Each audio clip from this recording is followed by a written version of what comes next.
Chapter 1955. As time passed, the night approached dawn step by step. The moonlight spilling from the horizon moved along with the rising moon, bringing about an indescribable tranquility. No matter who it was, they wouldn't be willing to break this tranquility. Below the cliff and in front of the cave, the guards and attendants of the Fea Empire's princes were still vigilant. They didn't slack off at all as they dutifully patrolled inside and outside the cave. They just wanted to give their masters a moment of peace. Not long after, a wave of footsteps suddenly reverberated from within the cave, causing the expressions of those who were on alert and patrolling to turn stern. The Do Chi and magic power within their bodies were instantly mobilized and slowly activated. However, when everyone present turned their gazes to the location of the footsteps and saw the scene there, the slowly rising Do Chi and magic force directly stagnated in everyone's body and gradually shrank back. The owner of the footsteps was a young lady with pink wings on her back. The young lady walked out of the cave as though there was no one around. Her indigo pupils flickered in an extraordinary splendor like the starlight. Her delicate, beautiful face displayed an adorable and delicate expression, vividly displaying the pitiful temperament of the angelic young lady, attracting everyone's attention. Gazing at the angelic young lady, the attendants and guards were absent-minded. It was as though they couldn't associate this delicate young lady with the incomparably cold figure of a 9th-stage powerhouse who defeated a peak 8th-stage powerhouse not long ago. In an instant, they were at a loss. The angelic young lady continued to walk to the empty space in front of the cave. She lifted her head and gazed at the moon in the sky. The pink wings on her back gradually extended. Whoosh! A chilly wind blew past, causing the leaves to flutter in the air. It swept past the angel-like girl's delicate body. Her pink feathers fluttered in the wind. They intertwined with the leaves and hovered around the young lady. In the night sky, the moonlight seemed to have been summoned and sprinkled onto the young lady's devastatingly beautiful face. The young lady's indigo pupils were even more dazzling, incomparably deep. Moreover, the angelic young lady gazed at the moon as though praying to the night sky. At this moment, no one could compare to her beauty. At this moment, no matter if it was patrolling, guarding, protecting the prince, the 9th-stage powerhouse, or the attack of the magical beasts, everything disappeared from the minds of the people who witnessed this scene. Even their breaths held in an instant, leaving the surroundings in an abnormally silent state. Everyone could only stare blankly at the angelic girl under the moon who was so beautiful that she didn't seem to belong to the mortal world. They were unable to return to their senses for a long time. If nothing unexpected happened, this scene would become an unforgettable scene in the hearts of those who were fortunate enough to witness this beautiful scene. Every time they fell asleep, it would appear in their dreams. After who knew how much time had passed, another set of footsteps sounded from within the cave, startling the group of people who had been mesmerized for who knew how long. By the time they reacted and looked towards the cave, Kaya's figure had entered everyone's field of vision. The group of attendants and guards was just about to salute when Kaya raised his hand and stopped them. His eyes didn't turn to look at the people around him, but instead at the young lady who was standing there, spreading her wings and whispering something to the moon. His gaze wavered a few times, but in the end, he couldn't restrain himself, and a trace of love emerged. But at the same time, a trace of panic appeared in Kaya's eyes. It wasn't that Kaya was making a fuss over nothing. Rather, this scene was just too beautiful, so beautiful that the angelic young lady seemed as though she could fly to the moon at any moment and be summoned back by the heavens that should belong to her. Although this thought was too laughable, Kaya couldn't help but panic.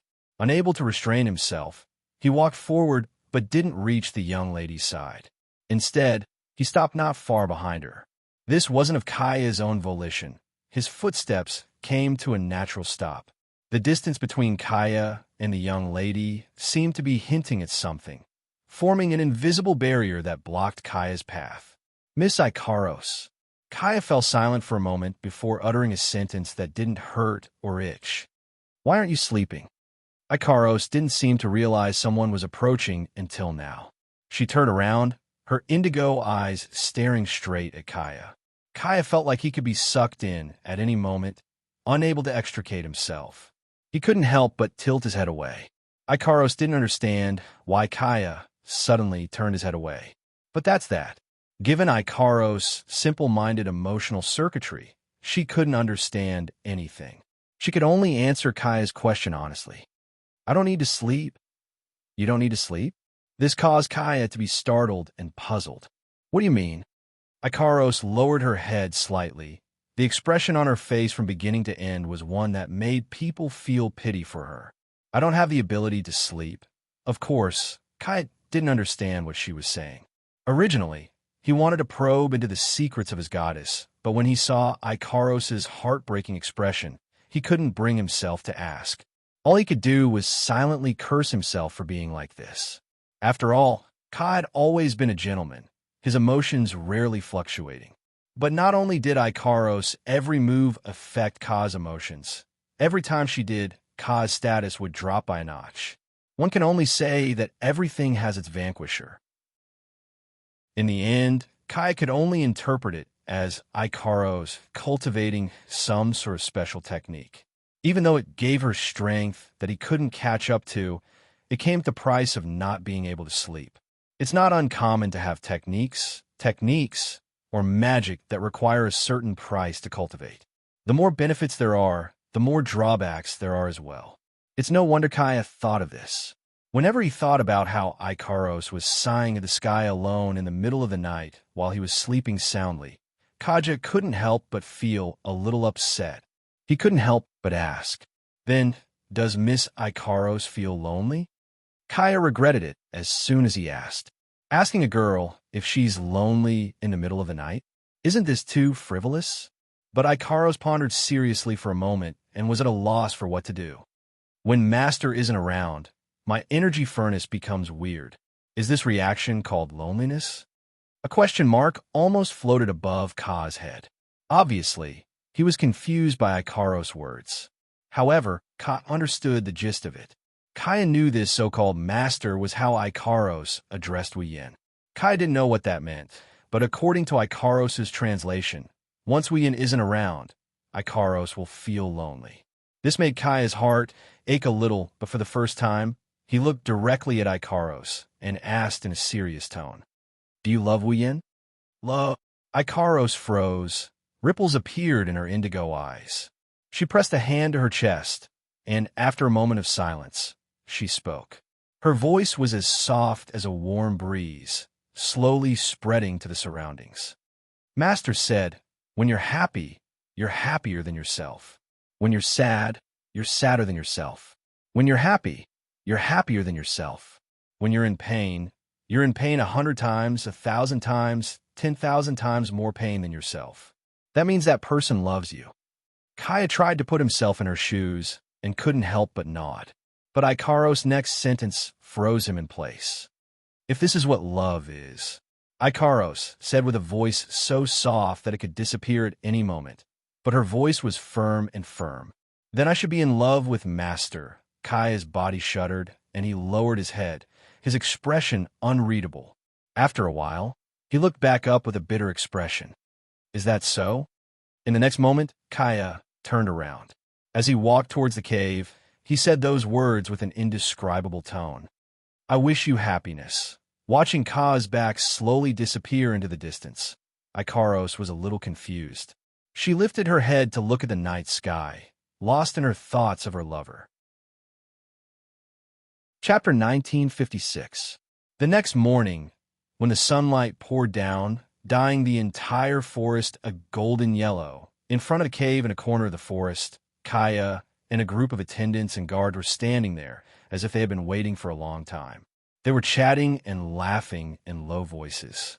Chuju, Mikoto, Ikaros, Yakuya, Yushien, and the other girls walked out of the cave, causing the lively forest to quiet down for a moment. Almost at the same time, silhouettes appeared from the nearby forest and landed behind the group of girls, neatly lining up.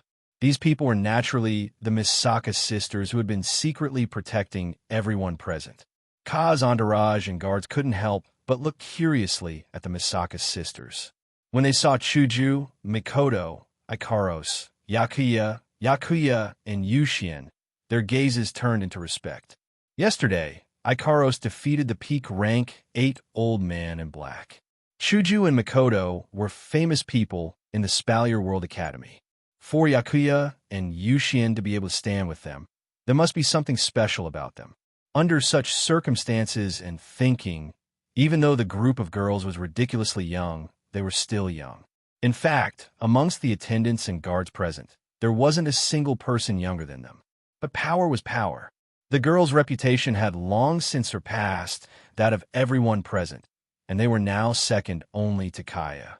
Aside from the Misaka sisters, a group of girls passed through the crowd and came to the front. They exchanged glances with Ka and nodded to each other. Ka even flashed a smile, not at all losing his composure like yesterday when he was talking to Ikaros. Mikoto went straight to the point. Then, how are we going to get to the capital? Do we need to prepare anything? Ladies, don't worry. Ka smiled. He raised his head and looked at the blue sky in the distance, attracting the attention of everyone present. Everything that needs to be prepared has been prepared. As soon as Ka's voice fell in the sky, a huge black shadow suddenly appeared. A huge shadow. Awe-inspiring. It's an airship. The airship's massive shadow flitted through the air like a plane about to land as it glided in this direction. It slowly lowered its altitude and landed on the empty ground. Finally, under the girl's surprise, it stopped in front of the empty ground amidst a cloud of dust. Airship. Ikaros remained expressionless as she stared at the giant airship in front of her. This was the first time Ikaros had seen an airship, but Hinajiku and Mikoto had a look of surprise in their eyes. Didn't they say the sky above 5 meters is a forbidden zone? Why is there an airship that can fly? There are only 3 airships that can fly in the skies of Faya Empire. Ka seemed to have predicted the girl's reaction and explained. These 3 airships are engraved with magic circles that Father painstakingly found from books. They are immune to the effects of the forbidden airspace domain. Last night, I used the communication crystal to contact Father, and Father sent this airship over. It will bring us back to the Faya Empire's capital city. Only then did Hinajiku and Mikoto nod in relief. Get over there. At this time, Kaya's entourage and guards also brought a group of men in black with shackles on their hands. The one leading them was the old man who tried to assassinate Kaya last night, but was killed by Ikaros in one move. The old man in black had wanted to vent his anger on the guards and attendants who were pushing him around, but when he saw Ikaros standing in the middle of the group of girls beside Kaya, the anger on his old face disappeared and turned into a look of fear. He didn't even dare to look at Ikaros. Obviously, the old man was traumatized by Ikaros' attack. However, the old man was still quite strong-willed in front of Prince Ka. Prince Ka, I may not be of Faya Empire's royal bloodline, but I'm still a member of the royal family. What is the meaning of this? After saying that, the black-clothed old man raised his hand and showed the shackles to Kaya. His intention was very clear. He wanted Kaya to remove his shackles. These aren't ordinary shackles. They're special tools that can seal the flow of Do-Chi and mana.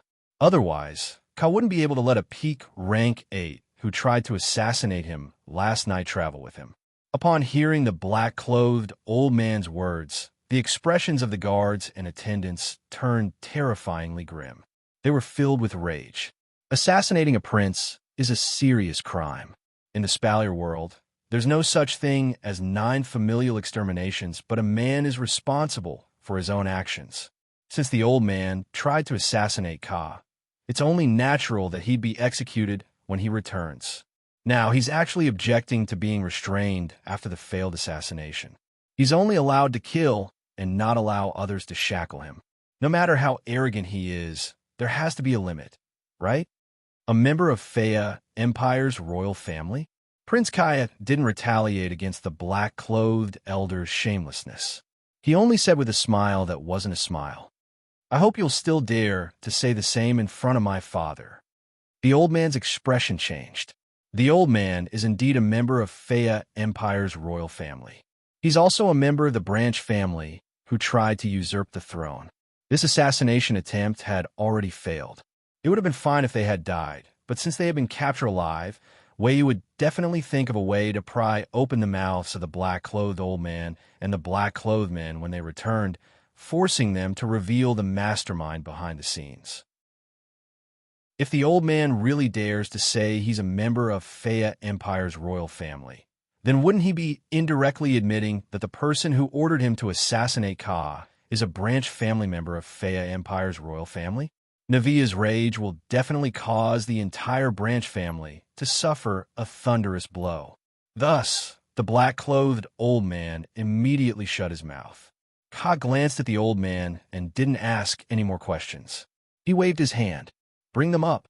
Yes. The group of attendants and guards immediately pressed down on the black-clothed old man and the black-clothed man, cursing as they chased them onto the airship. It was as if they were venting their anger for nearly losing their lives at the hands of the black-clothed men last night. Ka shook his head and didn't know whether to laugh or cry. He looked at the girls. Everyone, let's go up. Chuju, Mikoto, Ikaros, Yukino, and the girls nodded. They looked at each other and leaped up. Their bodies turned into streaks of light and flew towards the deck of the airship. In the next moment, they appeared on the deck of the airship. The Misaka sisters followed suit, and all of them leaped up.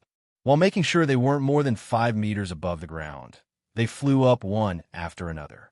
It didn't take long for the deck of the airship to be filled with people. Kai's attendants, guards, and black-clothed men glanced at each other, regretting that they hadn't done so earlier. Even Kaya was stunned. He couldn't help but laugh, and with a flash, he stood up and stood at the head of the deck. Let's go. Ka looked straight ahead. To Faya Empire's royal city. Virum. As soon as Ka's voice fell, the enormous airship trembled. The engine started up, and a magical circle appeared behind it. Like a propeller, the airship spewed out a violent shockwave and slowly rose into the air.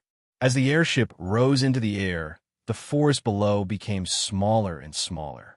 After a while, the entire forest was within the view of the group standing on the deck of the airship. Under the azure sky, the huge floating airship rotated and determined a direction. The magic array behind it also rotated and sped off in a certain direction. Seeing the forest that took them 2 days to walk through disappear from their sight in an instant, the girls heaved a sigh of relief. Ikaros and Yukino stretched their backs and enjoyed the breeze. The smell of the sky is still better. Hinajiku, Mikoto, and Hinajiku smiled faintly, and together with Ikaros, they looked towards the direction of the airship, their eyes flashing with determination. In Faya Empire's royal city, what awaited the girls was a battle against a pseudo-demigod. Although they couldn't say that they had to lose this battle, in order to reduce the pressure on Wu Yan in the future, the girls made up their minds. They must defeat the pseudo-demigod Beast King. Chapter 1957. Whoosh! A sharp sound pierced through the air. A gigantic creature shuttled through the air, leaving a trail of clouds behind it as it flew into the distance at a shocking speed.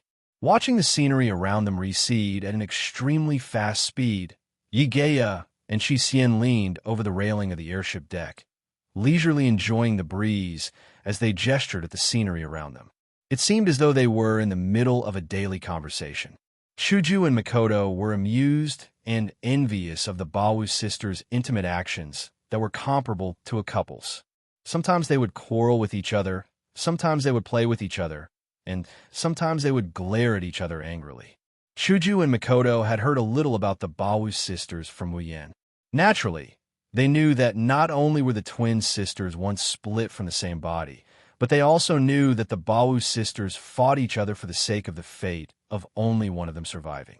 However, the meaning of this fight was incomparable to the meaning of ordinary fights. If it were another 2 people, they would know that sooner or later the 2 of them would merge into one. If only one of them could survive, they would definitely try their best to kill the other for their own survival. But when it came to the Bawu sisters, this pair of sisters fought each other for the sake of the other, sacrificing themselves for the other to survive. The Baowu sisters became Wu Yan summons not long ago and followed Wu Yin to the Spalier world. As soon as they arrived in the Spalier world, the Baowu sisters entered the diluted magical lake to transform. After the transformation, a series of events happened. The girls didn't even have time to greet them and hurriedly prepared to head to the three empires to deal with the Beast King. So at first, for the Baowu sisters who met and interacted with each other for the first time, Chuju and Mikoto weren't familiar with each other.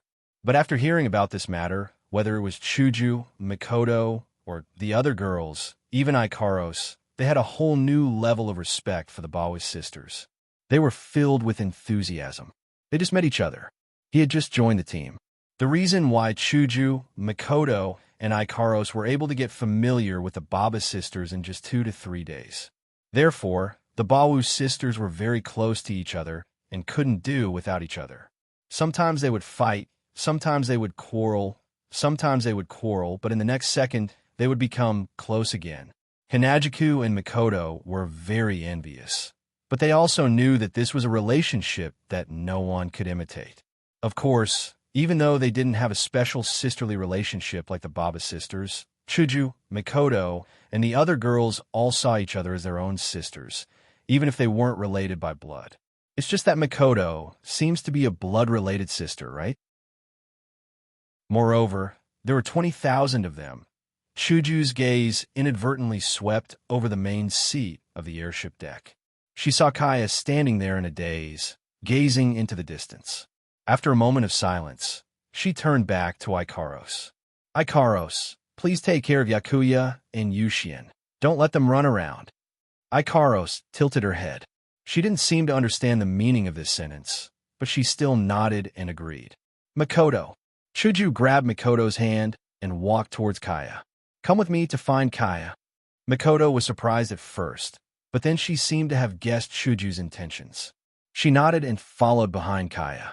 Prince Kaya, who seemed to be thinking about something, calmed down when he saw Hinajiku and Mikoto walking over.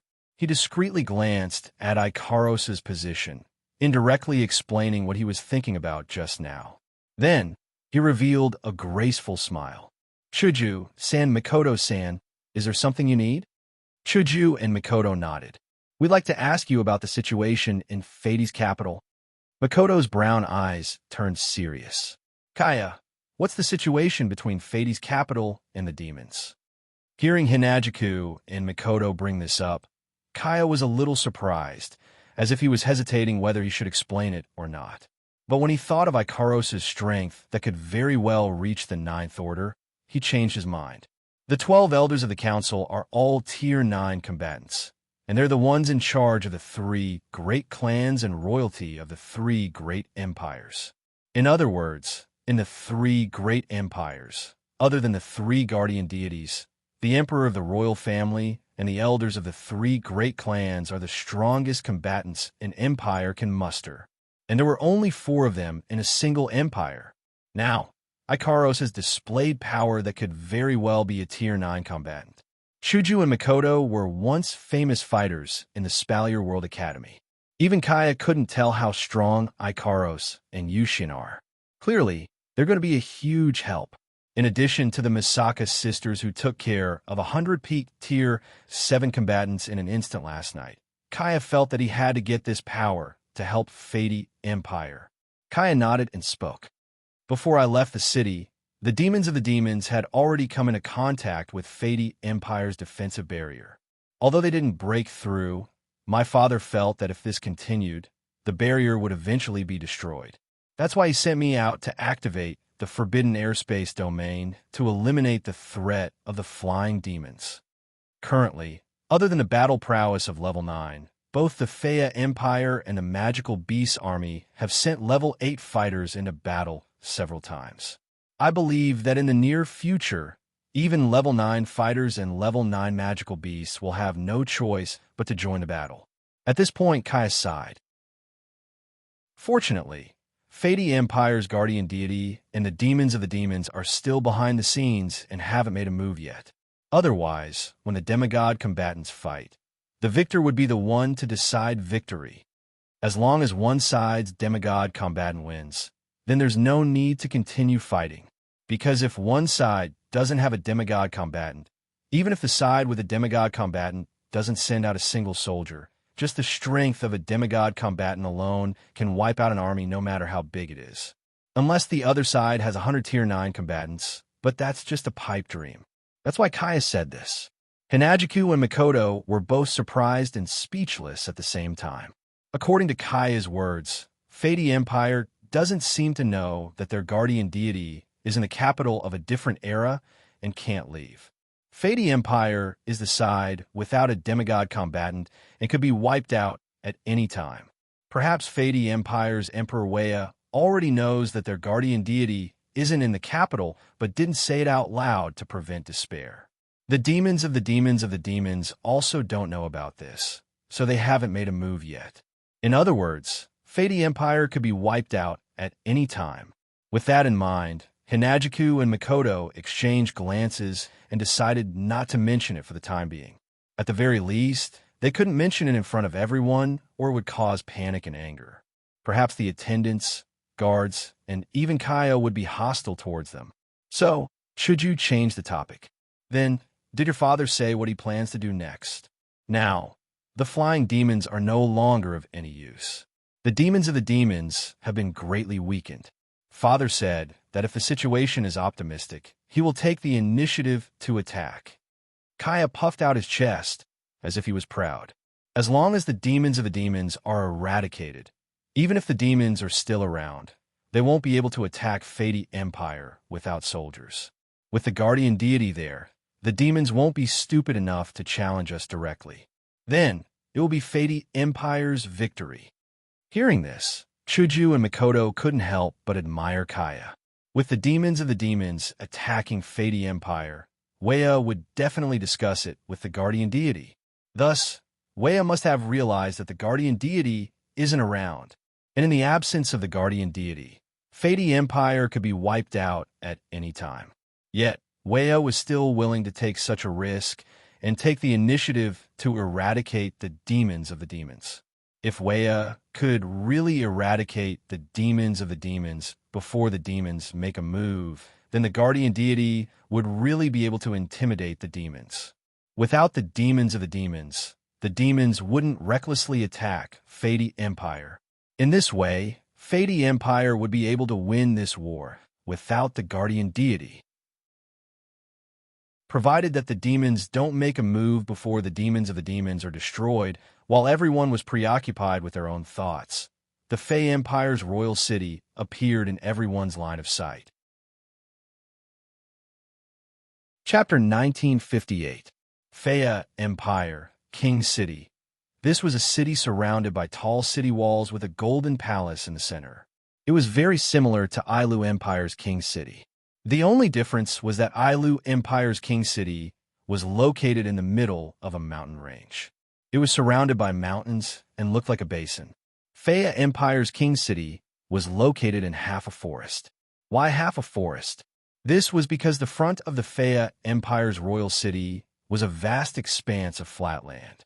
However, the left, right, and back were filled with towering trees. It was as though the front of an O-shaped forest had been flattened. The Fey Empire's royal city was situated at the front of the flattened forest. Therefore, Fey Empire was located in half a forest. At this moment, in a palace in Fey Empire's King City, Weya with a golden crown was standing at the front. He was looking at the wall in front of him with his back facing everyone in the palace. In the hall, Hinajiku, Mikoto, Ikaros, Yagiya, Yakaina, and the other girls were standing to the side, as if they were just here to watch a show, as if it had nothing to do with them. Kaya was standing in the middle of the palace. The old man in black with his hands and cheese shackled was kneeling beside Kaya. He was facing Weya, who had his back facing everyone. Other than the girls, Weya, Kaya, and the old man in black, there were two other people in the palace.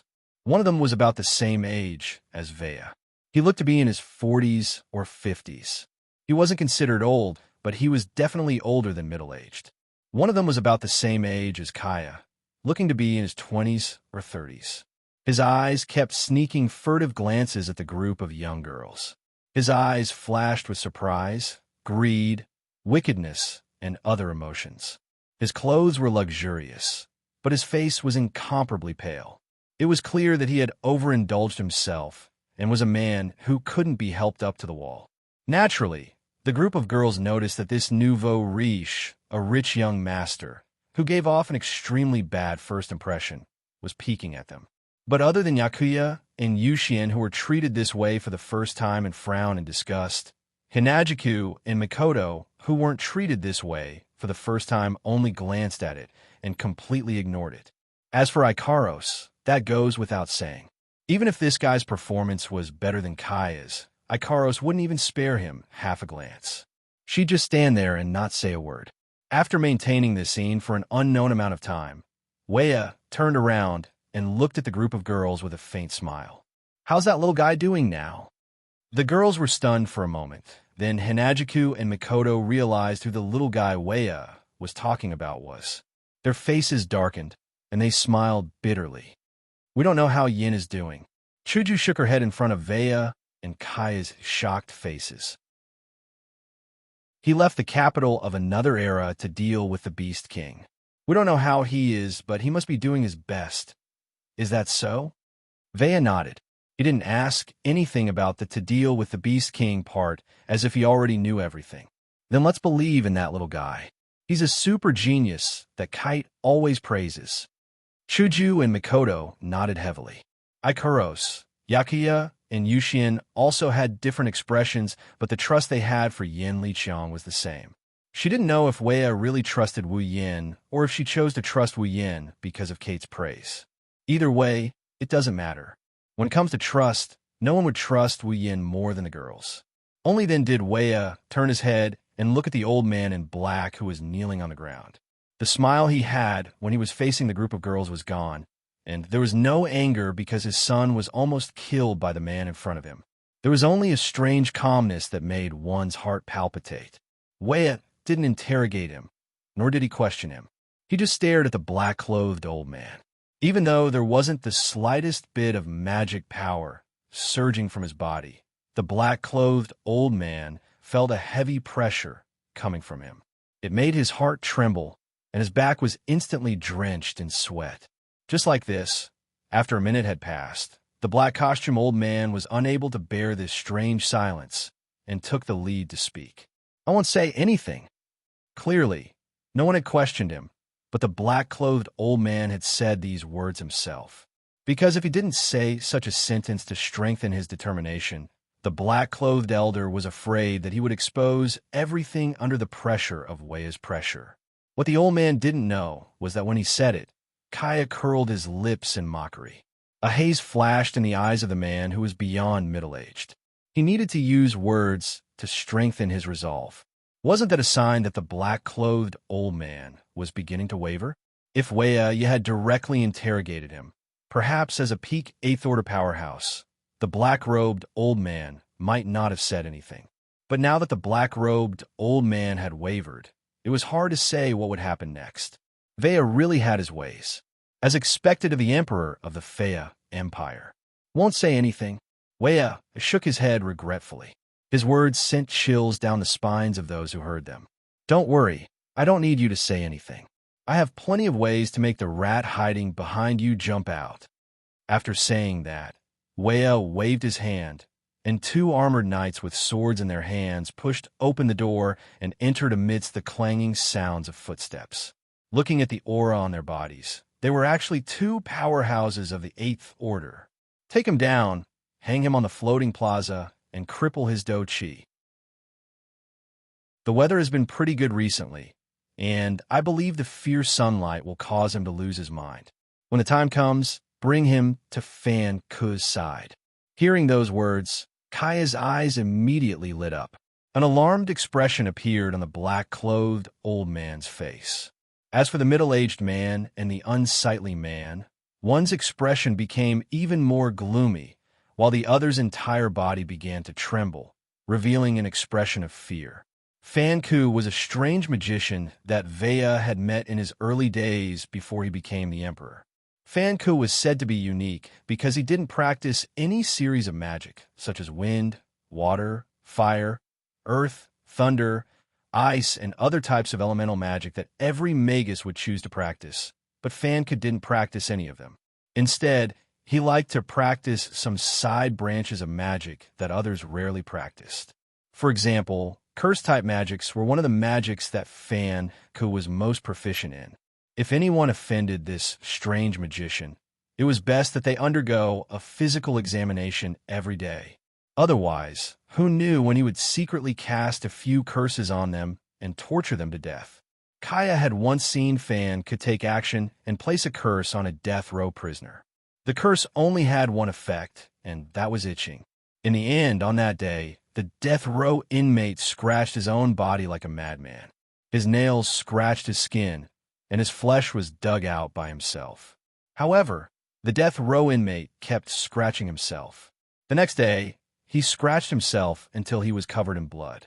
He died with his eyes wide open. It was because Vaya had taken a fancy to Ku's strange methods of torturing people that he invited him over after he became the emperor. In exchange for providing him with magic research materials, he left some troublesome matters for him to deal with. He believed that under Ku's methods and under the intense sunlight, the black-clothed old man would definitely confess everything that had happened, even though he was in a state worse than death, right? Your Majesty, you can't do this. The pitiful black-clothed old man only had time to shout out this sentence before one of the powerhouses of the 8th step knocked him unconscious. The two of them then dragged the black-clothed old man away. In response, Wea and Kaya didn't even show a hint of pity. The group of young ladies continued to ignore the matter as if it didn't concern them. On the contrary, it was the middle-aged man who couldn't stand still and couldn't help but take a step forward. Your Majesty, since this person assassinated Prince Kaya, why don't we just execute him? Execute him? Wea smirked coldly as if he had expected the middle-aged man to speak up for him. Devon, you need to know that it's easy to execute these people. However, the one I want to execute is the one who instigated them. Hearing this, the man called Devon, who was beyond middle-aged, felt his heart tighten. Uncle Devon, the other party, is a traitor who tried to assassinate a direct descendant of the royal family. Don't tell me you don't intend to stand on the same side as us? Kaya said with a smile that didn't reach his eyes. After all, you are a collateral descendant of the Fea royal family. Chapter 1959. A member of the Fea royal family. As soon as he said that, Hinajiku, Mikoto, Ikaros, Yakuya, and Yukinori all understood. It turned out that the mastermind behind the plot to usurp the throne, disregarding the life and death of the Fea Empire, and secretly instructing the black-robed old man to assassinate Kaya, in an attempt to let the collateral branch take the throne, was this Devon. Standing beside Devon was a pale-faced man who had been sizing up the group of girls with a filthy gaze. He had an unbearable appearance. He was Devon's son, Daratzi. Speaking of which, Devon was Wea's younger brother. Even though they had the same father, but different mothers, they were still related by blood. And Devon's son, Daratzi, could be considered Kaya's cousin.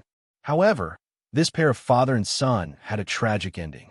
Back then, Vair and Divin were both princes of the Fea Empire. When the previous emperor was still alive, the relationship between the two had already been at odds. The reason was simple.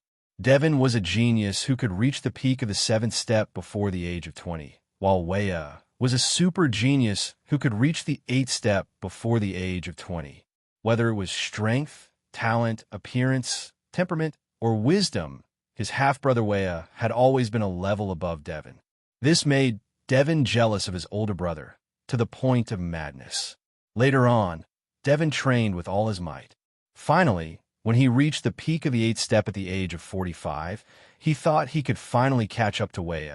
Who would have thought that Wea was destined to be a level above him? When Devon reached the peak of the 8th step, Wea immediately broke through to the 9th step, becoming a powerhouse of the 9th step. From that moment on, Devon understood that he had lost. He had completely lost to Wea. Just like how the current patriarch of the three great clans of the empire had to be at the peak of the eighth step. Only by suppressing the rest of the family would they be able to keep their subordinates in check. To become the emperor of the three great empires, the most basic requirement was to reach the ninth step. Therefore, from the moment Wea reached the ninth step, the next emperor of the Fea Empire was destined to be Wea's. Devon could only obediently become a branch family descendant, forever living in Via's shadow. However, Devon did not give up. Instead, he set his sights on the position of the next emperor. Collateral relatives did not have the qualifications to inherit the throne. However, he had just said that he wanted to become the emperor of the three great empires. The most basic requirement was to ascend to the ninth stage. As long as someone from the branch family reached the ninth stage, they would still be able to obtain the throne and become the emperor. Thus, after giving birth to his son, Duratzi, Devon had invested all his energy into him. He gave him all the good things and tried his best to obtain the good things that he didn't have. He followed Duratzi's every whim and doted on Duratzi to the point that he was afraid of dropping or melting in his mouth. As a result, tragedy befell Devon. Because of Devon's pampering, Duratzi had completely turned into a hedonistic son of rich parents. Not only did he not work hard, but he often relied on his identity as a second generation to bully men and tyrannize women. It couldn't be said that he didn't commit all sorts of crimes, but he was extremely lecherous. In broad daylight, he would take advantage of women. Fortunately, Devon did not punish him. Instead, Kaya, who couldn't stand Duratzi's actions, suppressed him every day. Otherwise, the royal family's face would have been completely lost. Originally, this wasn't a big deal. Devon wasn't a good person, and he didn't care about his son's evil deeds. In order to ascend to the ninth rank, seize the throne, and return him to the direct line of descent, defeating Wea was enough. Devon didn't care about the rest. In the end, tragedy befell Devon. As a hedonistic son of a rich family, Duratzi had spent a great deal of effort to nurture him. He had even used all sorts of heavenly materials and earthly treasures to nurture him. But now Duratzi had only reached the fifth step. Yes, fifth stage. Was this a genius? To reach the fifth stage before the age of 20, one could be considered a genius in the Spalier world. However, if one were to be placed in the cradle of geniuses, the Spalier World Academy, one would simply be laughed at. And this was only after Devon had thrown a lot of heavenly treasures into Duratzi's body. Otherwise, Duratzi might not even have reached the third order by now. Was Duratzi's talent weak? Actually, it wasn't weak. Even if he couldn't compare to Kaya, thanks to his royal bloodline, Duratzi's innate talent wasn't much worse than Kaya's. If there was something to be blamed, it would be this unambitious, lazy person whose mind was filled with women. He had no intention of cultivating diligently at all, always half-heartedly doing his work, spending most of his time looking for women. In the Spalier world, no, it should be said that no matter which world it was, if one wanted to achieve great things, talent was important. However, hard work was not something that could be lacking. An expert could lack talent, but they definitely couldn't lack hard work. Thus, even if Duratzi's talent was greater than Kaya's, if he didn't cultivate hard, he wouldn't be able to stand out. Not to mention, his talent was weaker than Kaya's. It was because of Duratzi's cowardice that Devon could only harden his heart and send out a black, clothed elder to assassinate Kaya. As long as Kaya died, Wea, who only had one daughter left, would have no choice but to hand over the throne. This was the cause of everything. Devon had thought that the assassination would fail, but the black-clothed elder was his trusted aide. He wouldn't expose him. Even if Wea knew who the mastermind was, Devon didn't have any evidence, so he wasn't worried. However, Wea was still more skilled. Now, Devon had no confidence that he wouldn't be exposed. Thinking of this, the gloomy Devon could only helplessly make a decision. He glanced at the girls standing to the side and ignored Kaya's mocking words. He changed the topic. "Who are these ladies?" The group of girls were all startled. They hadn't expected that the topic would suddenly involve them. Kaya's face was also full of surprise. Weah was the only one who took a deep look at Devon and said faintly, "These ladies are all guests from the capital of alternate generations. You might not understand, but you should know Wu Yin, right?" Wu Yin. Devon paused for a moment before his expression changed. Ailu Empire's princess, Sylph's fiancée, the youngest Type 9 powerhouse in history? These ladies are Sir Wu Yan's confidants. The capital of alternate generations is a faction established by Sir Wu Yan. Weah nodded. Even though only a few of us council elders know of its existence, with Sir Wu Yan and that lord around, the capital of alternate generations is the strongest faction in the Spalier world outside of the three empires. It's best if you get to know them. When Devon heard this, his expression changed again. As a member of the Fea Empire's royal family, Weah's younger brother and Kaya's uncle, Devon's status was second only to Weah. He knew about the Lord Weah was talking about. Yakumo Yukari, the sixth demigod in the Spalier world. Rumor has it that this demigod didn't join any faction. Her origins were mysterious and elusive. However, she was especially fond of Ailu Empire's princess Sylph's fiancé, the youngest Tier 9 fighter in history, Wu Yan. She even supported him from behind. Because of the support of such a demigod, the higher-ups of Silveria who knew of Yukari's existence thought that Wu Yan was her direct disciple. That, coupled with his talent, allowed him to become the youngest Tier 9 in the history of Silveria. If these girls were backed by a demigod powerhouse and the youngest powerhouse of the ninth step in history, then Devon really couldn't ignore them. Just as Devon was about to say something, Hinajiku suddenly spoke up from the group of girls. "Your Majesty, if you're done with your discussion, please give us some time. We have important news to tell you." Weah and Kaya's gazes froze. Devon's expression stiffened. Only Derazir was still looking at the girls with glowing eyes. It was easy to understand why Devon's expression froze. More accurately, Chuju's words were easy to understand. She was hinting for Devon to step down. Devon took a deep breath. He didn't say anything and just opened his mouth. "Since your Majesty and the ladies have important matters to discuss, then we'll take our leave." Weah and Kaya did not say anything, and the group of girls did not pay any attention to Devon, causing a trace of anger to flash in Devon's eyes. He pulled the reluctant Darazzi and walked out. Chapter 1960. Bang! With the sound of the door closing, the door to the hall was also shut tight, isolating the two worlds and blocking out the sound from the two worlds. 23 WX. Almost immediately, Devon's expression darkened. He clenched his fists and snorted coldly, his voice filled with anger. Devon was truly angry.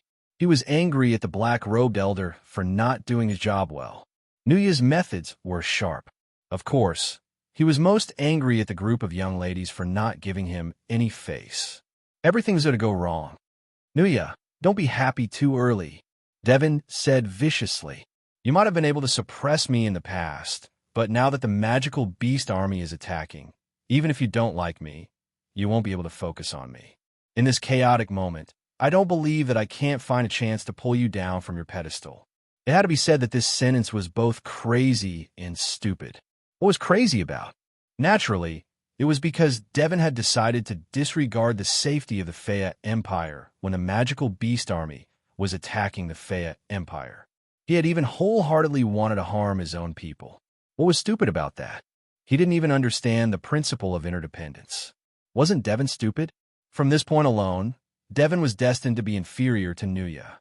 It was unknown if he knew his own limits, but after a series of vicious words, Devon didn't calm down.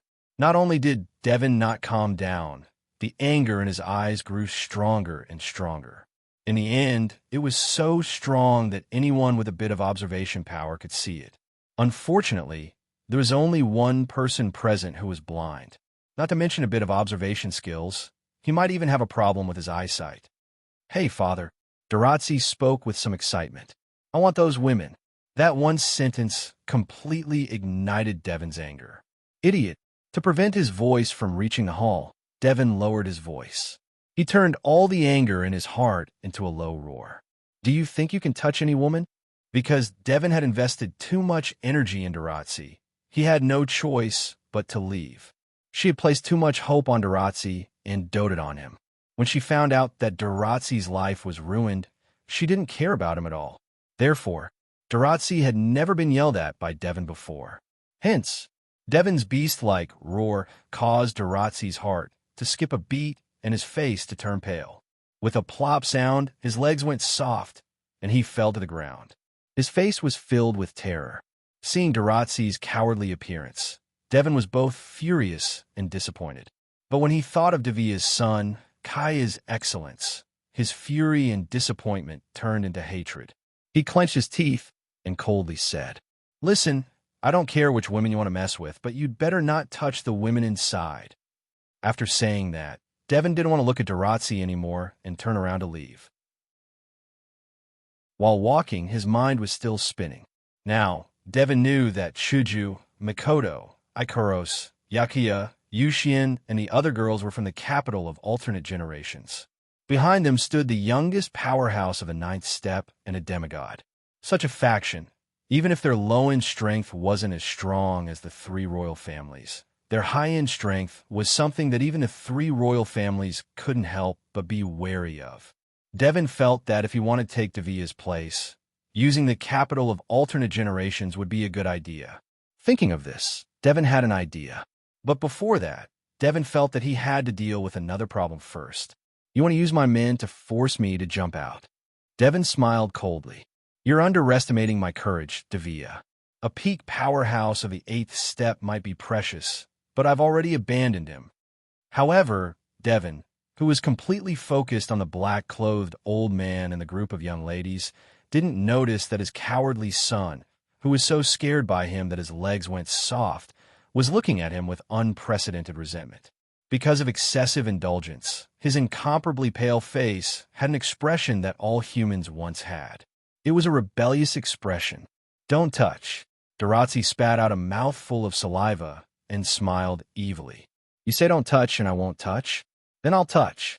The pitiful Devon spent so much effort to defeat Devia, only to end up with tragedy after tragedy when it came to educating his offspring. When he placed his hopes on him, he spoiled him without restraint, causing Durazzi to become a hedonistic son of rich parents. When he was disappointed, he abandoned him too thoroughly, causing this hedonistic son of rich parents to be rebellious and spoil his plans. At the same time in the palace, what? Kaya's shocked voice rang out in the palace. He turned his head with all his might and looked at his father, who had a bitter expression on his face. His voice began to tremble. "Father, is Lord Guardian Deity really not in the palace?" Devia didn't answer, but his expression grew increasingly bitter. Ka's heart sank, and his face turned ashen. "It's over." Devia didn't blame Ka for saying that because the situation was very unfavorable for them. It was so unfavorable that this stalemate could end at any moment. Moreover, it would end with the destruction of Fea Empire. I always thought that the Beast King had used some kind of trick to lure the guardian deity away, but would have thought that the situation would be worse than I imagined. Wea gritted his teeth and took a deep breath. He then looked at the group of girls. "Since all of you have come to the Fea Empire, you must have been entrusted by the guardian god to help us. Am I right?" "Yes. Indeed, Miss Linya has something to do with it." Hinajika nodded and spoke her thoughts. If the pseudo-Beast King leading the magical beast army knew that the pseudo-god-level Beast King was being sealed in the capital of alternate generations by 5 demigod-level fighters, I'm afraid that he would immediately abandon the Fea Empire and lead the magical beast army to attack the capital of alternate generations. Other than Miss Linya, we are here for ourselves. Before we came to Fea Empire, Yukari told us that it would be best if we could kill the Beast King. Even if we couldn't, we had to keep him here. We can't let him go to the otherworldly capital. Mikoto's voice was resolute, and her forehead flashed with electricity. Otherwise, if they affect the seal and allow the semi-divinity realm Beast Kings to break out of the seal, we'll be doomed. That's right. Kai had recovered from a sudden bad news and nodded heavily. Even though the guardian deity isn't here and the situation isn't looking good for us, A demigod beast king is still much easier to deal with than a demigod beast king. Since the demigod beast king is sealed by 5 demigods and Lady Linya is working hard for the sake of Silveria, we can't admit defeat to a demigod beast king. Hearing Ka's words, the group of girls nodded in agreement. Actually, their thoughts were similar to Ka's. In order to deal with the beast king, so that the Misaka sisters and the girls in the capital of alternate generations could live a carefree and happy life, Wu Yin must be working hard in various dungeon worlds. Since that was the case, even if the girls couldn't do anything to the demigod beast king, they had to stall the demigod beast king. They couldn't let him go to the capital of a different era. That was the determination in the girls' hearts. Then, Wei couldn't possibly object and looked at the girls. Ladies, do you have any ideas on how to deal with the beast king? The girls looked at each other. Then Hinajiku and Mikoto stepped forward. Actually, we came up with a plan while we were on our way here. About half an hour later, Chuju, Mikoto, Ikaros, Yugiya, and Yushin came out of the palace and walked down a golden corridor. Hey! Yugiya couldn't help but speak up. Is that beast king really that strong? So strong that we have to do this? He's definitely stronger than you think, Chuju said seriously. At least, I think even if the 5 of us work together, we won't be able to defeat him. Wow, Yushin didn't know he was that strong. Yushin looked at Mikoto. Is he stronger than Master? Mikoto opened her mouth and was about to say something when a group of people came out from the corner and blocked the girl's path. The one leading them was Duratsi with a proud smile on his face. Chapter 1961. The group of girls who were chatting stopped in their tracks and looked at the group of people who were blocking their way. The expressions on their faces all disappeared. Rushing out from the side, blocking the path of the girls was a group of people wearing armor with swords at their waists. They seemed to be from a knight regiment. There were about 20 of them, and each of them seemed to be above 30. Their aura was faintly discernible, and one could tell at a glance that they weren't people to be trifled with. Without needing to use the system's perception ability, the group of girls sensed the aura of these 20 knights and instantly saw through their strength. 18 peak of the 7th step. The remaining 2 stood beside Duratsi, one on the left and one on the right. They were slightly older than the rest of the knights. At first glance, they should be middle-aged or above. Their auras were more stable and obscure. From time to time, traces of light would flash across their eyes. Obviously, they were much more powerful than the rest of the knights. The level of these 2 middle-aged knights was indeed higher than the other knights, between level 70-72, reaching the 8th step. As for Derazir, the group of girls didn't even want to look at him. He was nothing more than trash. Of course, the more they didn't look at Derazir, the more Derazir became arrogant. He thought that the other party didn't dare to look him in the eye, afraid of offending him. This was the same as when he bullied people in the past. It was a fixed plot.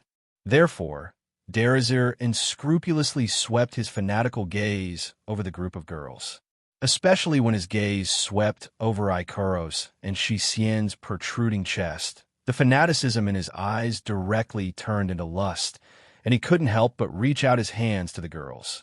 This time, the girls couldn't ignore Duratsi anymore. Swoosh! Everyone's gazes converged on Duratsi's body. The faintly discernible pressure also converged on Duratsi's body through their gazes. This made Derazir's body stiffen, and he couldn't move. Seeing this, the 2 middle-aged knights of the 8th step standing on the left and right of Derazir raised their brows and glanced at each other. They seemed unwilling to stand out. That was only natural. As powerhouses of the 7th step and above, these knights more or less had their own dignity. The knights didn't mind protecting someone who was weaker than them. They didn't even mind obeying someone who was weaker than them. However, Duratsi wasn't just weak. He bullied the weak and feared the strong. He was abnormally lecherous. He was a hedonistic son of a rich family, such a person. Who would think highly of him? If he hadn't been ordered by Devon to protect this useless second generation who was destined to be a good-for-nothing for the rest of his life. Not to mention the 2 Type 8 powerhouses, even the 18 peak Type 7 powerhouses would not be willing. It had to be said that Devon had indeed placed great importance on Durazzi. He had actually given his son 20 guards, 2 of which were powerhouses of the 8th step, and the rest were all powerhouses of the 7th step. This was already a treatment that ordinary princes could not enjoy. The guards in charge of protecting Derazir didn't seem to know that Devon was completely disappointed in Derazir, even though he was unwilling. He had no choice but to stand out. Immediately, the 2 powerhouses of the 8th step stepped forward, as if protecting Durazzi behind them. They blocked in front of Durazzi, blocking the faintly discernible pressure from the group of girls. At this moment, Durazzi's stiff body finally loosened. He rubbed his shoulder and said with some doubt, "Have you been too tired recently?" This second-generation young master thought that the reason why he couldn't move was because his body became sluggish. Pucci, Chuju, Mikoto, Yakuya, and Yushin were all stunned for a moment. Then, they couldn't help but laugh. Clearly, they were prostrating at Durazzi's feet in all sorts of ways. When the group of girls smiled, their heroic, beautiful, and gentle appearances were displayed. This caused Durazzi's eyes to widen and his mouth to open. Drool actually flowed out of his mouth. The laughter of the girls stopped abruptly. Seeing Durazzi's sluggish appearance, they couldn't help but feel disgusted. Without saying anything, they turned around and left. In all fairness, whether it was Chuju, Mikoto, Yakuya, or Yushin, although they were all kind, their tempers weren't very good. If it was any other time, they would have already flipped out. Why would they wait until now? Under such circumstances, Durazzi was actually able to make the group of girls not flip out. One could imagine how bad their impression of him was. Stop right there. When Durazzi saw the group of girls turn around and leave, he immediately called out, "Who allowed you to leave?" As soon as these words were spoken, the peak 7th Order powerhouses standing behind Durazzi seemed to have gotten used to it. They leaped up and surrounded the group of girls in a flash. Looking at their practice movements, it was clear that they had done this many times in the past. Being surrounded like this, the group of girls could only helplessly stop again. Unable to hold back any longer, Yi Juya abruptly turned around and pointed at Durazzi. "How dare you block our way? How is it?" Amazing, right? Durazzi's nose was pointed towards the sky. He was so arrogant that no one could bear to look at him. It was as if he was the one who stopped the girls. "Let me tell you, this prince has taken a liking to you. Obediently return with this prince." "You're mocking me? You like me?" Shixien narrowed her eyes and looked expressionlessly at the smug Durazzi. "But Shixien hates you." Durazzi's smug expression froze on his face. "What a coincidence," Chuju also said with a smile. "I hate you too." Hateful? Mikoto opened her mouth in disgust. "If I can, I really want to punch you twice." Go.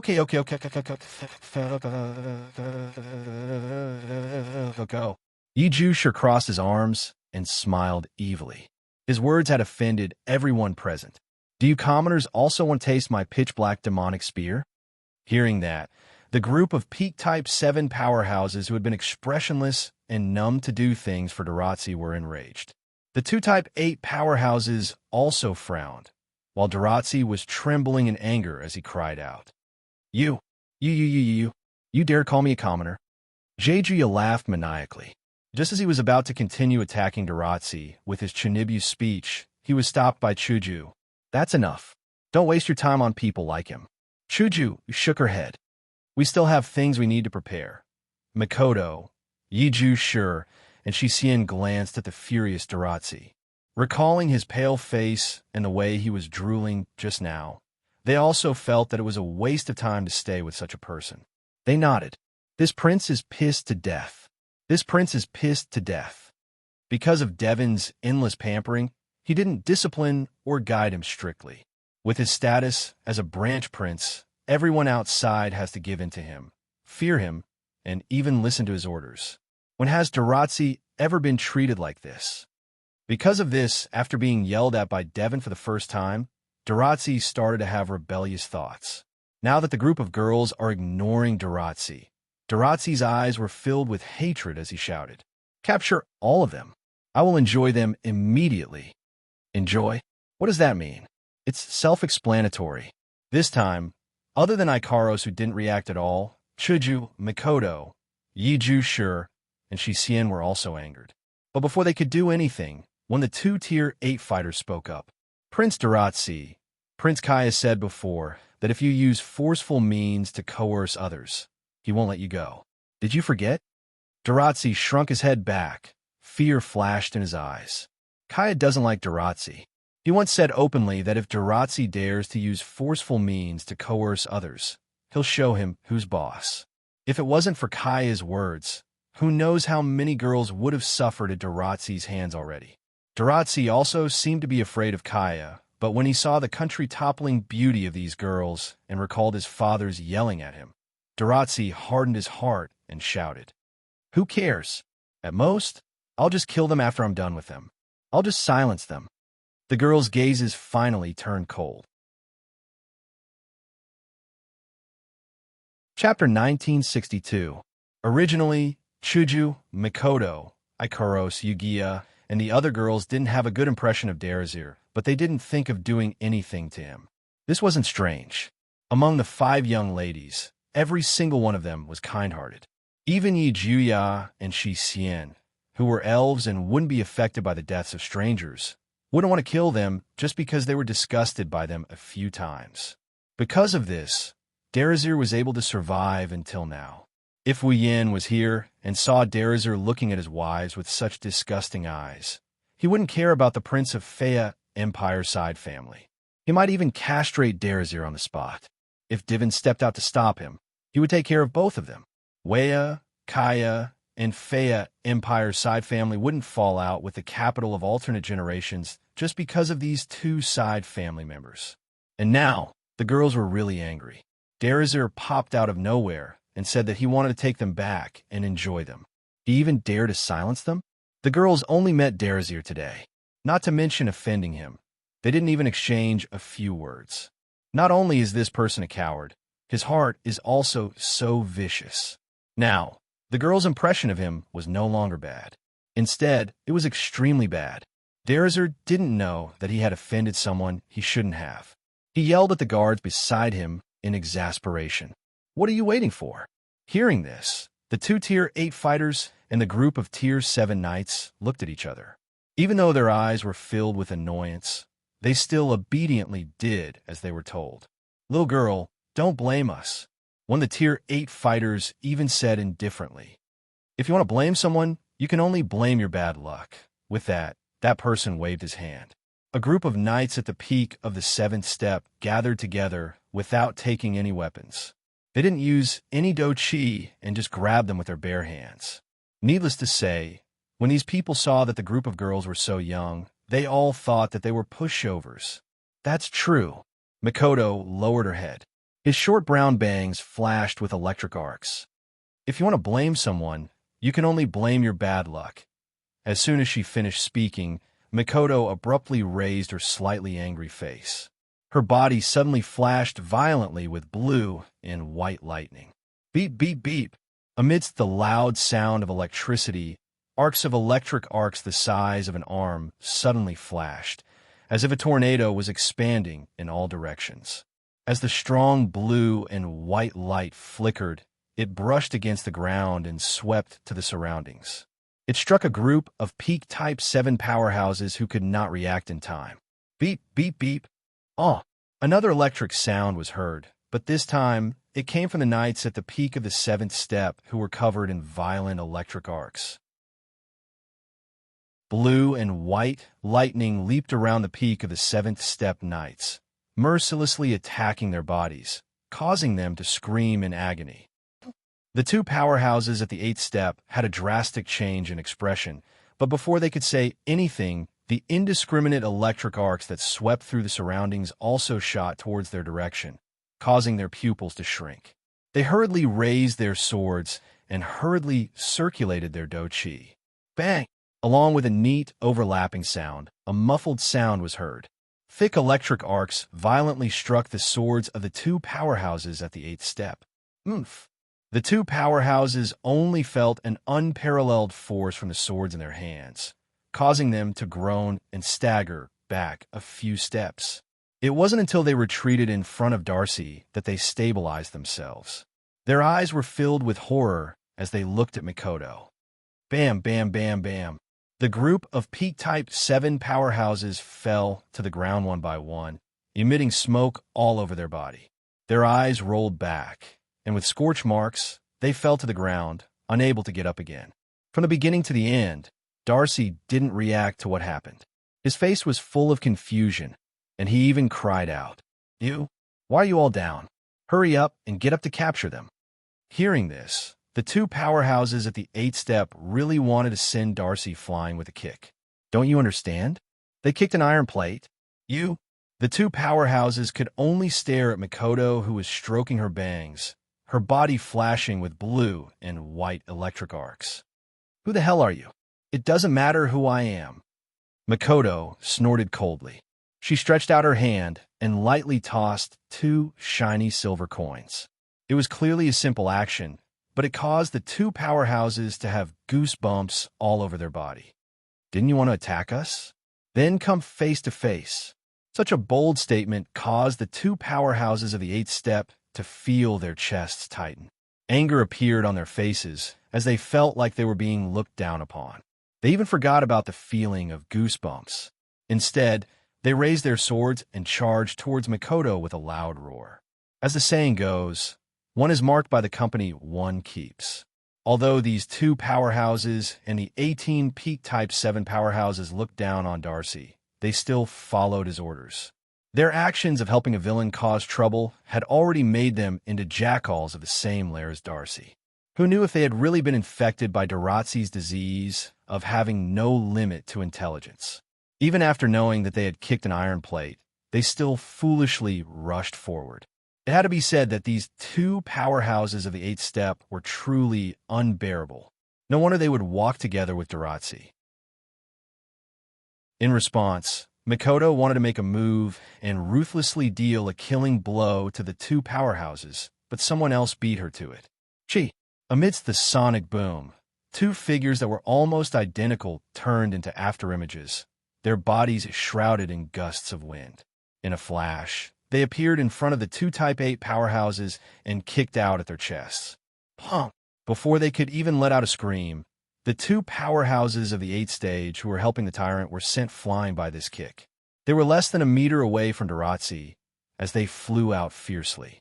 Finally, they smashed into the wall at the end of the corridor. Their heads tilted as they fainted.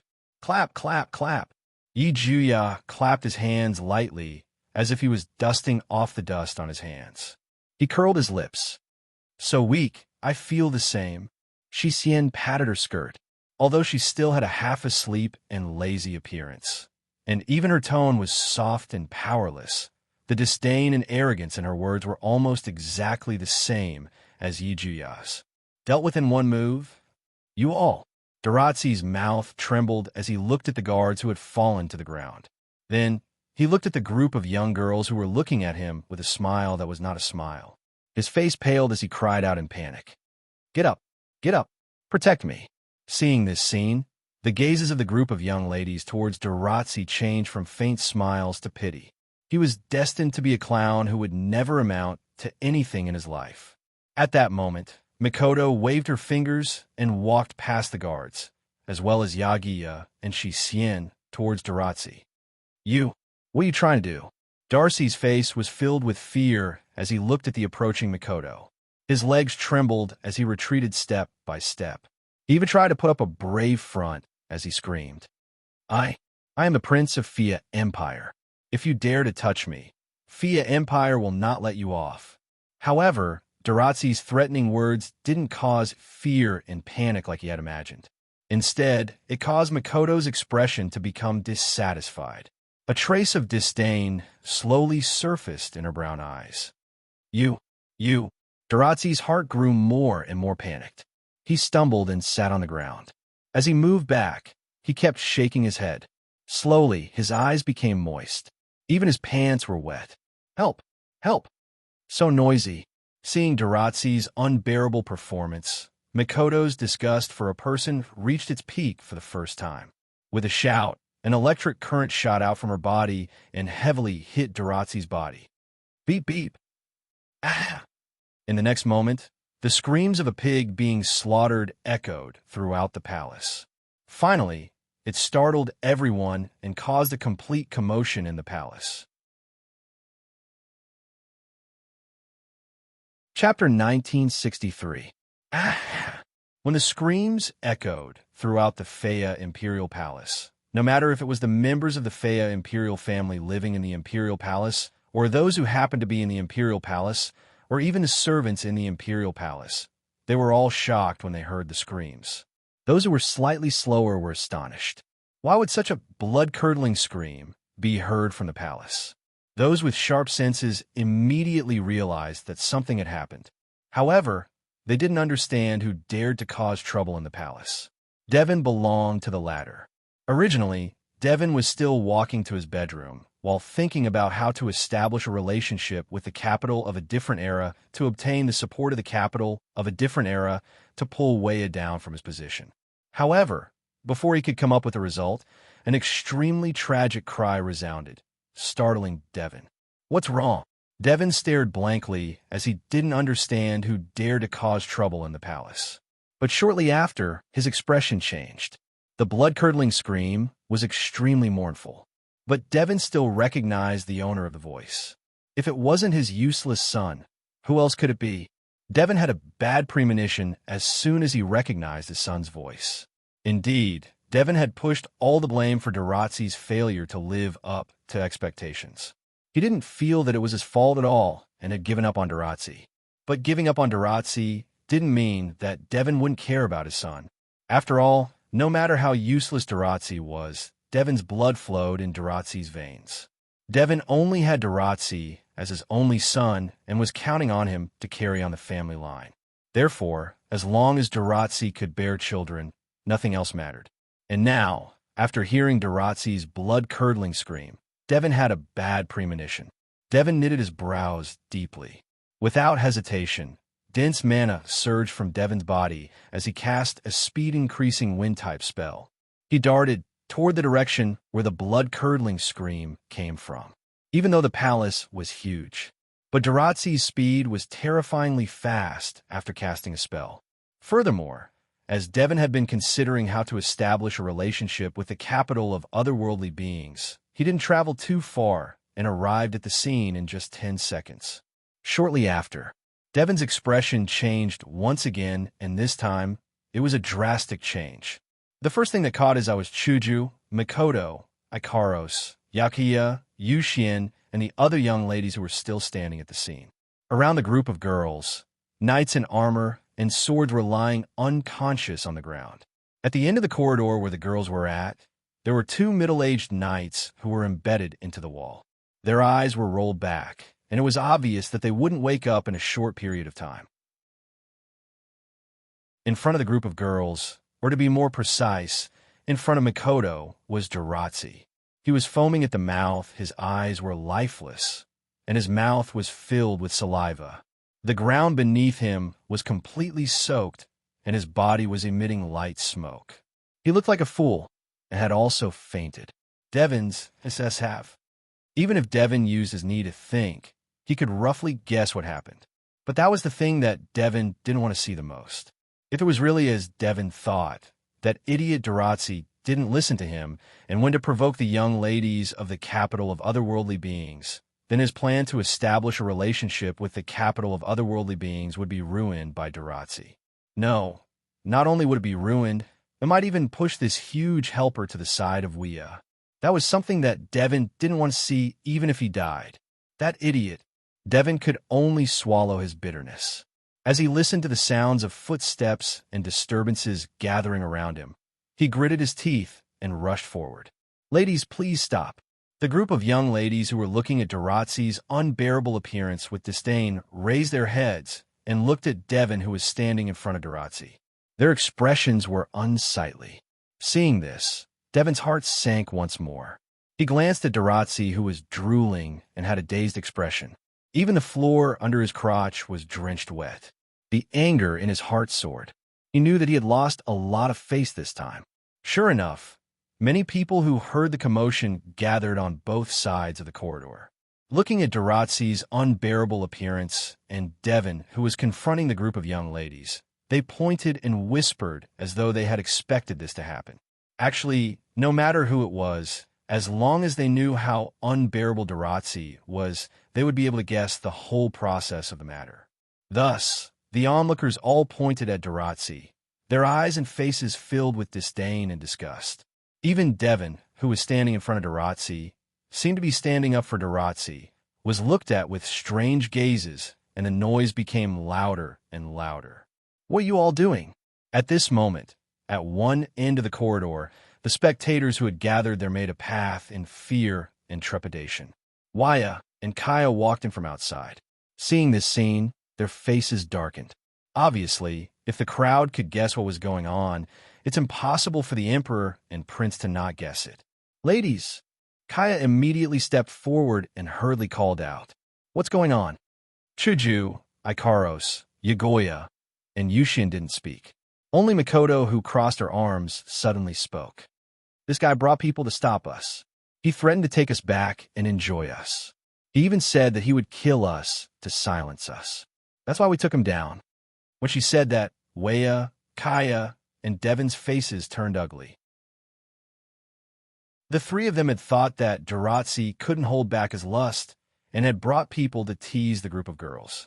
However, because Kaya had once suppressed Duratzi and warned him not to use forceful methods to force others, Duratzi had probably just been rude and had been taught a lesson by the group of girls, who knew that Duratzi not only planned to kidnap the girls, he even planned to silence them.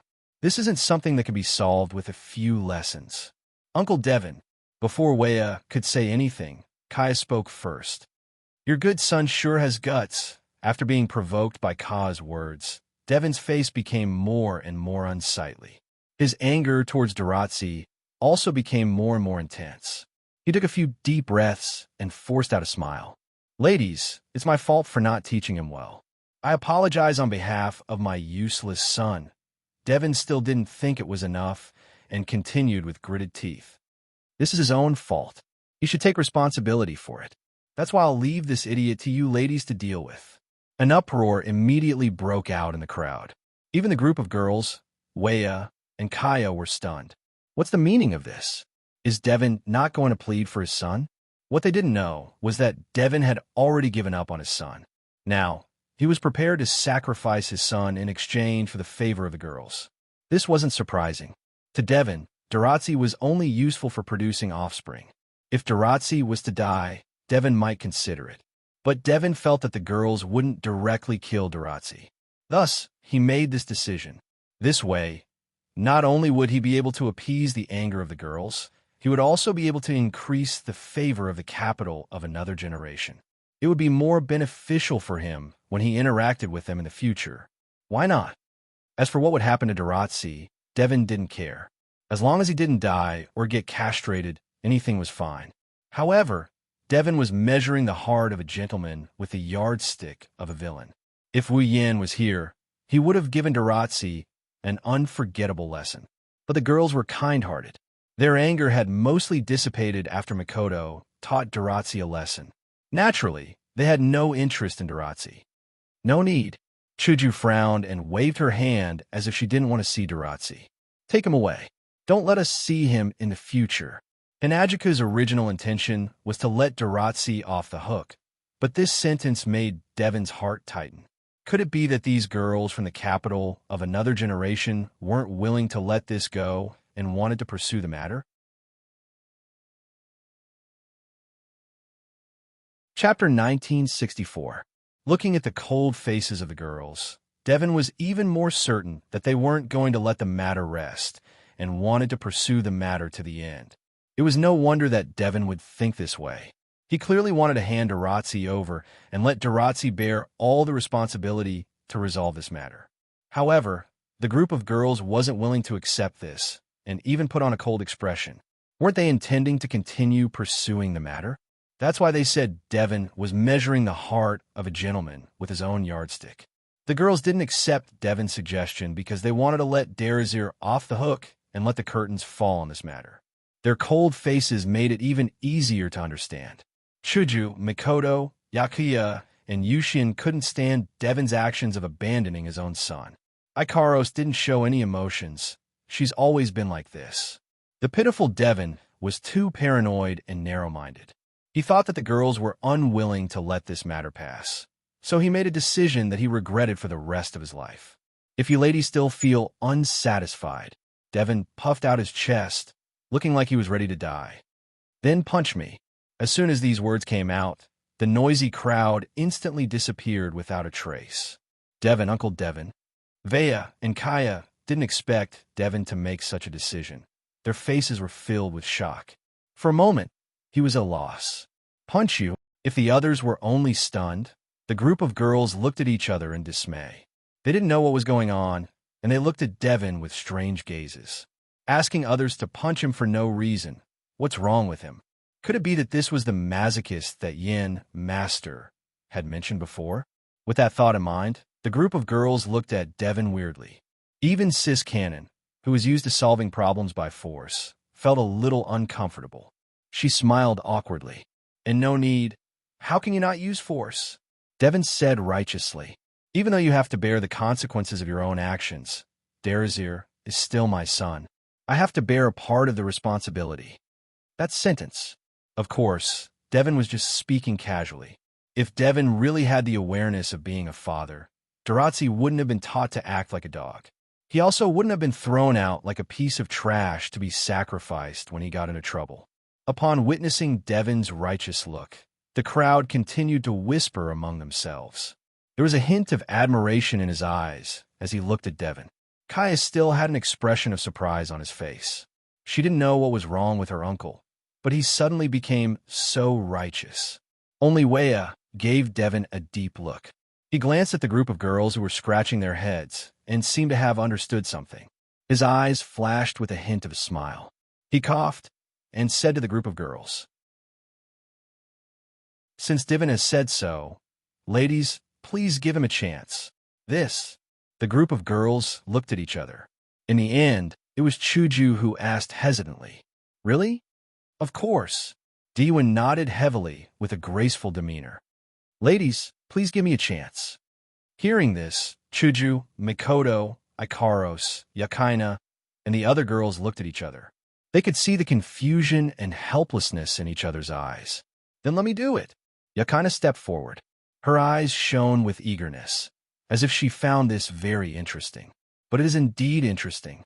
It's not that Yakaina hasn't hit anyone before, but it's the first time someone took the initiative to ask her to do it. The corners of Ya's mouth curled up as his eyes lit up. "I won't go easy on you." "No problem." Devon patted his own chest and said, "Don't worry. Please give it your all, miss." At first, Devon thought it would be either Chuju or Mikoto. Now it's a girl he's never heard of. Though he didn't show it on his face, his heart was filled with joy. Hinajiku and Mikoto were quite famous in Silverio World Institute. Everyone knew that Hinajiku had defeated Bizi, the young master of the third most powerful family in the Ailu Empire, the Ladine family, during the Grand Tournament. The latter even went head-to-head with Princess Sylph of the Ailu Empire's royal family. He's one of the most popular powerhouses in the Spalier World Academy. How could Devon not have heard of him? From Devon's point of view, to be able to defeat Bishi, the young master of House Ladine, the third strongest house in the Ailu Empire, Chuju must be at least a peak rank 7 powerhouse. Mikoto, on the other hand, is a rank 8 powerhouse. Both of them are extremely talented. However, Devon himself is a peak rank 8 powerhouse. Devon felt that with his current strength, even if Mikoto were to attack with her full strength, it would be a lie to say that he wouldn't be affected at all. However, it's still too early for him to be injured, unless Mikoto is a high rank 8 powerhouse. As for Chuju, even if she made a breakthrough after leaving the Spalier World Academy, she should still be weaker than Mikoto. If she were to attack, Devon wouldn't have to fear her at all. But this time, Hinajika didn't do anything, Mikoto didn't do anything. The one who did was a little girl whose name he didn't even know. Devon's heart calmed down. He looked at Yagiku, who was eager to do something, and he just used his mana to cover his body. If it were Chuju or Mikoto attacking, Devon would have used a shield spell to block the attack. But since it was Yakaina who attacked, Devon thought that it would be fine to use his mana to reduce the damage. He didn't want to embarrass his opponent too much. Such underestimation of the enemy and a series of self-righteous thoughts caused Devon to fall into an ice cellar in the next moment. Whoosh! At a certain moment, Yoshi's figure suddenly moved. He raised one of his hands and clenched it tightly. A stream of air surged from it and wrapped around Yoshi's slender fist. It tore through the air and viciously smashed towards Devon's chest. As soon as Yuya made his move, everyone in the audience cried out in surprise. Even Wea and Kaya were shocked to their feet. This punch has completely exceeded the strength of a rank 8 powerhouse. It's at least a peak rank 8 powerhouse. If even the onlookers could see it, Devon naturally could. Facing such a powerful attack, which was equivalent to his all-out attack, Devon's complexion changed drastically. He frantically mobilized the mana within his body in an attempt to form shield. However, by this time, everything was too late. Boom! With a deep explosion, the slender fist wrapped in air instantly shattered the mana covering Devon's body and landed solidly on Devon's chest. Ah! Devon let out a blood-curdling scream as his body was sent flying. Like a piece of garbage being thrown into the air, he continued to roll until he was 20 meters away before stopping and lying on the ground. PFFF. The intense pain from his chest caused D when he spit out a mouthful of blood. His face became extremely pale.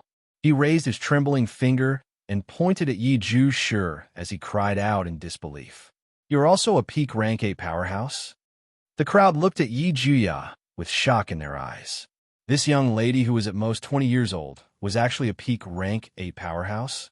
Doesn't that mean that as long as this young lady is given some time, she will have a chance to become a rank 9 powerhouse and dominate the Spalier world? Furthermore, if he was lucky, it was not impossible for him to break through to the demigod level and become invincible from then on. Where did this super genius come from? Wea's face was also filled with shock, not expecting Yuya to be a peak type 8 powerhouse. Even Kaya's eyes flashed as he looked at Yuya seriously. If these people knew that Yakina wasn't a peak rank 8 powerhouse, but a rank 9 powerhouse, what would they think? Why are you looking at me like that? Being stared at like that, Yageisha's face reddened and he stuttered as he tried to explain himself. He asked me to hit him. Who knew he's so weak? This girl thought that she was being too heavy-handed. Everyone immediately looked at Devon with strange gazes, causing his face to turn green and white. In the end, he couldn't stand the stimulation, and his head tilted to the side as he fainted. An uproar once again resounded throughout the entire palace. Chapter 1965. The royal city of Feyre Empire was bustling with activity today. As the saying goes, good news never leaves the house, but bad news travels for thousands of miles. Furthermore, all the powerful fighters in the Feyre Empire who could fight on the battlefield had gathered in the capital of the Feyre Empire. If a piece of news were to leak out, how much time would it take for everyone to know? Therefore, in just half a day's time, 2 extremely shocking pieces of news were leaked. The first piece of news was that Duratsi of the Feyre royal family kicked an iron plate. Not only did he fail to take advantage of a young girl, but he was also defeated along with his guards. When news of this spread, everyone in the Field Empire's capital cheered in unison, saying that they deserved it. Many people were aware of Duratsi's existence and actions. The reason was simple, because this guy would go to the streets of the royal city every day to find some good-looking girls. As a prince of a branch family, he often used his status to bully men and take advantage of women, causing others to despise him. It could be said that his reputation was in tatters. In the past, the men who had been bullied by Derazir and the women who had been molested by Derazir could only bear with it because of the other party's status. Now that this scum had finally been dealt with, how could they not be happy? Some of the servants in the palace even used a crystal ball to record the scene of Duratsi lying on the ground, urinating all over the floor. His mouth was full of saliva, and his eyes were bulging out. He looked like an unbearable fool. They then spread it around the royal city. In just half a day, everyone had seen it. It was believed that Durazzi would not be able to raise his head in the royal city in the future. The second piece of news was that Durazzi's father, Devon, was also defeated in one move. As for Devon, the people in the royal city didn't know that he had a vicious and heartless side. Their impression of Devon stopped at the level of leader of the royal family of Feyre Empire. They only knew that the current emperor of Feyre Empire had a younger brother, but didn't know what he was capable of. However, when the news of today's incident spread, Devon's impression of him became thought-provoking. Knocked down by a single move? Defeated in one move by a young girl who wasn't even 20 years old? Wouldn't that be an incomparably shameful thing? However, there were also rumors that Devon was willing to be punched in order to shoulder some of the blame for his son. That was why he ended up in such a state. It wasn't shameful. Instead, he dared to take responsibility for his actions and had an extraordinary bearing. Of course, if Devon's son was someone else, the people in the capital would definitely think so. At that time, not only would Devon not lose face, but he would also gain a good reputation. Unfortunately, Devon's son was Durazzi. Stand up for a scum like Durazzi? If this wasn't aiding the tyrant, then it was showing favoritism, right? This leader of a branch of the Feyre Empire's royal family wasn't a good person either. As a result, all the rumors about Devon became negative. Due to the effectiveness of the air-restricting domain, the people were no longer afraid of the surprise attacks of the flying magical beasts. The magical beast army also seemed to have realized that they had lost a great advantage and did not launch an attack during this period of time. As a result, the two rumors that had tarnished the reputation of the Feyre Empire's royal family were discussed enthusiastically for the entire day. They did not stop until the sun set and night fell. Thanks to this, the Feyre Empire's royal city, which had been filled with tension and heaviness due to the magical beast army's attack, was instantly replaced by a sense of joy. Today, the Feyre Empire's royal city was filled with laughter, and the atmosphere was joyous. While the entire Feyre Empire's royal city was filled with laughter due to the liveliness of Devon and Durazzi, an incomparably mournful shriek sounded in one of the chambers in the Feyre Empire's royal city. Bam! Accompanied by a blood-curdling scream, a figure was flung high into the air like a kite with a broken string in the bedchamber before crashing heavily onto the ground. After rolling a few times, a face contorted in pain was revealed. This face belonged to one of the main characters of today's scandal, Durazzi. However, Durazzi's current state was much worse than during the day. His face, which was originally extremely pale due to excessive debauchery, became completely pale. Not only were his clothes covered in dust, but they were also covered in fist and footprints. The corners of his mouth were full of blood, and blood was also flowing from his nostrils. Tears flowed from the corners of his eyes as he wailed miserably. "It hurts! It hurts! Stop hitting me! It hurts!" This time, it was no wonder that Durazzi was so unbearable. He had never been beaten or even yelled at since he was young. In addition, he had always been fed and clothed. He didn't even need to hold a kitchen knife. Naturally, he had never felt the slightest bit of pain. Now, even the slightest bit of pain would make him wail loudly. It was unbearable. Seeing Durazzi rolling on the ground in pain, Devon, who was sitting on a chair in front of the palace, clutching his chest. His face was pale, but his eyes were incomparably cold.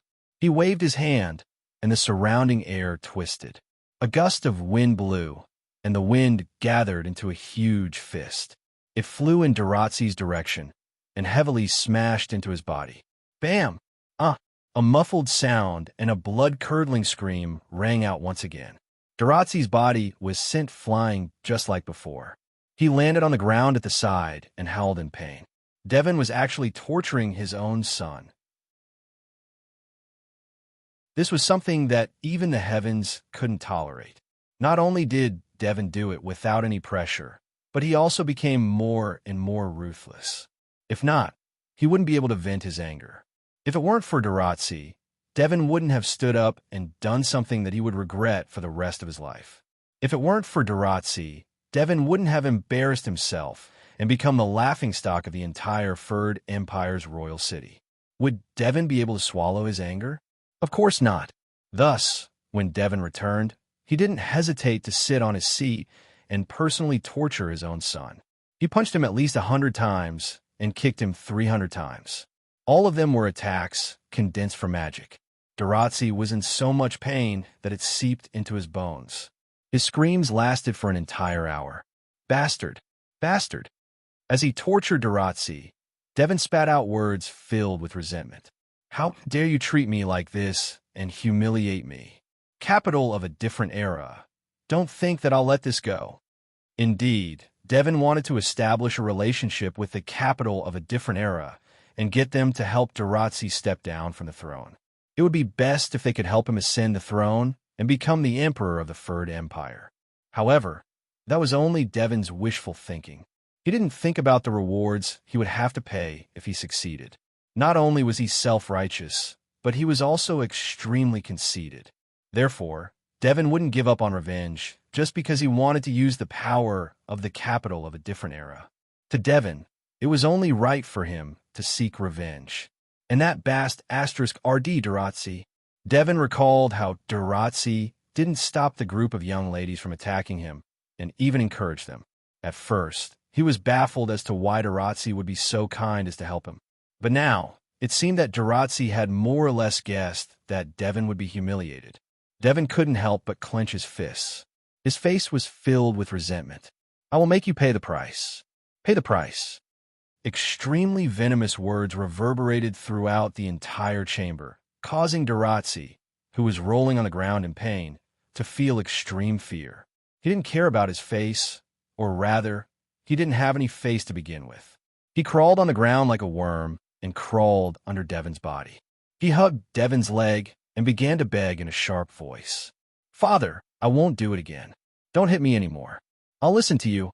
I'll listen to you. Hearing that, Dewin coldly snorted. Just as he was about to kick Durazzi away, he suddenly paused. A trace of hatred and viciousness flashed through his eyes. He extended his hand, grabbed Durazzi's collar, and pulled him in front of him. You'll listen to me? Durazzi didn't dare to say no. Snot and tears flowed out of his nose as he nodded rapidly. Devon's lips slowly curled up. A cold and cruel sneer appeared on his face. If you do as I say obediently, not only will I forgive you, I will also let you have a taste of those women who cause you to fall into this state. How about it? Do you want to do it? Durazzi was stunned at first. Then he nodded even faster, causing Devon to laugh out loud. His voice was filled with insanity.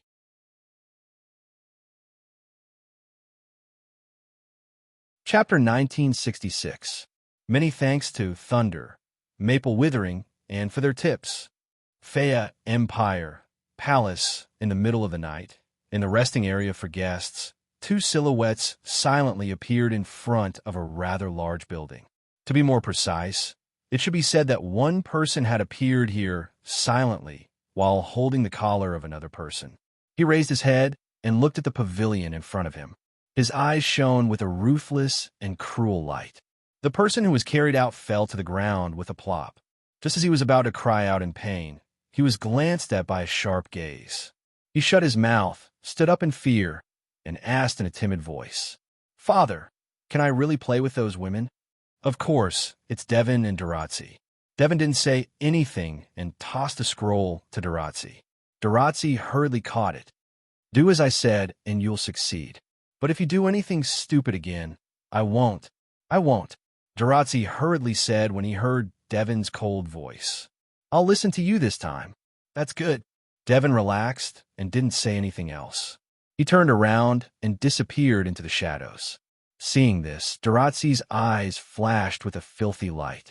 He rubbed his hands and hugged the scroll as if it was a treasure. With a face full of joy, he ran to the loft in front of him. He directly pushed open the door and walked in. At the same time, Yi Jiao was lying on a round table in the middle of his living room, waiting for Shi Xian to arrive with a bored expression. Shi Xian, you're so slow. Unlike the Bruba Empire's palace where the girls live together, Chuju, Mikoto, Ikaros, Yakuya, and Shisien were arranged to live in separate buildings. Even though they weren't far from each other, they weren't living together. For the Yakuya sisters who were like twins, this was a bit hard to accept. That's why Shisien said that she would secretly come over at night. She would live together with Yakuya. Bam! At a certain moment, the sound of the door being pushed open and closed came from the entrance. Yi Juya, who had his back to the door, paused for a moment and turned around in confusion. Then Yi Jia saw it. He saw the scroll in his arms.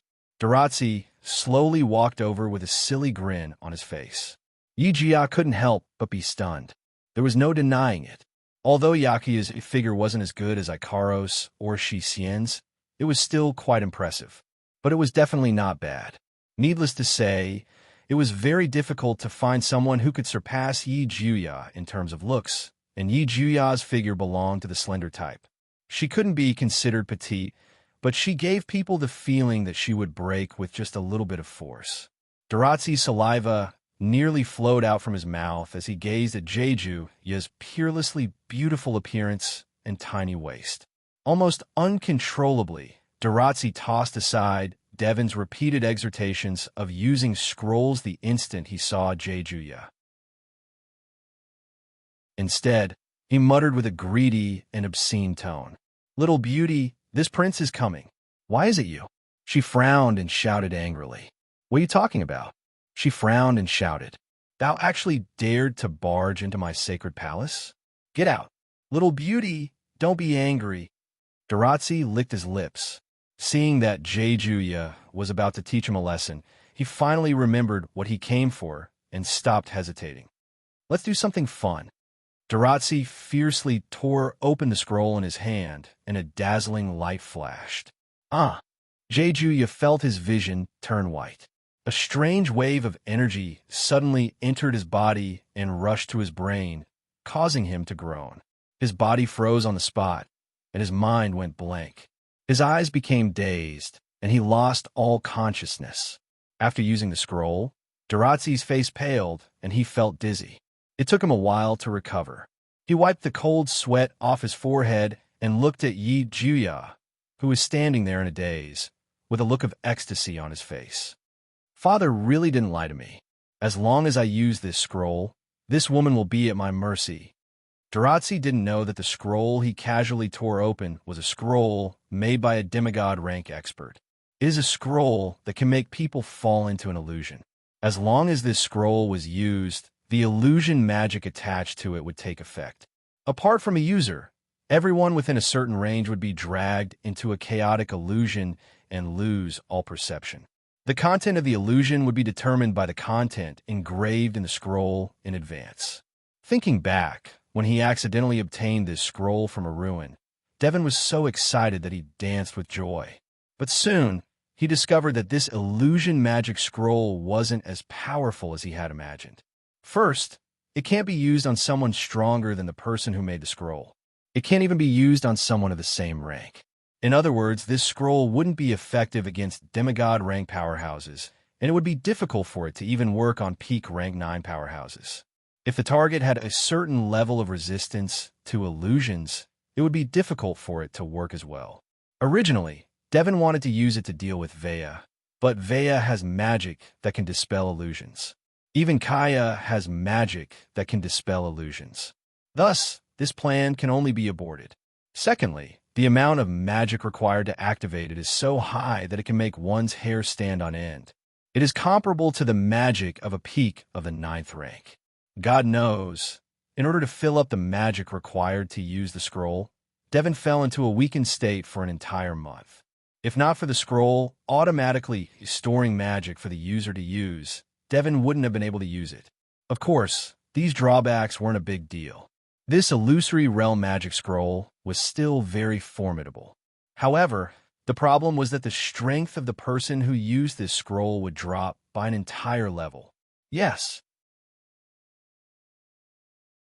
1 rank, and it is forever. This caused this scroll to become completely useless and was shelved by Devon until today when he thought of it and took it out for Daratzi to use. Daratzi didn't notice that his pitifully weak strength of the 5th rank is dropping at a frightening speed. It only stopped when he fell to the 4th rank and almost fell to the 3rd rank. Looking carefully at the contents of a scroll in Darazi's hand, it reads, "The person I met tonight is Kaya." Devon's scheme has finally been revealed. Using an illusion magic scroll to force Jejuya into an illusion, he will treat Darazi as Kaya and shift the blame for everything that happened tonight to Kaya, to the direct descendants of the Fea Empire's royal family. This way, Devon will not only take revenge on Jejuya, who made him lose face, but also the direct descendants of the Fea Empire's royal family. Devon didn't think that the people of the capital of alternate generations would let this matter rest. He can also use this opportunity to establish a relationship with the capital of alternate generations and drag them down with him to deal with Vea. 3 birds with 1 stone. Darazi didn't know about all of this. He only knew that his father had ordered him to do whatever he wanted after using the scroll. Darazi's greedy gaze swept over the sluggish Yakuya's body. He couldn't wait to take off his pants and yell out loud, "Little beauty, I'm coming." After speaking, Darazi reached out with his hand and grabbed towards Yakuya's body. Ah! A blood-curdling scream filled with fear, despair, and despair suddenly reverberated throughout the resting area of the Fea Imperial Palace. The scream was so shrill that it made one think of a criminal who was sentenced to death being sliced into 1,000 pieces. It was as shrill as a ghost scream. Not good. When Devon, who was hiding in the shadows outside, heard this voice, his expression changed drastically. He immediately recognized the owner of this voice. The plan has failed. Immediately, an extremely strong sense of unease welled up in Devon's heart. Then, a strange sound came from the pavilion. It was like the sharp whistling sound of a tornado tearing through the air. It also sounded like the wailing of a ghost from the abyss, making one's hair stand on end. He's indeed trash. He can't even handle such a small matter. Devon couldn't sit still anymore. He dashed out of the shadows, but he didn't dash toward the attic. Instead, he dashed toward the outside of the resting area. Devon had no intention of saving Darazi. Instead, he chose to protect himself. Chi. However, in the next second, the sound of something breaking through the air rang out behind him, causing Devon's pupils to shrink to the size of a needle tip.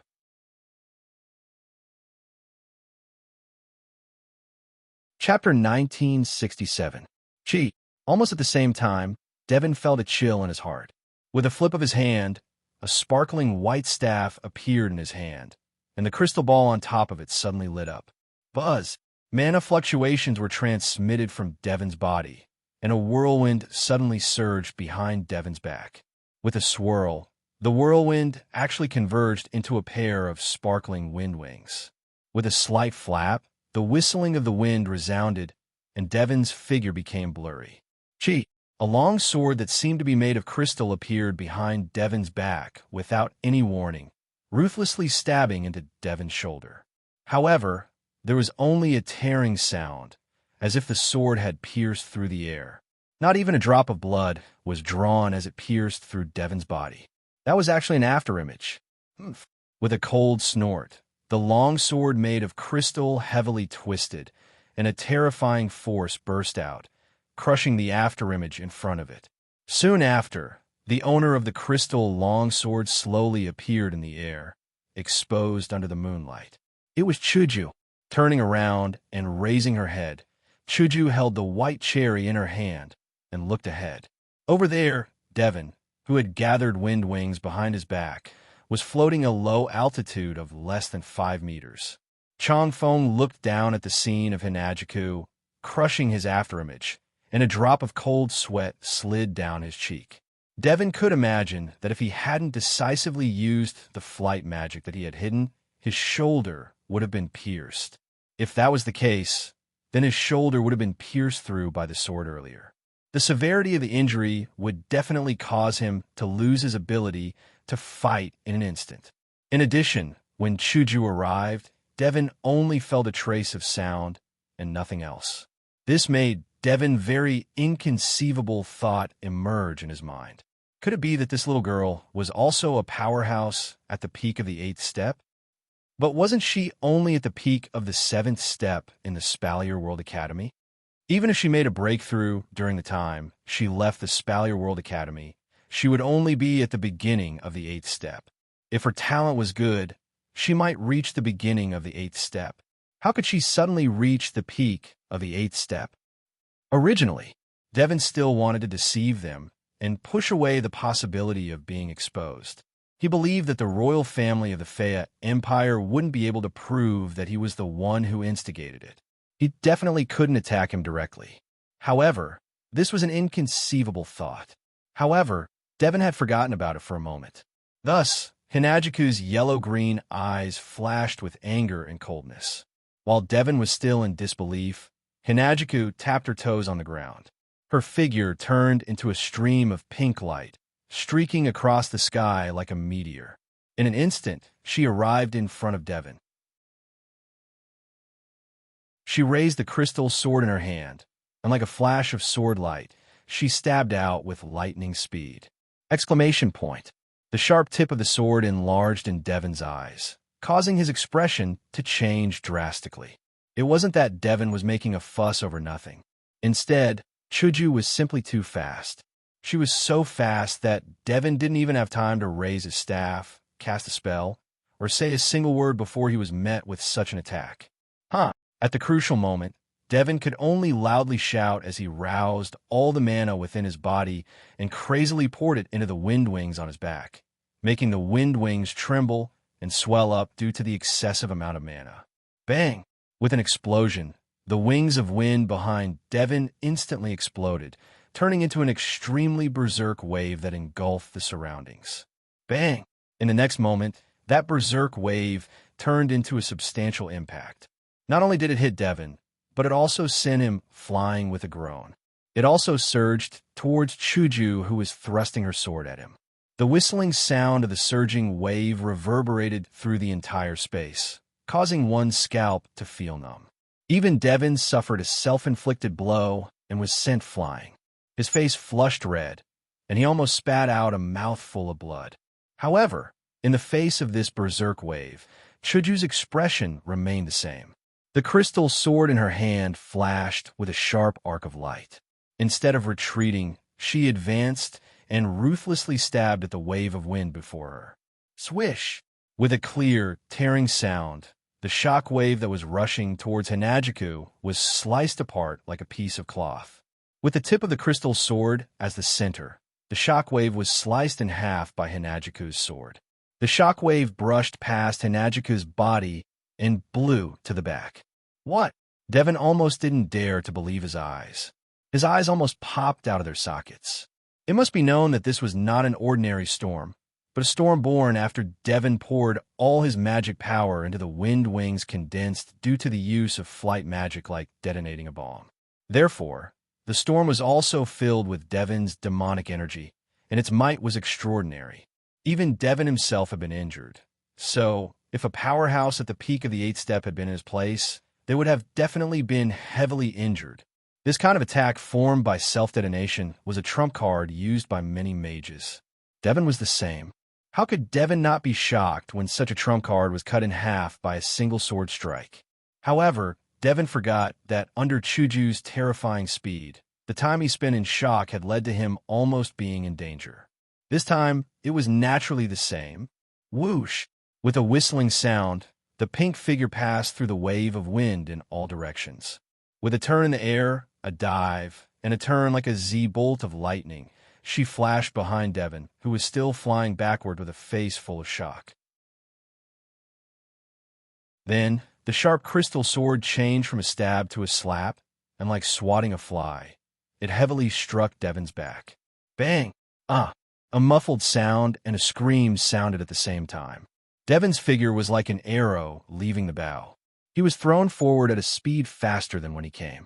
Then, he hit the air that was as hard as a wall due to the forbidden airspace domain and fell down in an incomplete parabola. Bang!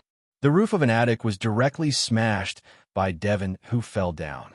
Devon's figure that fell like garbage was also accompanied by a lot of wood shavings.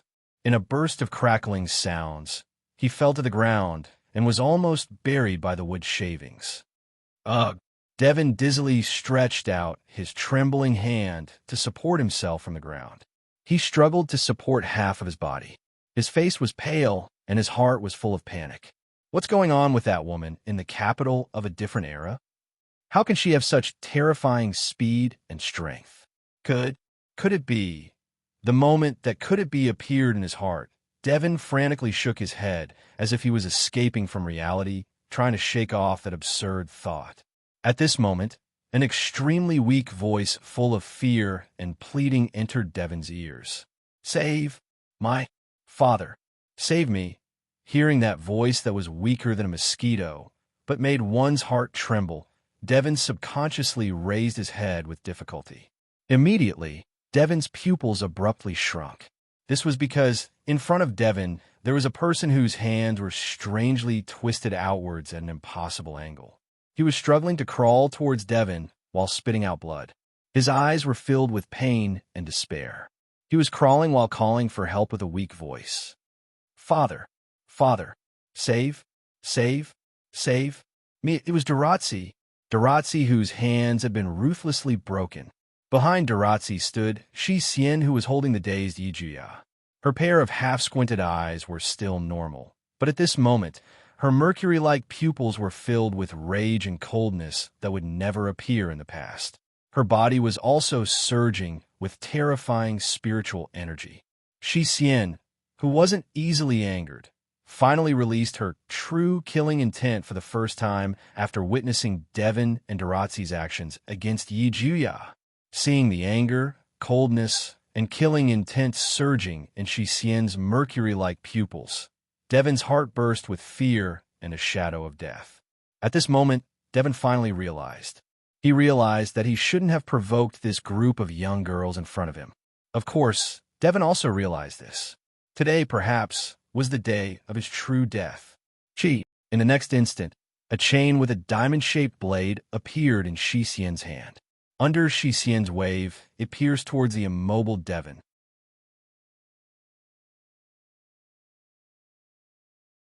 Chapter 1968. Bam! Bam! In a hall of the Fea Imperial Palace, Devon and Durazzi were thrown to the ground with two muffled thuds. However, they didn't groan in pain. The reason was simple. Derazir's arms were completely broken, and he had fainted from the pain. His face was covered in tears and snot, and he looked miserable. If Durazzi was said to be miserable, then Devon was said to be inhumane. His clothes had become tattered, without a single piece intact. He looked more like a beggar than a beggar. On his tattered clothes, many bloodstains had coagulated. Through the blood clots on his clothes, what was exposed to the air were hideous scars. At this moment, Devon's face was in a daze. It was apparent that he was numb from the torment of pain. The scars on Devon's body were all sliced open by Dusk Cord's Raphael, El Nash. Not only Devon, but Derazir's arms were also broken by Dusk Cord. It was imaginable how much Dusk Cord hated Devon and Derazir for what they had done. Vea and Kaya stood up abruptly. Their eyes trembled violently, and they shifted their gaze to the two young ladies standing at the front of the hall. Chuju and Mikoto. As the effects of the illusion magic scroll were still active, Mikoto knocked Yakuya unconscious, and Dusk Cord was in charge of taking care of him. Chuju and Mikoto brought Devon and Derazir, who were almost killed by Dusk Cord. However, they were expressionless, and their eyes were filled with anger. Seeing the fury in the eyes of the two girls, how could Vea and Kaya not know what Devon and Durazzi had done to anger the girls during the time they weren't in sight? Wea took a deep look at the numbed Devon before closing his eyes. What did they do? What did they do? Mikoto forced herself to calm down. She gritted her teeth and answered. They did something that is absolutely unforgivable. It should be said that Devon and Derazir had done something that the young ladies couldn't forgive. The two young ladies didn't expect Devon and Derazir to be so vicious. They were the ones who caused everything, and they had to bear the consequences. The young ladies were only defending themselves, and these two attempted to harm Yakuya. Hinajiku and Mikoto didn't even dare to imagine what would have happened if Shi Xian hadn't made an appointment with Yi Juya to stay together at night, and coincidentally arrived at Yi Juya's place and saw Daratzi trying to touch Yi Juya. In a fit of rage, Shi Xian decisively broke Daratzi's hands before he could even touch Yi Juya. When Yi Juya woke up and found out that she was touched by another man, what kind of hateful expression would he have? What the young ladies couldn't tolerate the most was someone who harmed the people around them, not one of them.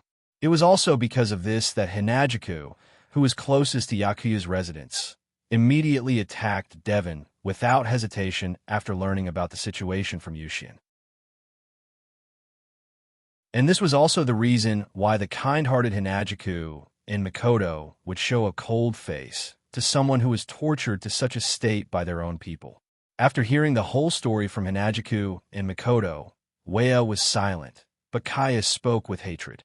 Illusion magic scroll and flight magic. I didn't expect Uncle Devon to have hidden these methods. Moreover, we didn't know about it. It seems that he wants to use these methods on Father. How do the two young ladies think we should deal with Devon and Derazir? Weia changed the topic and said indifferently, since the Fea royal family offended you and attempted to harm you, we of the Fea royal family don't mind handing them over to the young ladies. Devon, who was lying on the ground with a numb expression, twitched slightly. If we want to deal with them ourselves, we wouldn't have brought them here. Hinajiku glanced at the two lying on the ground and turned her head away. They are still members of the Fea royal family. Miss Linya is currently working hard to maintain the seal of the Beast King in the capital of alternate generations.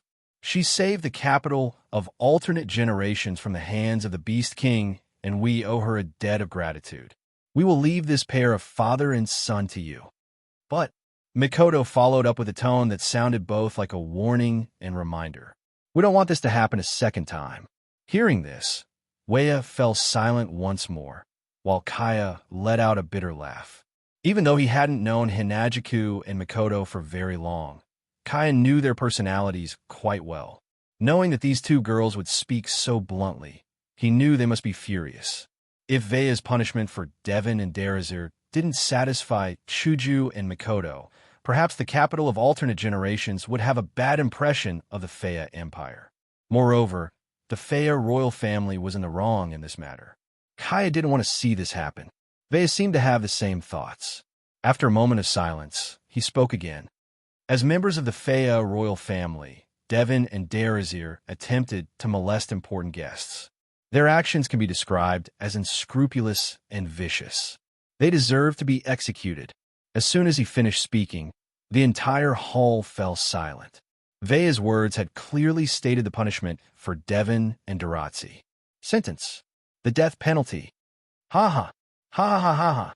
Devon, who was lying on the ground with a numb face, suddenly laughed.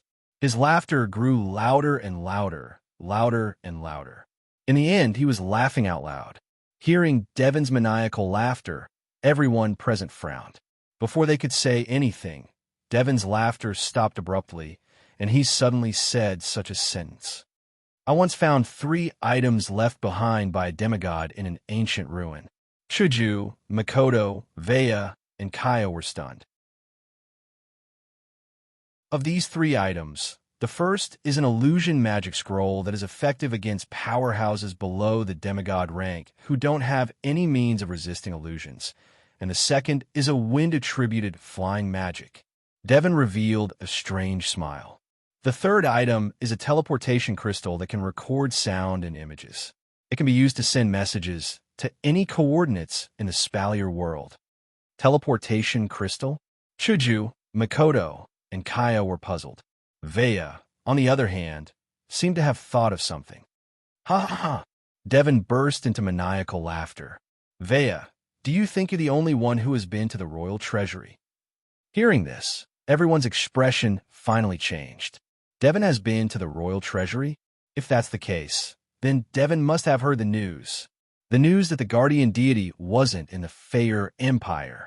Thinking up to this point, the group finally understood Devon's plan. But just as they realized this, Devon took out a palm-sized crystal ball and poured all the remaining mana in his body into it. Buzz! The next moment, The crystal ball trembled all over and suddenly jumped up. It shot out at a speed that no one present could stop in time. It maintained a low altitude of less than 5 meters and flew through the window into the distance. In an instant, it disappeared without a trace. Ha ha! Devon laughed so hard that the wounds all over his body cracked open and blood flowed out. His expression was unusually sinister. I want the entire Fair Empire to be buried with me. Umph. Vea let out a snort. He swung his arm, and a wind blade flashed across Devon's throat. PFFF. A smear of crimson blood floated into the air, and a bloody wound appeared on Devon's neck. Devon's laughter came to an abrupt halt. His eyes popped out, and he died with remaining grievances. Father. Kaya turned to Vea anxiously. Vea's expression sank. Just as he was about to think of a way to steal the crystal ball, Chuju spoke. Your Majesty. Chuju's eyes glinted. This seems to be beneficial to our plan, right? Vea was taken aback. Then his eyes glinted. R1152.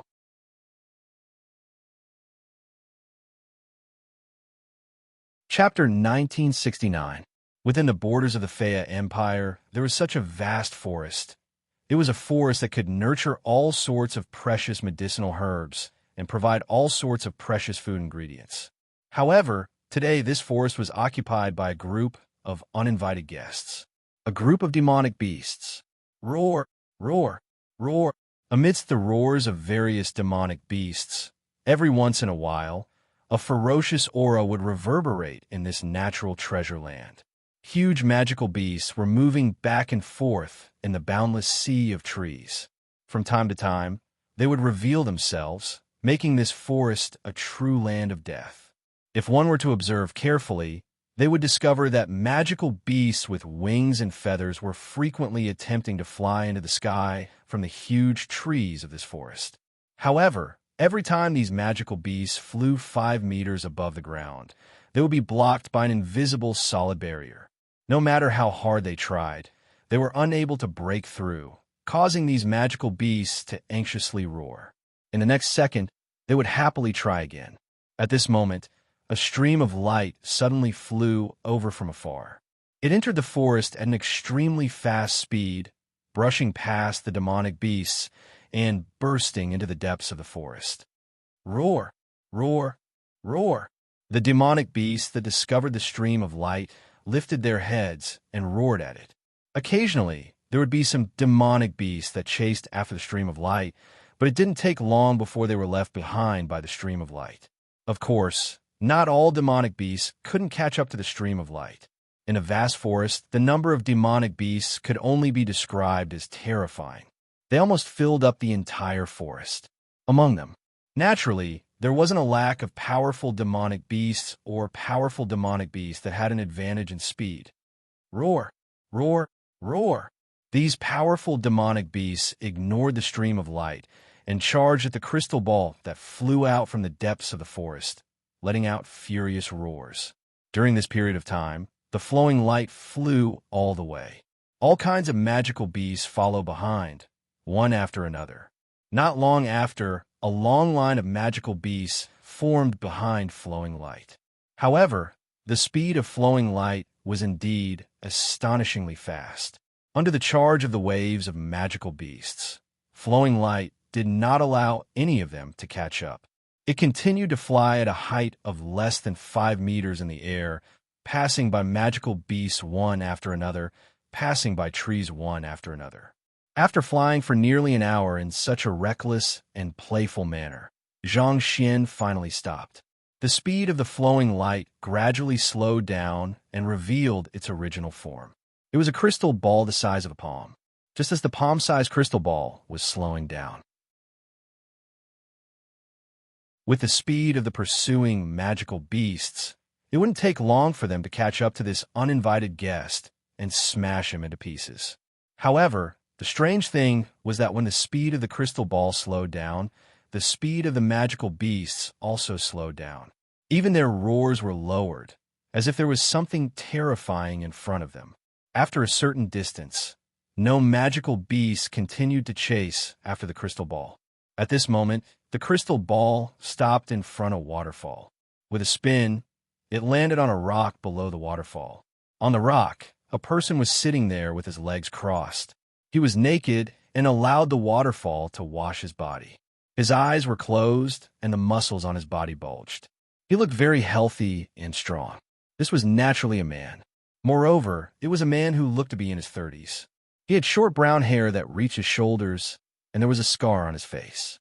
He looked like a general who had fought on the battlefield, and his entire body was emitting a murderous aura. The man quietly endured the impact of the waterfall.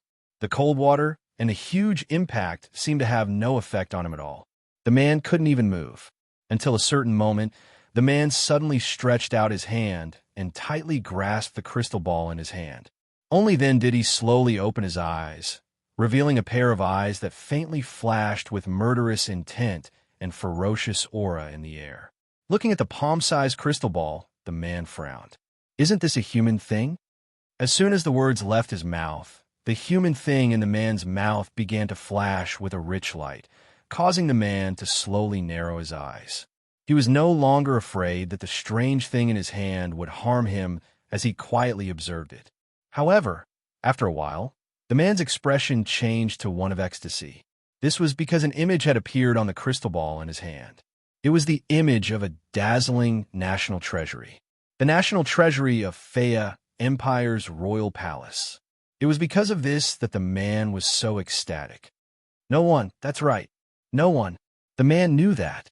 The protectors of the 3 empires of the Spalier world were all in the national treasury of the 3 empires.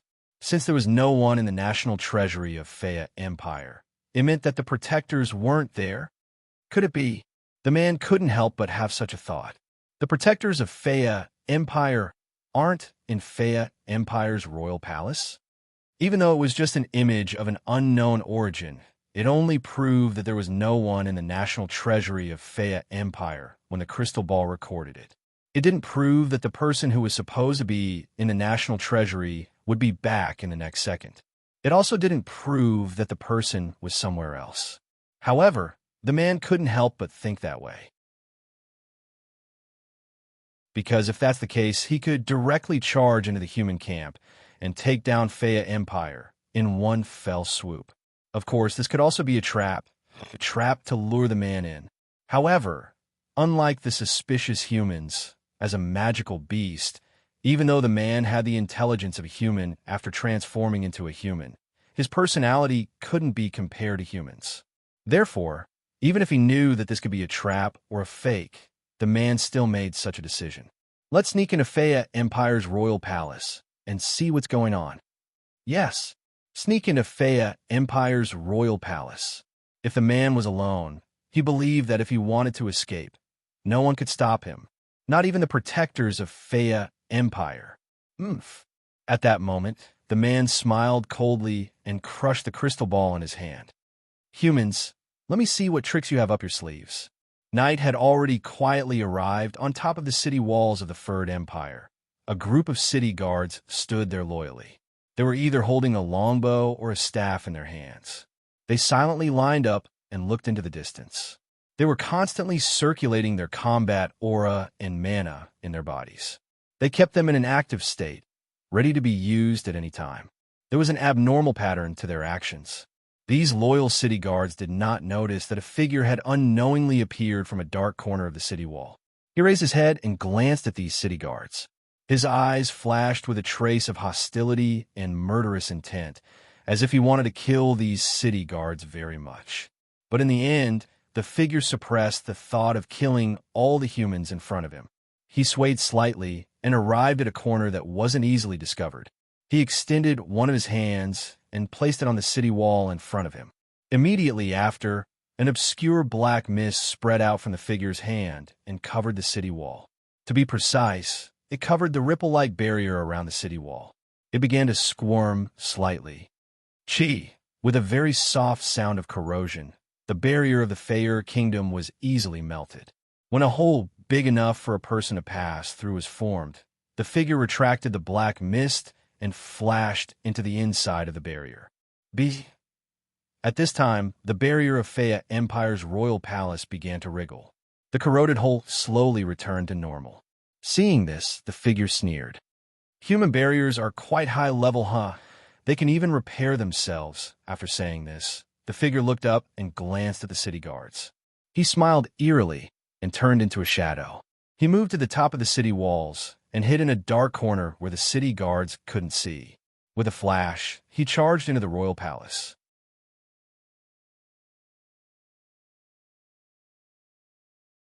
Chapter 1970. In the dead of the night, other than the sound of breathing coming from every building in the Fia kingdom, there was only the faint sound of orderly footsteps echoing in the surroundings.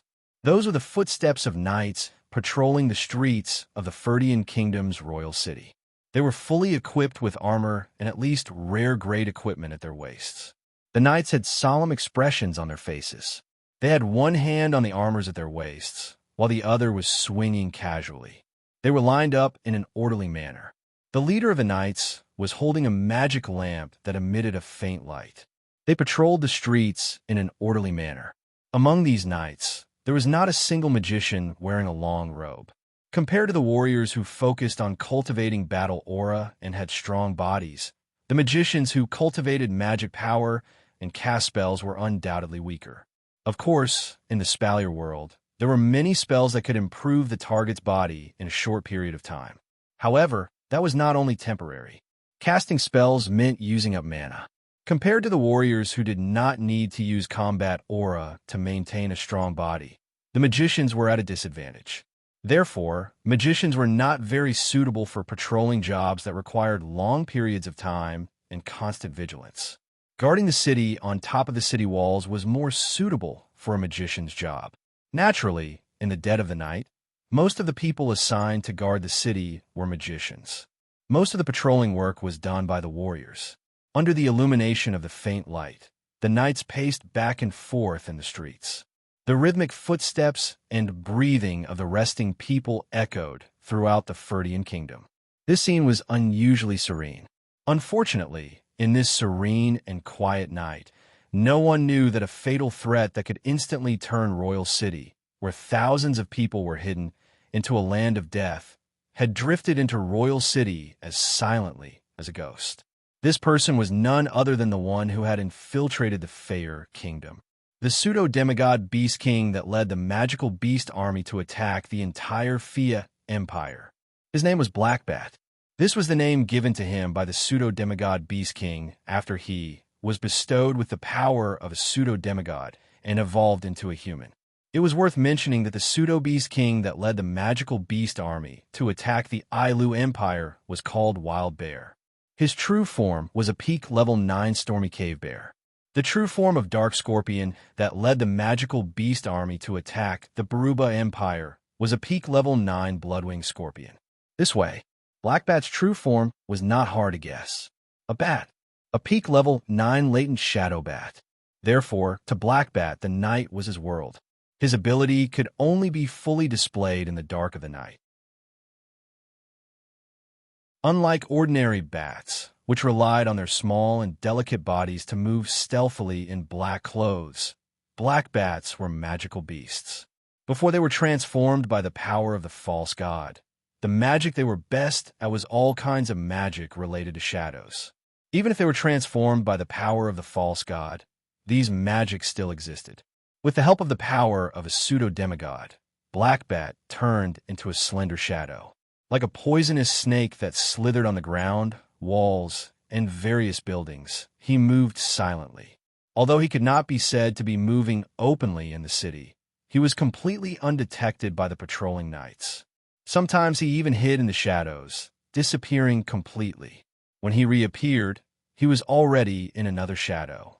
Maintaining this speed, Blackbat, who had turned into a slender shadow, moved stealthily for nearly 10 minutes before he arrived at the center of the Fia Empire city, right in front of the palace.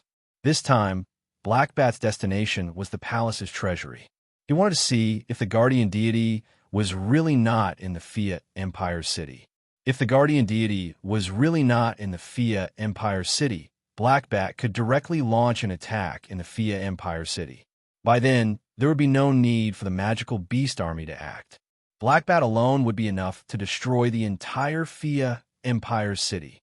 However, what Black Bat didn't notice was that while he was rushing into the palace in excitement, Ikaros, who was in one of the lofts in the resting area of the palace, raised her head. Her eyes were like those of a sci-fi movie. With Black Bat's speed, after circling the entire Fia Empire's palace, it took him half an hour to find the palace's treasury. In a hall in the deepest part of the palace, Black Bat's shadow materialized at the end of a corridor. Black Bat's powerful body was exposed to the air as he looked ahead. What appeared before Black Bat's eyes was a door, a huge door. The door was at least 10 meters tall and 4 meters wide. A person standing in front of this door would appear extremely small, even if it was the pseudo-beast king who had destroyed the entire Fia Empire's city in an instant. As a magical beast whose original form was a bat, the Black Bat's body wasn't very large before it transformed into a human. Even though magical beasts were unusually large in size, and peak magical beasts of the 9th rank were even more so, the Black Bat was one of the rare types of magical beasts that were relatively small in size. Hence, Black Bat couldn't help but be stunned for a moment as he stared at the gigantic door in front of him, even though he had killed countless huge magical beasts in the past. Then he closed his eyes, and the shadow under his feet continued to elongate and extend, covering Black Bat's body. With a circle, he darted towards the door and squeezed into the gap of the door like a paperman. Buzz! However, as soon as Black Bat squeezed through the gap of the huge door, circles of translucent barrier formed by crystals fluctuated abruptly.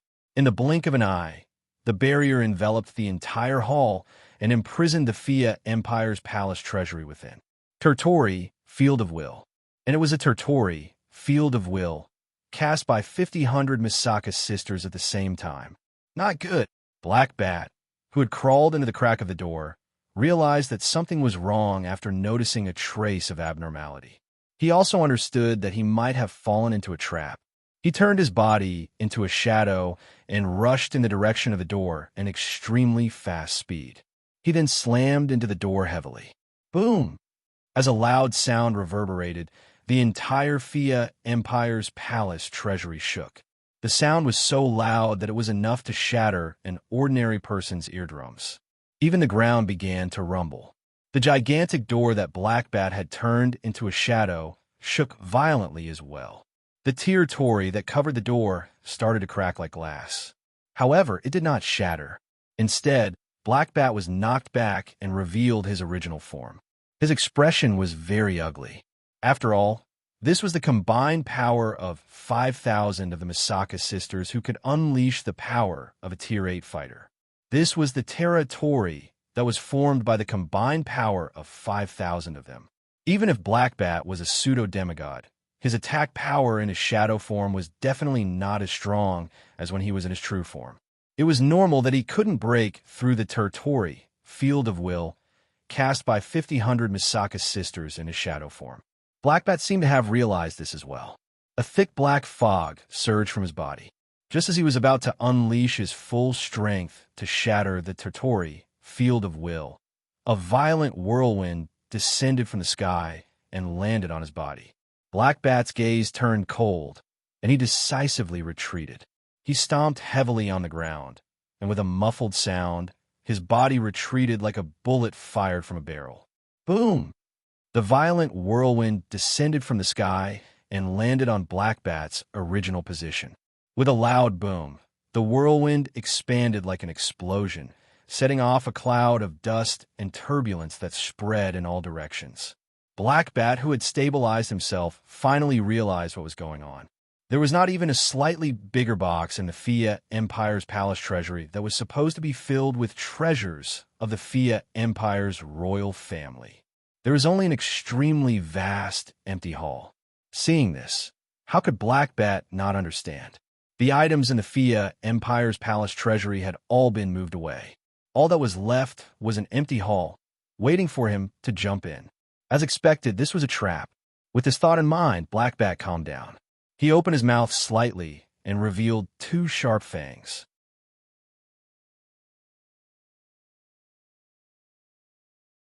Chapter 1971. Whoosh! A gust of wind blew through the vast treasury without warning, carrying away the smoke and dust that filled the air. As the smoke and dust dissipated, several figures of different heights were exposed within the smoke and dust. Blackbat was forced into the interior of the treasury.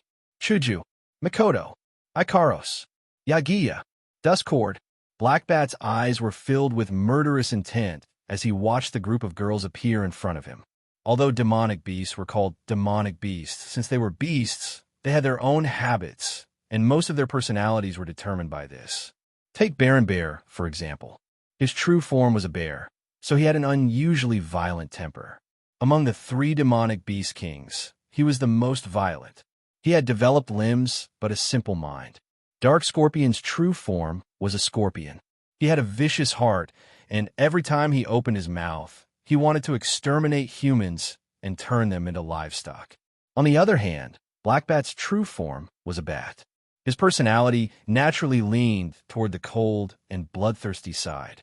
If Baron Bear and Dark Scorpion wanted to exterminate humans because of the demonic beast king's order and wanted the demonic beast to rise up and become the master of the Spalier world, then Blackbat's desire to exterminate humans was completely out of his own heart. It wasn't just humans either. As long as the bat could see blood and hear the screams of others, it would be very happy and would do anything for this goal.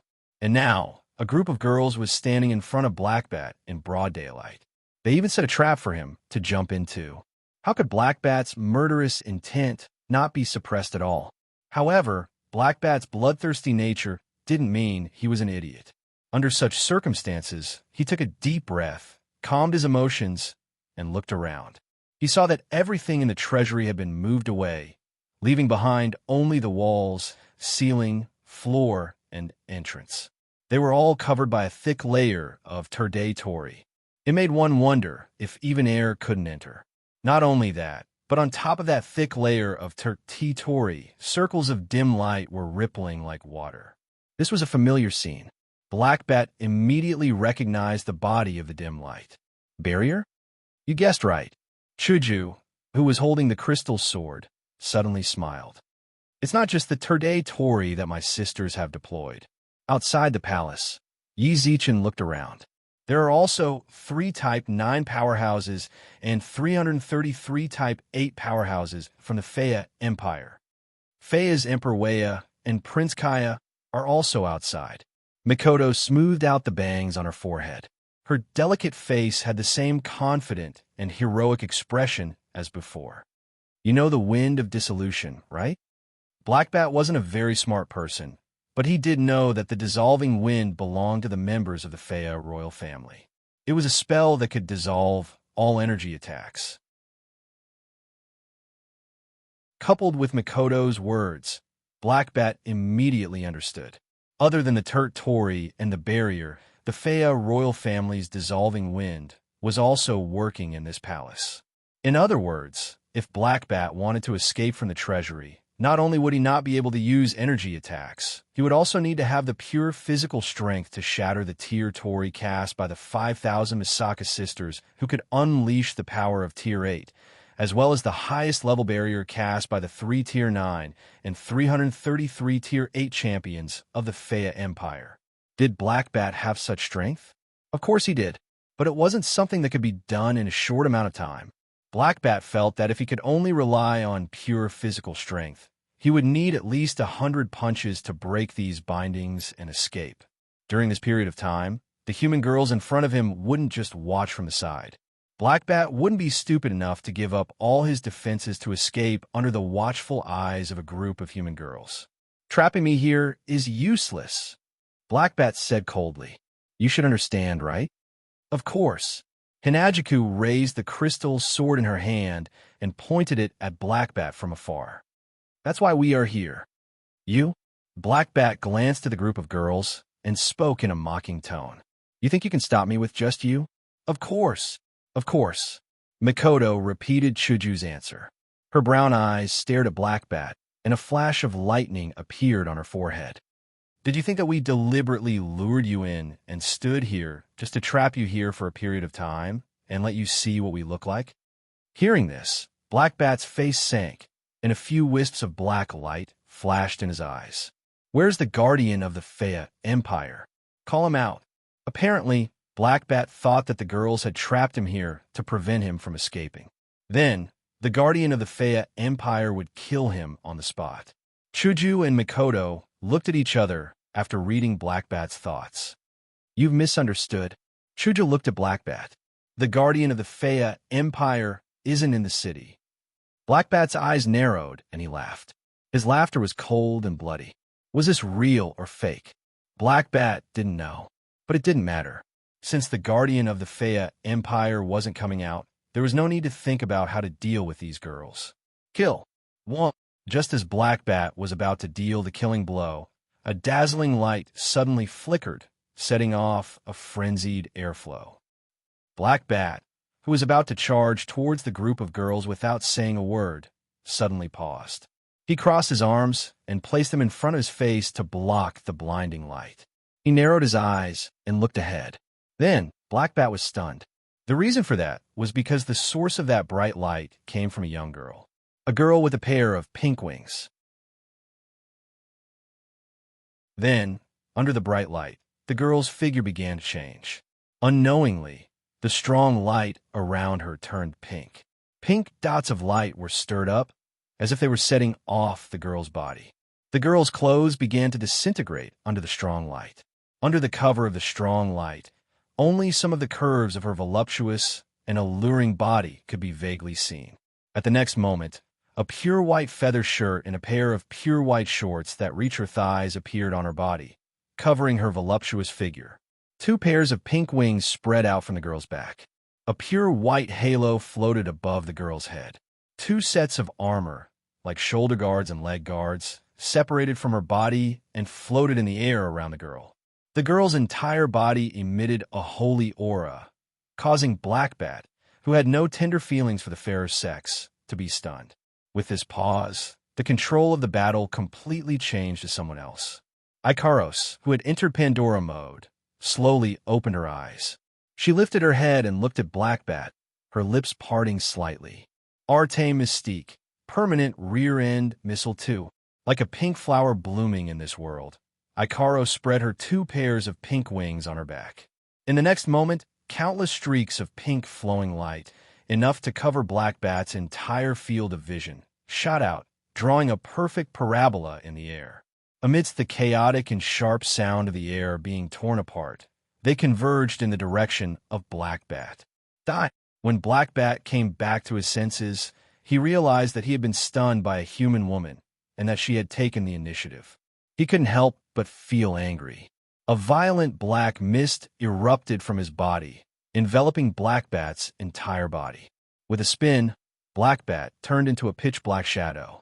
Like a stream of light, the shadow fearlessly rushed towards the pink stream of light. A black stream of light collided with thousands upon thousands of pink streams of light. If one were to look at this scene from the surface, there was no doubt that there was no suspense. However, the result of this scene was like a lone insect that broke into a hornet's nest. It didn't match the appearance at all. Boom, boom, boom, boom, boom. Accompanied by a series of explosions, the black flowing light that had turned into a shadow charged through the dense pink flowing light. Wherever it passed, all the pink flowing light would explode the moment it came into contact with the black flowing light, turning into flames and dust.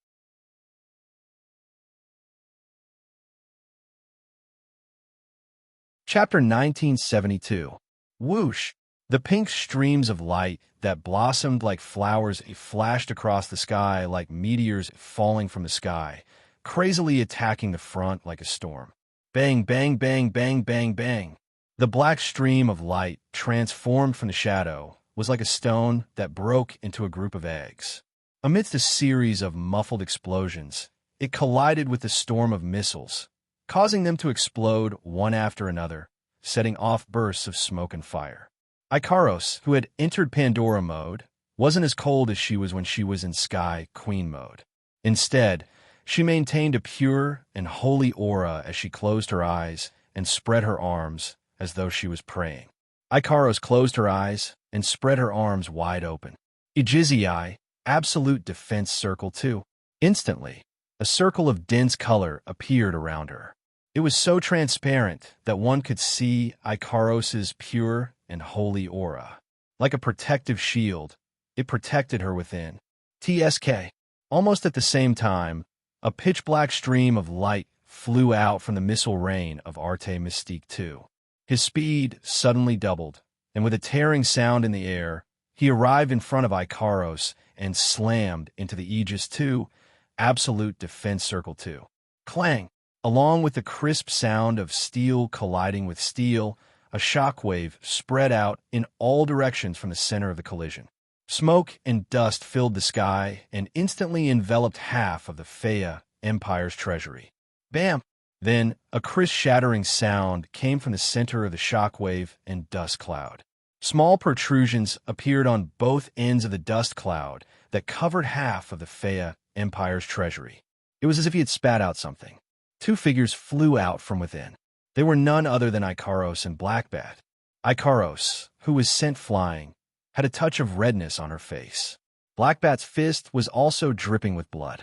Obviously, the collision just now. Both sides suffered damage. This was an inconceivable thing. One must know, with Ikaros's strength in Pandora mode. Aegis 2, Absolute Defense Circle 2, was definitely capable of withstanding the all-out attacks of 3 peak stage, 9-stage powerhouses. Furthermore, the Aegis 2, Absolute Defense Circle 2, also had the effect of reflecting all damage back.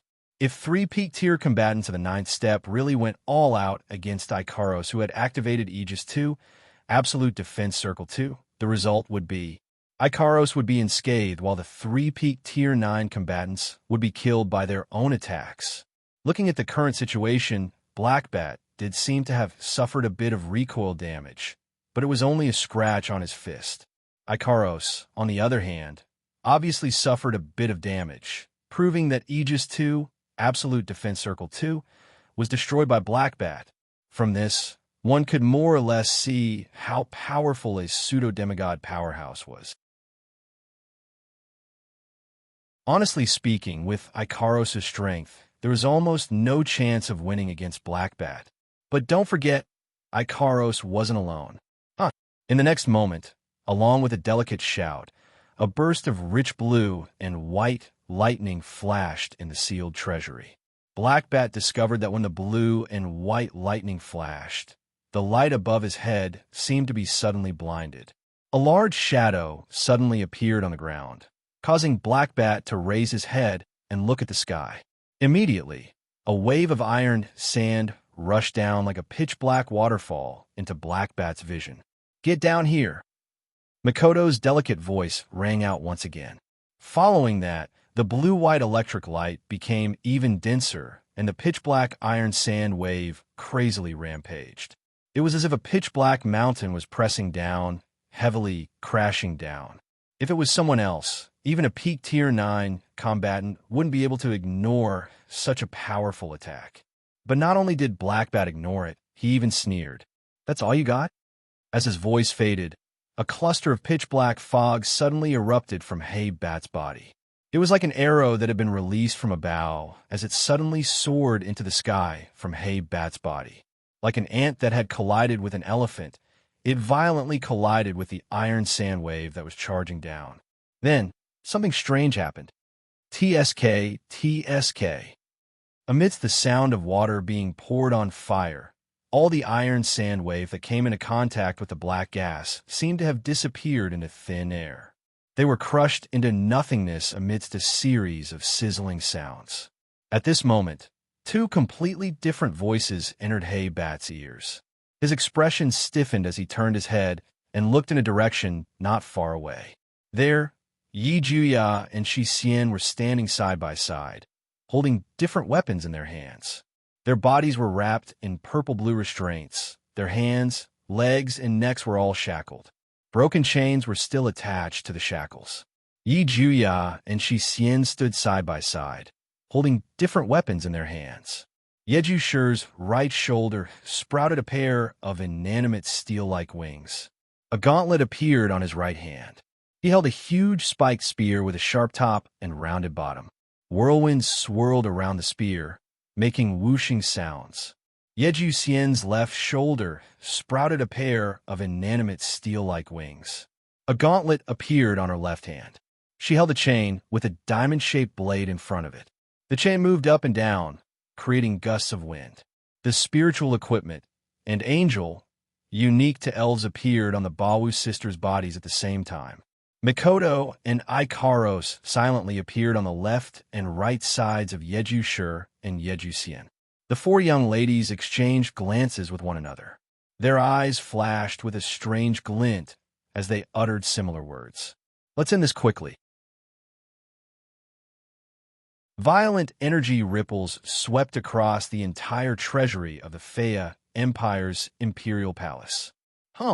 Yeju Shi and Yeju Xian each extended one of their hands and held each other's hands.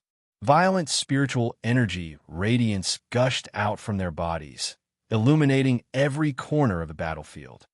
Whoosh! Ikaros extended her hand forward. A ferocious-looking longbow full of barbs appeared in her hand. A cluster of purple-black flames ignited on the bow and gradually elongated into a flaming arrow that was knocked on the bow. Beep, beep, beep. Not to be outdone, Mikoto's entire body erupted with dazzling blue-white electric arcs. Violent electric arcs danced around her slender body and became increasingly violent. In the next second, all the electric arcs gathered on Mikoto's outstretched hand, a token that was inverted on her thumb. Not long after, the iron-like wings on the right and left shoulders of Yeju Shi and Shi Xian merged together, twisting and transforming into an iron-like longbow. Yeju Xian's chain spiraled around the bow and transformed into a bowstring that flickered with a metallic luster. Yeju Shi's huge spear was knocked on the bowstring, transformed from the spirit pendulum, and placed in the middle of the bow, transformed from the wings. The bow spun rapidly. Then, Yaku Shi stretched out his left hand, while Duskcord stretched out her right hand and placed it on the bow. Covered by the armor on her hands, her shackled hands placed on the bowstring made of chains from both sides. With a tug, she pulled the bowstring to its limit and aimed ahead. Ikaros also knocked an arrow on her bow and aimed at Blackbat. An inexplicable glint flashed in her eyes. Mikoto, on the other hand, extended her hand that was holding the coin towards Blackbat's direction. Lightning flashed across the surface of her hand, and the coin on her thumb turned into a tiny white dot. Seeing this scene, Blackbat's pupils shrank. His face that was filled with disdain finally turned serious.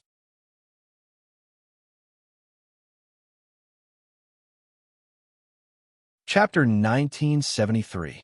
The wind was howling. Heaven and earth were shaking. Lightning was flashing. His eyelids were twitching. Looking at Ikaros, who was pointing her gigantic longbow, Mikoto, who had lightning arcs flashing all over her body, Blackbat couldn't help but raise his guard. Blackbat knew that these four girls were about to use their strongest moves. Blackbat didn't know if these moves would cause him to lose his absolute advantage, but he knew that no matter if these moves were a threat to him or not, it was impossible for him to dodge.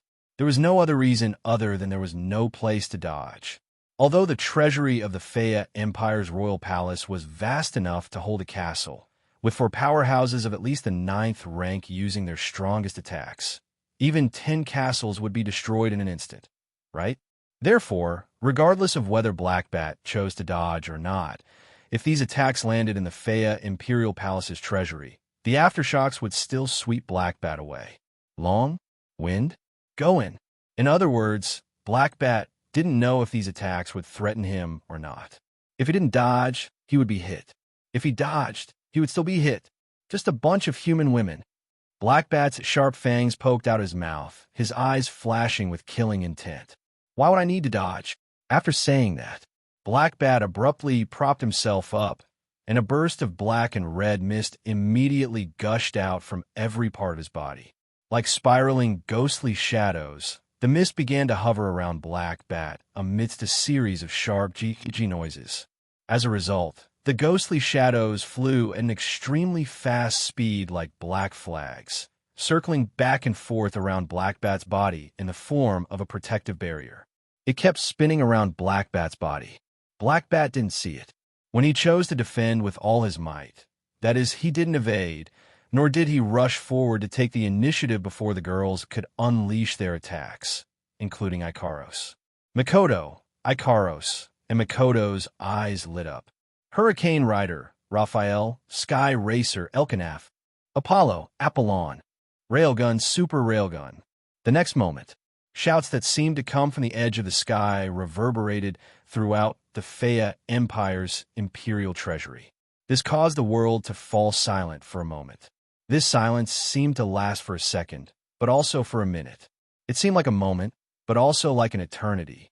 When it completely disappeared, a chaotic energy ripple that no one could ignore shook the area. Wong. Under the influence of the chaotic energy ripples, the entire space within the Fea Imperial Palace started to vibrate. Xiao! A series of neatly superimposed, sharp sonic booms sounded together, causing the space to vibrate from afar to near. Immediately after, a silver stream of light that stirred up layers of wind waves, a purplish-black flame that was so hot that even the air was distorted, and a dazzling orange beam of light cut through the space at the same time. They were like three meteors that fought to be the first to burst out, shooting straight ahead. Kacha Kacha, the silver light that created waves, the purplish-black flame that was so hot that it distorted the air, and the dazzling orange light that was dazzling caused the space to crack. This caused the already shaking area to shake even more violently. The energy ripple and the sharp sonic boom that reverberated in the area became even more intense. What followed was a flash of the three terrifying attacks. Looking at the three attacks that caused the space to crack and almost shatter, Blackbat's eyes were dyed with the black mist and looked extremely sinister. He reached out his hand. Gee. The ghostly shadows that were revolving around Hey Bat let out a mournful cry. They paused for a moment and then gathered on Hey Bat's outstretched hand. Gradually, they turned into a whirlpool of dark clouds that was held in front of Hey Bat like a shield. Xiao, the silver light that created waves, the purplish-black flame that was so hot that it distorted the air, and the dazzling orange light collided with the dark cloud-like whirlpool under the gazes of Mikoto, Ikaros, Yagia, Yuxian, and Hey Bat. Boom! A loud sound that was 100 times louder than a sudden thunder turned into a substantial sound wave that was terrifying enough to make one's mind go blank. It suddenly exploded in the Fea Empire Palace's treasury. Kaboom! The Fea Empire Palace shook without any suspense. The gravel and dust on the ceiling fell down continuously. This made one feel as though the treasury could collapse at any time. It made one's heart tremble. Circles of energy ripples once again reverberated wildly, spreading in all directions. However, this time, the energy ripples spread out with the vortex in front of Blackbat as the center, mixing with the violent shock waves of the wind and waves as they spread out.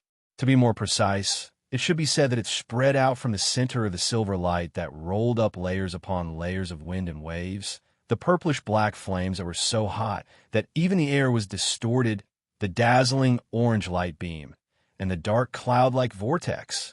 Wong. The dark cloud-like whirlpool in front of Hey Bat was trembling violently. The silver light that landed on it created waves of wind and desperately tried to drill into it. The purplish-black flame also attacked the whirlpool in front of it.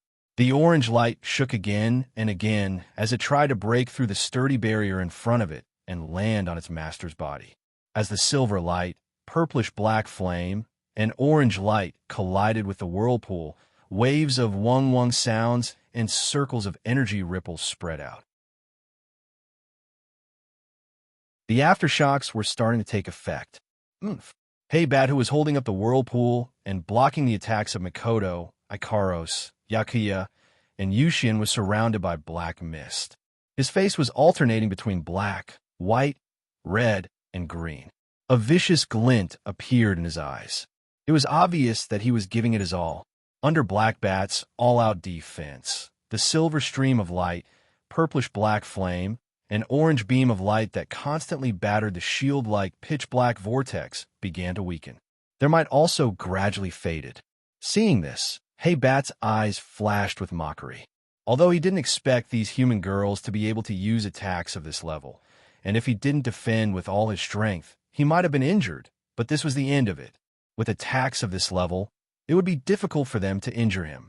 It would be even more impossible for them to kill him. Black Bat could already foresee the expressions of shock, fear, and despair on the faces of those human women when they saw their strongest attack being blocked. However, when Black Bat turned his gaze to the group of girls, he saw a hint of joy in their eyes. Yes, joy. Hey-Bat couldn't help but be stunned. While Hey-Bat was still stunned by Mikoto, Ikaros, Yakuya, and Yushin's performance, an extremely soft sound of something breaking through the air came from behind Hey-Bat. Hey-Bat's pupils shrank when he heard this sound, and he was shocked. He finally remembered. There were more than 4 girls here at the beginning. There was one more. A pink stream of light soared into the sky and swept in the direction of the energy ripples that were colliding intensely. In the blink of an eye, it appeared behind the startled Black Bat like a flash of lightning. Looking up at Hey-Bat's defenseless back, Chuju's yellow-green eyes flashed with determination. She raised her weapon and pierced it towards Hey-Bat's back. Too naive. Feeling the chill from behind, Black Bat roared angrily. The black fog that was surging wildly around his body suddenly gathered behind him, forming a solid barrier. Although he used most of his strength to block the silver light, purplish-black flame, and orange light, Hey-Bat was still a pseudo-demigod. He couldn't be ambushed so easily. Unfortunately, if Hey-Bat looked carefully, he would have noticed. At this moment, Chuju wasn't holding a crystal sword, but a crimson spear.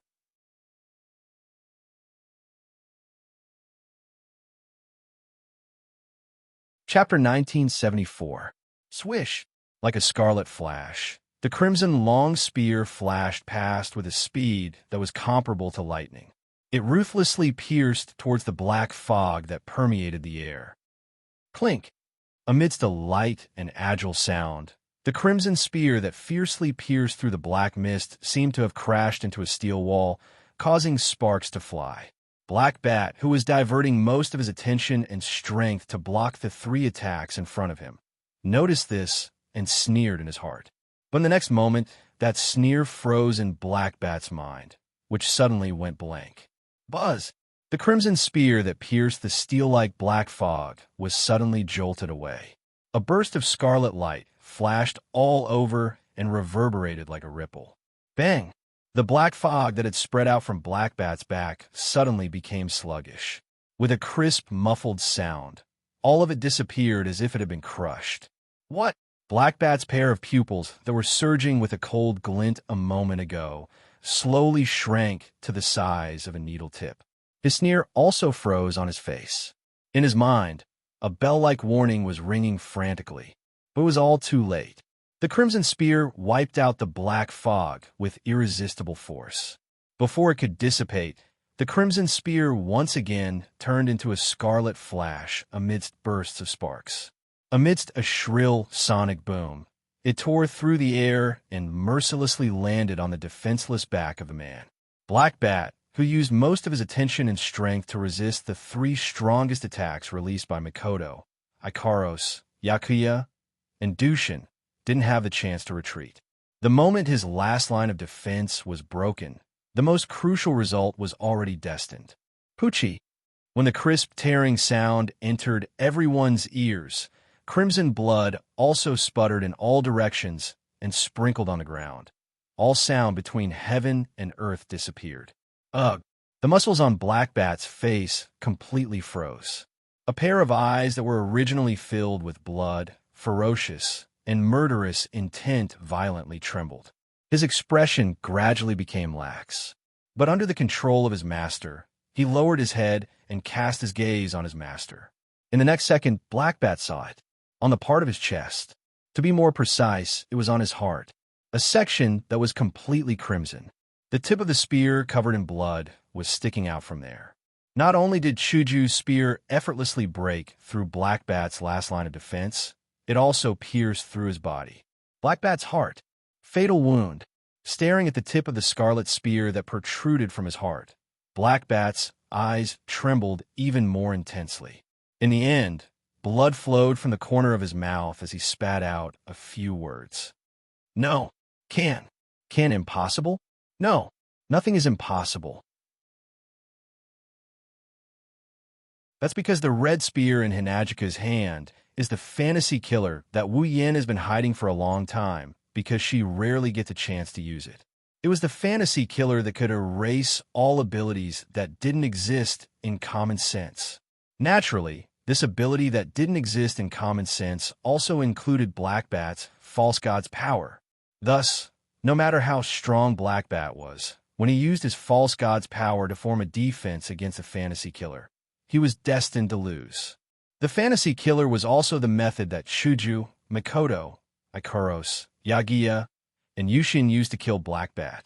All the preparations, all the planning, all the attacks, all the methods were used to pave the way for Chuju, who didn't have any abilities to use this attack. Although the process was exceedingly tortuous, with Divin, Duratsi, and other unexpected incidents, in the end, Hinajiku still managed to successfully unleash her spear, establishing the victory of the weak against the strong. Easy. The fantasy killer that pierced through Blackbat's heart trembled once more. The ability to erase all abilities that didn't exist in common sense came into effect once more. All the false god's power in Blackbat's body was instantly erased, leaving behind an empty body. Bam! As the pseudo-divine power circulating in Blackbat's body was completely eliminated by the fantasy killer, the power of the black fog, derived from the pseudo-divine power, also began to dissipate. The shadow that formed the dark cloud-like vortex trembled and shattered with a bang. As a result, the silver light that stirred up layers upon layers of wind waves, the purple-black flames that were so hot that even the air was distorted, and the dazzling orange beam of light were no longer obstructed. They shot out explosively without slowing down, landing on the Blackbat in front of them. No! Blackbat's desperate roar echoed throughout the Fear Imperial Palace's treasury, but it couldn't change the fate of death as it was met with the attacks of Elkanaf, Apollon, and Railgun. Bam! The violent shockwaves and scorching heat waves spread throughout the treasury of the Fea Empire. The first to bear the brunt of the shockwaves was Blackbat, who was struck by Elkanaf, Apollon, and Railgun. The violent impact and fire waves completely engulfed Blackbat's body. Blackbat, who had lost all of his strength and had his heart pierced, couldn't fight back at all. Amidst a series of shrill screams, Blackbat's fragile body was smashed into pieces, leaving not a single limb behind. Holding Fantasy Killer, Hinajiku rushed to Blackbat's back and pierced his heart with her spear, erasing his strength and killing him instantly. She was the second person to be affected by the shockwave. Her expression changed drastically as she turned into a flash of light and retreated as fast as she could. However, no matter how fast Chuju was, it was too late for her to dodge the shockwaves caused by Elkanaf, Apollon, and Railgun. Fantasy Killer could erase the power of supernatural abilities, but it couldn't erase the secondary phenomenon caused by supernatural abilities. For example, Fantasy Killer could erase the flames caused by supernatural abilities and magic, but it couldn't erase the temperature of the red-hot soldering iron caused by the flames caused by supernatural abilities and magic. Although the temperature was caused by the flames caused by supernatural abilities and magic, it was a secondary phenomenon. Fantasy Killer couldn't erase it. Fantasy Killer could only affect the supernatural abilities directly. Therefore, the secondary phenomenon of the shockwaves caused by supernatural abilities could be erased, but the shockwaves and flames caused by them couldn't be erased. Hinajiku could only retreat with all her might. She watched as the shockwaves and flames spread towards her. Gritting her teeth, she waited for the impending pain. At this moment, an anxious voice rang out. Dual Variable Wing System, deactivate. Variable Mobile Armor System, deactivate.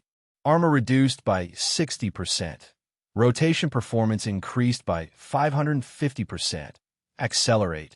The moment his voice fell, a sharp piercing sound mixed with the vibration of the air suddenly reverberated in this space. The sound almost drowned out the sound of the impact of the wind and the waves of fire. Chuju quickly turned to the direction where the sound came from. Ikaros, who was carrying Mikoto, Yakuya, and Zaizen in her arms, came into sight. Her speed was even faster than Chuju's. Hinajiku didn't have the time to express her feelings. She quickly reached out her hand towards Ikaros, and just happened to grab Mikoto's hand from Ikaros' embrace. Aegis 2, Absolute Defense Circle 2, deactivate. A translucent crystal barrier surged out from Ikaros' body and turned into a protective barrier, enveloping the group of girls. Shockwaves, and flames engulfed the girls almost at the same time.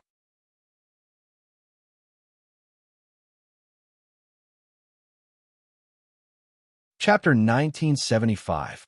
Faya Empire, Royal City. Around a hall in the deepest part of the palace, a dense crowd of people surrounded the hall in the middle, their bodies flickering with various kinds of light.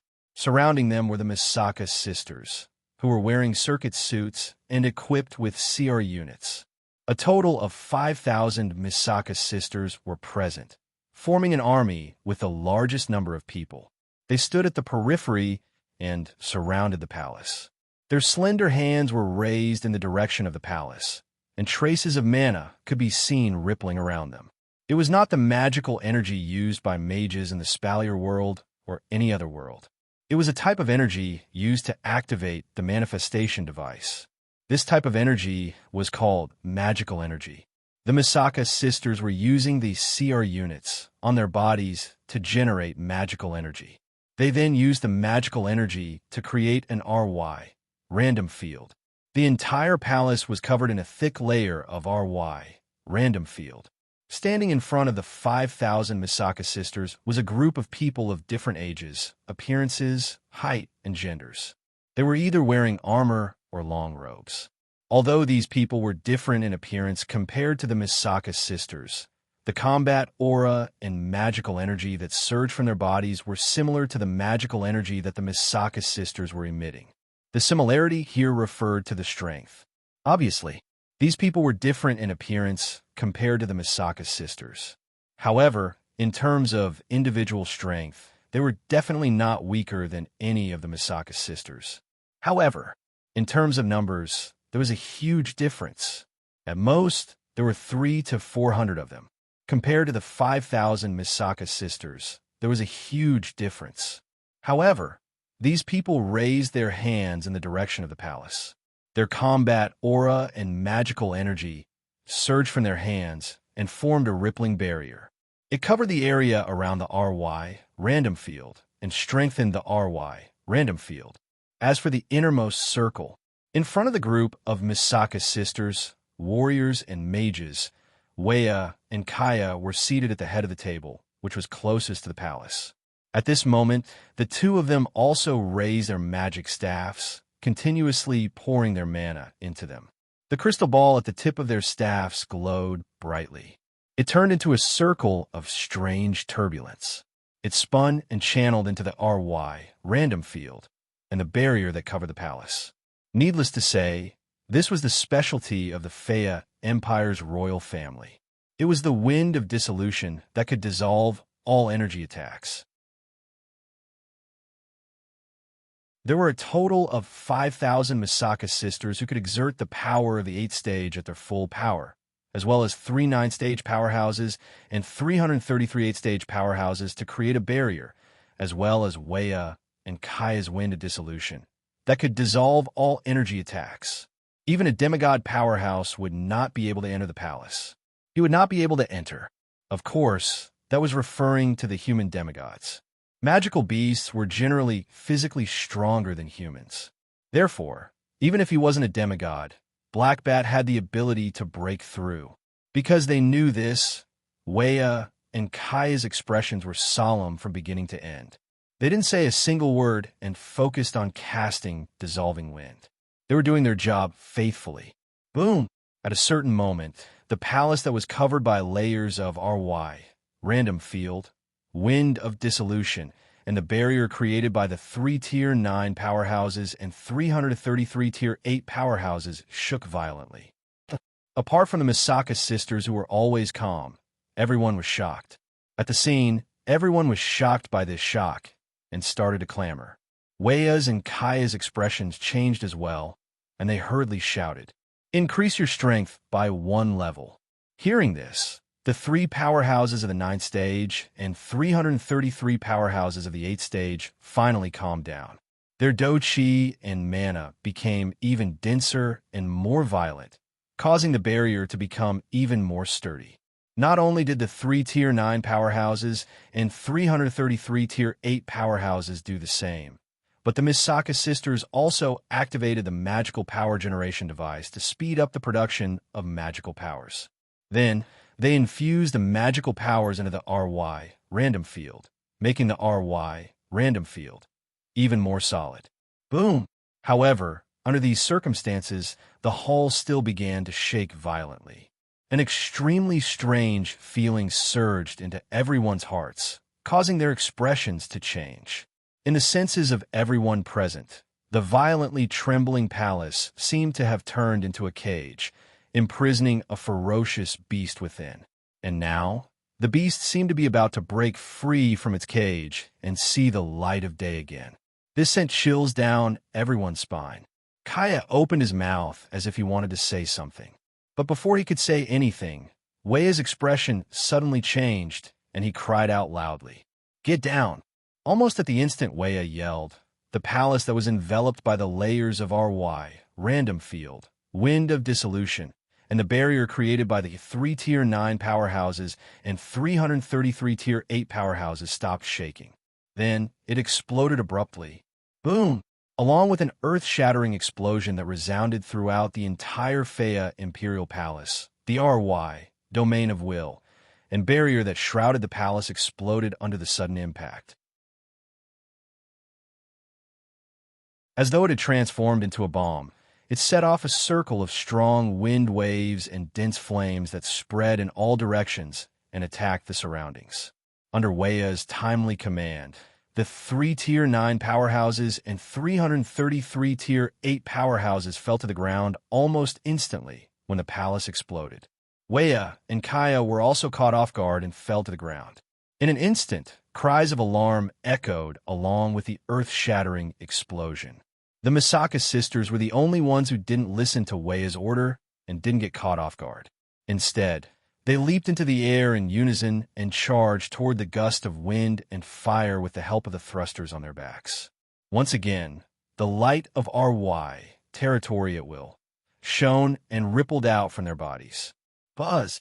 Amidst the turbulence in the air, the Misaka sisters' willful territory, overlapped and formed a brightly colored willful territory.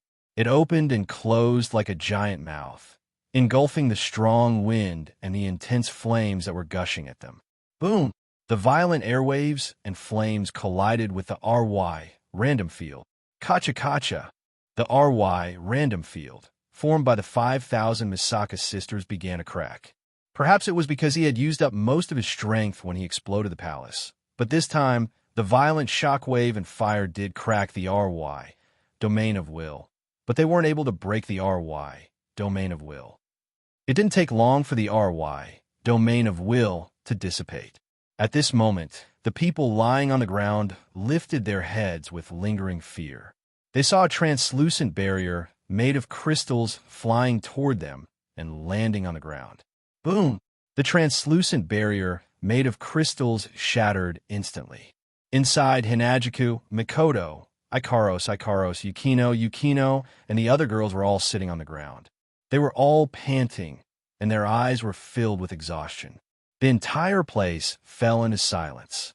They looked up at Weia, Kaya, the Misaka sisters, and the powerful beings of the Fea Empire. The girls exchanged looks and smiled. Apart from Ikaros, the rest of them raised their hands and made a V sign. Oh! In the next moment, shocking cheers rang out from the Fea Empire's palace and lasted for a long time.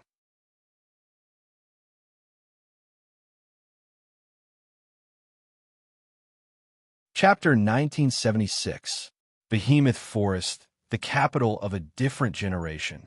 On the top floor of the Heart of Generations, a gap appeared out of thin air in the middle. An extremely shrill scream suddenly reverberated from within, coupled with the ferocious and terrifying eyeballs in the gap. The atmosphere became extremely horrifying. Taking a closer look, the scene that was unfolding in the middle of the Heart of Generations Hall was the scene of Blackbat's figure being engulfed by the Haku sisters Elkanaf, Ikaros Apollo, and Mikoto's railgun. The scene of Blackbat's figure being devoured by the Haku sisters Elkanaf, Ikaros Apollo, and Mikoto's railgun. Sitting on the sofa in front of the gap, and watching the scene reflected in the gap, as though watching a TV, Purple held a paper fan in one hand and habitually covered the lower half of her face, covering the parts below her nose.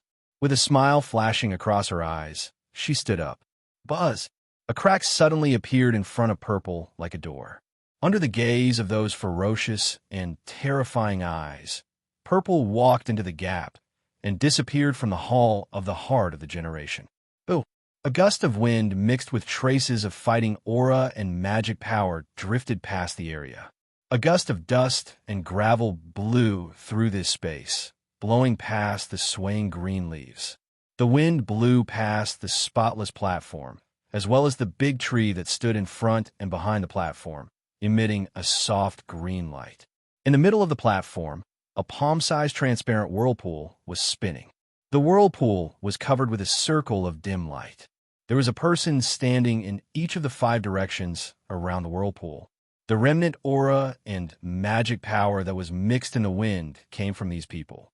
After the group of girls left the capital of a different era, they split up into 3 groups and headed to the Ailu, Bruba, and Fea empires respectively. It had been 5 days since they dealt with the 3 Beast Kings. In the span of 5 days, Zhang Xian had become the leader of the group.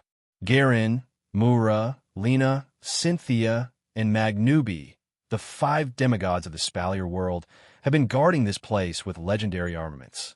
They didn't rest for a single moment to maintain the effect of the seal, trapping the Beast Kings in the space created by the Guardian Tree sapling. As the 5 days passed, the 5 demigods of the Spalier world who were still able to find the time to chat with Yin had long become indifferent. What was left were 5 pale-faced guardians of the seal, whose eyes were filled with exhaustion as they squeezed every ounce of energy from their bodies.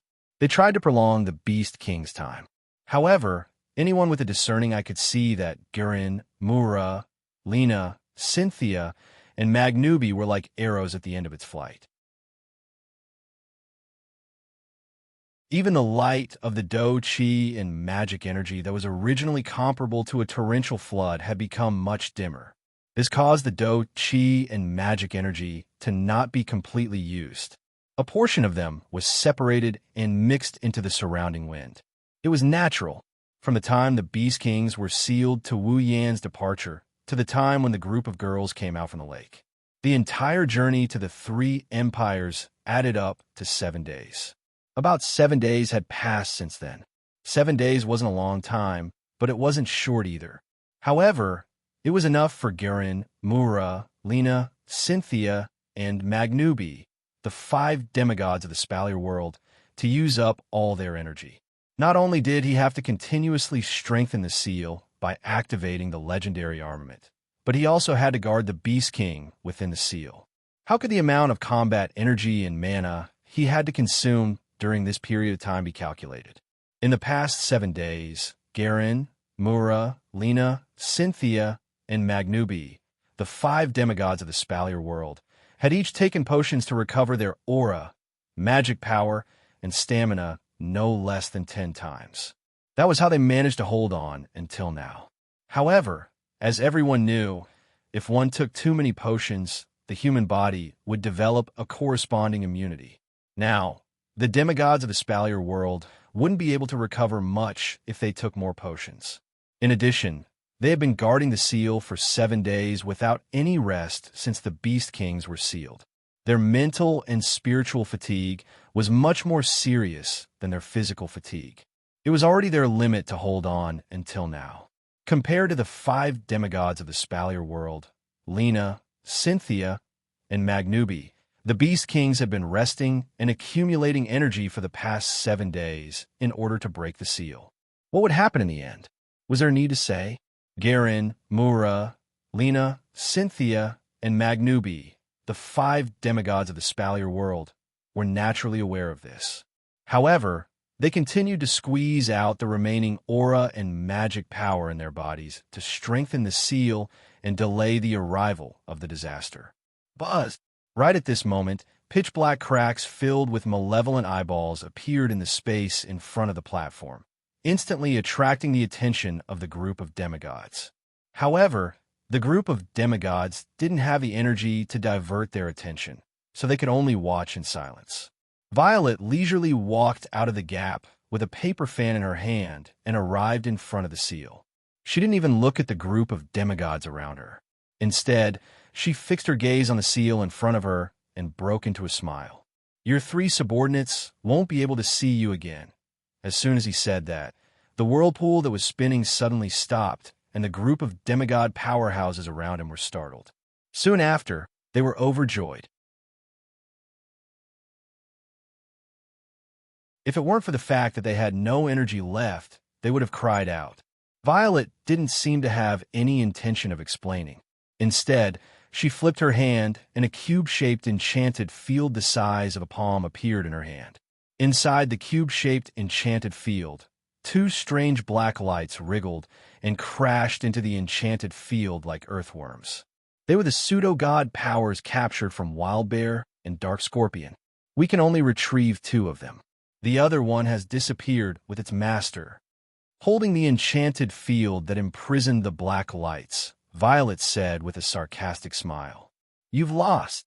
As soon as she finished her sentence, a violent black mist rose from the vortex like leaking gas and diffused from the transparent vortex. Buzz, buzz, buzz. At the same time, the transparent vortex began to tremble violently. Not only did it continuously leak out strands of black mist, it also emitted a soft, beast-like roar. The roar was filled with anger, proving the extent to which its emotions had been stimulated by Violet's words. Oh no! The 5 demigods from the Spalier world, Jarlin, Mura, Linya, Cynthia, and Magnubi shrunk their pupils and sulked. They couldn't help but curse inwardly. They desperately urged their battle chi and magical powers to strengthen the seal with the support of their legendary armaments. Buzz, buzz, buzz. But it was a pity that Jarlin, Linya, Cynthia, and Magnubi didn't have much battle chi and magical powers left in their bodies to begin with. As a result, more than half of the battle chi and magical powers left in their bodies. The stabilized seal trembled violently again. Jaren, Mura, Linya, Cynthia, Magnubi, and the other demigods paled. Even Yukari had a grave expression on her face. They knew it. The seal couldn't trap the Beast King anymore. Boom, boom. Finally, in a muffled bang that seemed to resonate in everyone's head, the spinning transparent vortex exploded abruptly, bringing along a shockwave that spread in all directions and struck Jarlin, Linya, Cynthia, and Magnubi. PFFF. The 5 demigod rank powerhouses immediately raised their heads and spat out mouthfuls of blood. Their bodies were sent flying and heavily fell off the platform, crashing into the ground around the platform. The realm of being and non-being. Purple pointed at the paper fan in his hand, and the shockwave that swept over directly disappeared without a trace under the effect of an inexplicable force. However, in the next moment, a powerful hand shot out from the shockwave in front of Z and grabbed his neck.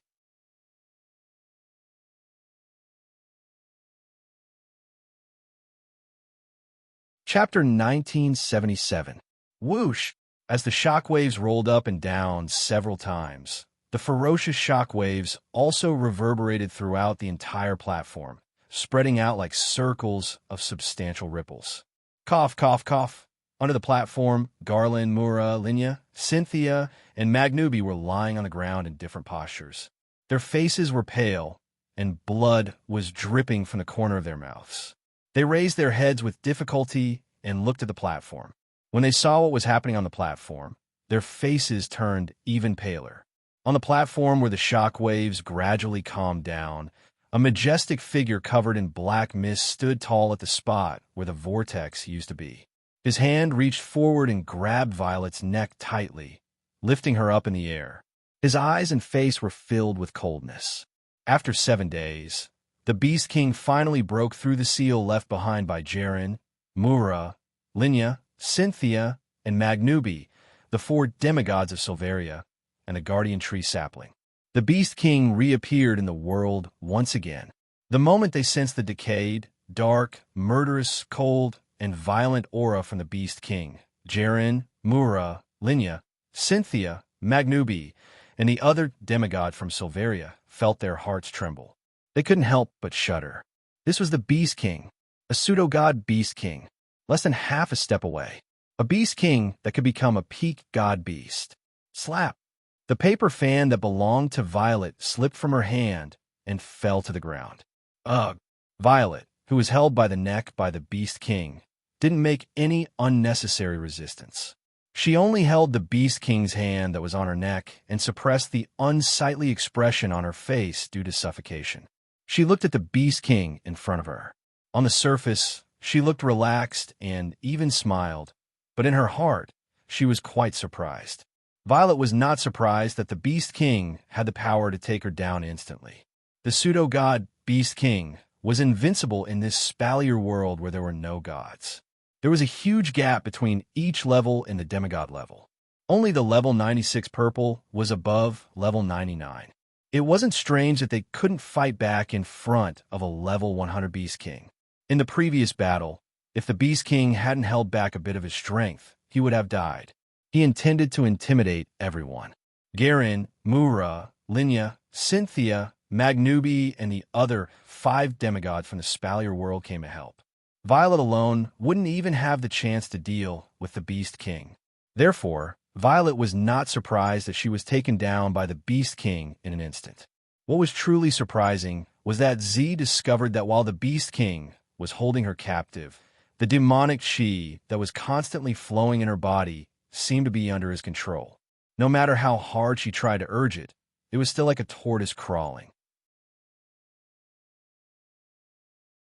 Not to mention using her realm power, she couldn't even use her demonic chi to strengthen her body. The true power of a Beast King could be seen from this scene. However, the look of surprise only flashed across Z's eyes for a moment. The Beast King could not see it at all. All he could see was Z forcefully suppressing her suffocation while maintaining a relaxed smile on her face. What I hate the most is your expression that seems to be in control of everything, the Beast King said coldly as he slowly tightened his grip.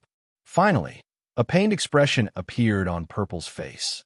Don't tell me you think you can fight me just because you took care of those 3 pieces of trash? Me? Fight you? Amethyst forced out a smile with great difficulty. Under the suffocating feeling, he spoke word by word. You're wrong. The one who can fight you is not me. Not you? The Beast King sneered. You mean there is someone who can fight me? Violet smiled bitterly and didn't say anything else. The current situation didn't allow her to say anything else. The suffocating feeling was getting stronger. Yakumo Violet, even if there is such a person, you won't be able to see it. The Beast King's eyes glinted as he looked at Violet, who was gripped by his neck and lifted in the air. He then turned to look at the enchantment that Violet had been holding in her other hand, which contained the power of the false god, and sneered again.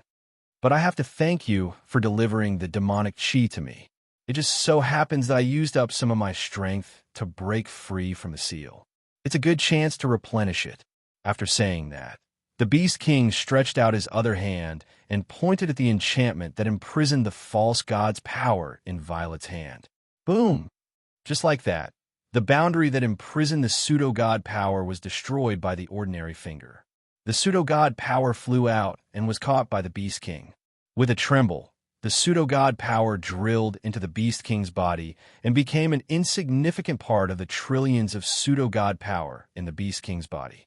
Even though it was only a negligible portion, An abnormal flush still appeared on the Beast King's face in the instant that the quasi-god's power entered its body. The black mist surging around its body became slightly denser, and its aura also became slightly more powerful, replenishing all of the power that the Beast King had expended to break free from the seal. Jaren, Mura, Linya, Cynthia, and Magnubi, the 5 demigod powerhouses of the Spalier world, couldn't help but reveal a look of despair. The Beast King wasn't someone they could deal with in the first place. Now, the 5 of them had basically lost their battle strength, and Purple had been captured by the Beast King. As long as the Beast King launched an attack, the 6 demigod powerhouses of the Spalier world would undoubtedly die in the Beast King's hands. By then, without the protection of the demigod powerhouses, the humans of the Spalier world would be like lambs waiting to be slaughtered. They would be at the mercy of the demonic beast army. The situation was set. Ha. It seemed that even the Beast King had the same thought. He glanced at Jaren, Mura, Linya, Cynthia, and Magnubi, the 5 demigod powerhouses of the Spalier world, as well as Purple, who was being lifted in midair by the neck. He couldn't help but burst into maniacal laughter. However, at this moment, Purple, who was being lifted in midair by the Beast King, suddenly opened her eyes. She gritted her teeth and frantically circulated the demonic chi in her body. Oomph! Purple let out a muffled groan when she forcefully circulated the demonic chi that was suppressed by the Beast King. However, Purple ignored it and continued to extract demonic chi. She pointed her finger at the Beast King's direction. Buzz! The black mist surging around the Beast King's body rolled. The Beast King's maniacal laughter came to an abrupt halt. He widened his eyes and shuddered involuntarily. Boom! An explosive sound rang out from the Beast King's body without any warning. The Beast King's skin was torn apart by this explosive sound, and blood splattered everywhere. This time, it was the Beast King's turn to spurt out a mouthful of blood. A look of agony surfaced in his eyes. He couldn't help but loosen his grip on Purple's neck, allowing Purple to land on the ground and retreat with difficulty. Cough, cough. Purple clutched her neck and gasped for fresh air while coughing incessantly. You! The Beast King clutched his chest. Blood was flowing from the corners of his mouth and the skin all over his body. The black mist around his body rolled as though it had gone berserk. The Beast King let out a series of painful groans. He glared at the coughing Purple and snarled. You tampered with the pseudo-god's power? Yes. Up. Purple continued to clutch her neck. She revealed a carefree smile once again and said sarcastically, Otherwise, why would we come here in broad daylight to provoke your anger, and force you to break the seal by force? While the Beast King was enraged, he couldn't help but feel a chill in his heart. No wonder Yakumo Yukari used the deaths of the 3 Beast Kings to provoke him. It turned out that she wasn't trying to vent her anger. She knew that it wouldn't take long for him to break the seal, so she simply infuriated him and forced him to break the seal. This way, he would definitely lose some of his strength. Of course, Yakumo Yukari didn't just want him to lose some of his strength. Her true motive was to bring the pseudo-god's power that she had tampered with to him so that he could absorb it to replenish his strength. Then, Yakumo Yukari could trigger the hidden dangers in the pseudo-god's power and make him suffer. That was indeed the case. Now, because of the 2 pseudo-god's power that Purple tampered with, the pseudo-god's power in the Beast King's body went berserk. It was as if it wanted to break free from the Beast King's control. The Beast King's expression changed drastically. He clenched his teeth and glared at Purple. Yakumo Yukari, you win. With that, the Beast King leaped into the air and transformed into a ray of light that shot towards the horizon. It did not take long for him to disappear from everyone's sight.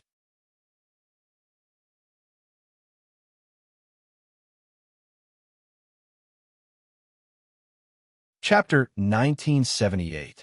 Seeing the Beast King's silhouette gradually disappear from the sky above the capital of Otherworld, Jaren, Mura, Linya, Cynthia, and Magnubi, who were lying on the ground around the platform, finally snapped back to reality. They struggled to get up and made their way to the platform. Miss Z. The pale-faced Cynthia clutched her chest as she helped Z, who was also clutching her chest, up. Are you okay? I'm fine, Violet said with a bitter smile. I'll be fine after some rest.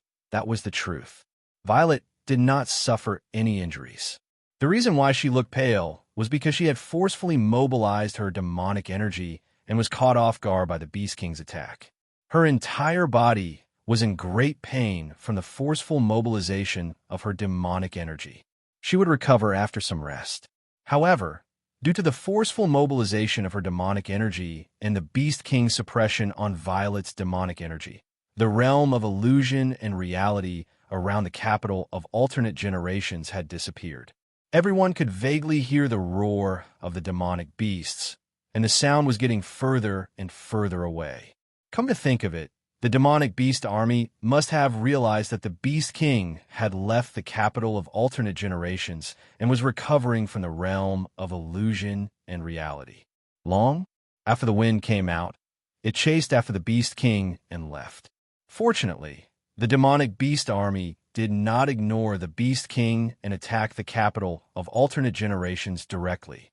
With the current state of Violet, Garen, Mura, Linya, Cynthia, and Magnubi, the 5 demonic beasts from the Spalier world, they would not be able to turn the tide. It was hard to say if the 5,000 Misaka sisters would be able to stop the demonic beast army's attack. Jarlin spoke in relief when he thought of the current state they were in. Fortunately, the Beast King did not attack us just now. It's not that he didn't attack us, it's that he couldn't. Yukari stood up with Cynthia's help. She felt the pain in her body lessen a lot, and her complexion couldn't help looking better. Now, the demonic divine energy in his body should have gone berserk. Most likely, the trillions of fake god powers would all attack him at the same time. At that time, even if he can deal with us, he will definitely not have a good ending. This was the disadvantage of relying on external forces. If the Beast King had followed the rules and advanced all the way, then his realm was stable. His strength was also stable. Even if Purple had thought a way to help the Sound Beast King, the Sound Beast King would at most suffer some injuries, which would not be a big deal. In fact, the 2 pseudo-god powers that Purple had tampered with didn't do much damage to the Beast King. Instead, they caused all the pseudo-god powers in the Beast King's body to go berserk, forcing the Beast King to leave. Under such circumstances, if the Beast King wanted to stabilize all the pseudo-divine power in his body, it would definitely take some time. Once again, Purple relied on his extraordinary wisdom to fight for precious time. Garen, Mula, Linya, Cynthia, and Magnubi, the 5 demigod-level experts of the Spalier world, couldn't help but look at Purple with admiration. She was holding her chest and smiling from the beginning to the end. In the beginning, the reason why they were able to seal the Beast King was because, to put it bluntly, if it weren't for Violet's meticulous planning, the sealing tools left behind by the 4 gods wouldn't have been able to be buried in the Beast King's body. It wouldn't have been effective, and the Beast King wouldn't have been sealed. If the Beast King had not been sealed at that time, with the Beast King's terrifying pseudo-god power, he would only need 1 or 2 days to deal with the group of demigod-level experts, and the Spalier world would be his. Now, when the Beast King was about to break free from the seal and bring an unparalleled disaster to the Spalier world again, Purple stood out bravely and took the risk again. She stimulated the Beast King to break free from the seal, consumed some of his strength, and sent 2 pseudo-god powers to the Beast King for him to absorb. Perhaps Purple had already expected that the Beast King would absorb the 2 pseudo-god powers to replenish his strength. Thus, it was yet another series of schemes, one after another, and one after another, luring the Beast King into a corner. This time, he had managed to gain precious time for the second time. In other words, Purple had saved the Spalier world twice. Miss Purple, Jarlin, Mura, Linya, Cynthia, Magnubi, and the other demigod-level expert from the Spalier world suppressed their injuries and bowed to Purple solemnly. Thank you very much.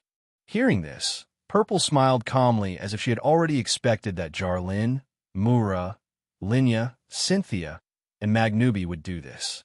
There's an old saying in my little guy's hometown: no egg can remain intact when the nest is overturned. If the Spalier world really becomes the world of demonic beasts, we won't have an easy time either. Therefore, I'm not completely helping you. The Beast King's threat is just prolonging for a while. Miss Z, you've done enough. Linya comforted her. Without Miss Purple, the Spalier world would have already become the world of demonic beasts. The time that Miss Purple has bought is very precious to us. That's right. Mura and Magnubi nodded solemnly. We still need Miss Purple's help to deal with the Beast King. My help? Violet chuckled and shook her head. No, you don't need my help anymore, and you don't need my help anymore. Jarlin, Mura, Linya, Cynthia, Magnubi, and the other demigod-level expert from the Spalier world were stunned. Don't you feel it? She didn't mind Jaren, Mura, Linya, Cynthia, and Magnubi's reactions. Instead, she put on a sincere and beautiful smile and looked at the heart of the generation. Her amethyst-like eyes shone with an indescribable splendor. That familiar aura that I haven't felt for a long time. Ailu Empire, Palace. Inside a palace, Shokuho Misaki, Kinuhata Sai, Frenda, Takitsubu Riku, and Astria were discussing the aftermath of the demonic beast army's retreat with Carter and Sylph. All of a sudden, they stopped what they were doing and turned to look in a certain direction. This feeling, Kinuhata Sai, Frenda, and Takitsubu Riku clutched their thumping hearts. Their eyes shone brighter and brighter. Oh! Astria was so excited that she couldn't even speak properly. She cheered out loud. Huh! Shokuho Misaki's eyes glowed brightly. A dazzling smile appeared on her beautiful face. She stroked her long hair and murmured, "Looks like it's time for us to return. Baruba Empire, Floating Plaza, Kodari, Kurumi, Toka, Origami, Miku, and Yoshino were watching the images of the Baruba Empire rebuilding the palace and capital of the Baruba Empire on Fraxinus Command Center. Their hearts skipped a beat. It was as if a similar heartbeat was resonating with them from afar. The elven girls who were doing their own things froze for a moment. Kodari. Kurumi's tone was impatient for the first time. Toka, Origami, Miko, and Yoshino also turned their heads and looked at Kodari. This feeling, could it be that's so slow? Kodari grumbled. Then, she stood up and declared loudly, "That's so slow. Start the engines. Take off at full speed. Our destination is the otherworldly capital. Fea Empire border. Hinajuku, Mikoto, Ikaros, Yuki Cord, and the rest of the Misaka sisters stood in front of a glowing magic formation with Ka. They watched as Ka removed the last magic formation of the gravity field and felt their ability to fly restored. They smiled. However, in the next moment, the smiles on the girls' faces froze. With a swoosh, they all turned their heads and looked into the distance. Ikaros' expression that had never changed before suddenly changed. Her eyes rippled, and her figure turned into a ray of light, shooting towards the horizon. Kaya was shocked. Just as he was about to say something, Hinajuku, Mikoto, Yagiya, and Ikaros all leaped into the air. Other than Hinajuku, who was in Mikoto's arms, the rest of them used their flying abilities to chase after Ikaros. Only one sound was left, which drilled into Kaya's ears. We're going back. Behemoth Forest, otherworldly capital. Beside the window on the top floor of the Heart of Generations, a man was standing there. His back was straight, and his head was slightly raised, looking at the sky outside. The black coat on his body was fluttering in the wind, making loud noises. His bangs moved up and down with the wind, and his wine-red pupils rippled with an incomparably deep light. The corners of his mouth slowly rose, carrying a steady, powerful, and confident arc. The next moment, a familiar voice reverberated in this space that belonged only to him. Looks like I'm not too late.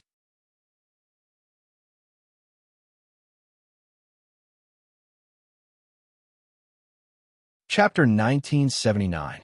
Phew. Standing by the window, he took in a deep breath of the wind blowing against his face. Taking in the familiar scents and scents, Wu Yin let out a carefree sigh from the bottom of his heart. It's been 7 days since Wu Yin left the Spalier world, which means it's been 700 days since he started the Demigod Path quest. It's been 2 years. 2 years. For Wu Yin, it's been a long time. Although Wu Yin spent 3 years in the Sword and Saber Dominion world, Wu Yin had the gentle and virtuous Asuna by his side and the cheerful and cute Yui by his side. But this time, it's different. It's not that Wu Yin didn't care about the completion of the Demigod quest in the other dungeons, but at least he wasn't in a hurry. Aside from completing the quest, he would also spend time with the storyline characters and talk about love. It's not that he wasn't happy about it. This time, in order to complete the Demigod Path and return as soon as possible to deal with the Beast King, Wu Yin spent all his time running around. Let alone flirting with the storyline characters, he even had to squeeze out time to sleep. If he didn't have Natsuki, Nagisa, Kanon, and Agurola by his side, Wu Yin's temperament would have changed a lot during these 2 years. He would have become quiet and cold. Of course, the hard work wasn't in vain. After 2 years of hard work, Wu Yin finally completed all the quests on the Demigod Path. 5 rings. A total of 5 rings. That is to say, in these 2 years, Wu Yin ran through 5 dungeons and completed all 5 segments of the Demigod Path quest before he finally completed the Demigod Path quest.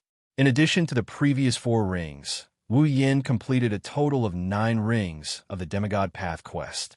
Finally, when he completed the 9th ring of the quest, he received a notification. He received a notification that the system could no longer upgrade the effects of the items that could help him advance to demigod rank. In other words, at this moment, Wu Yin can take out the quest items he collected from the 9 dungeons and synthesize them into items that can help him ascend to the demigod rank.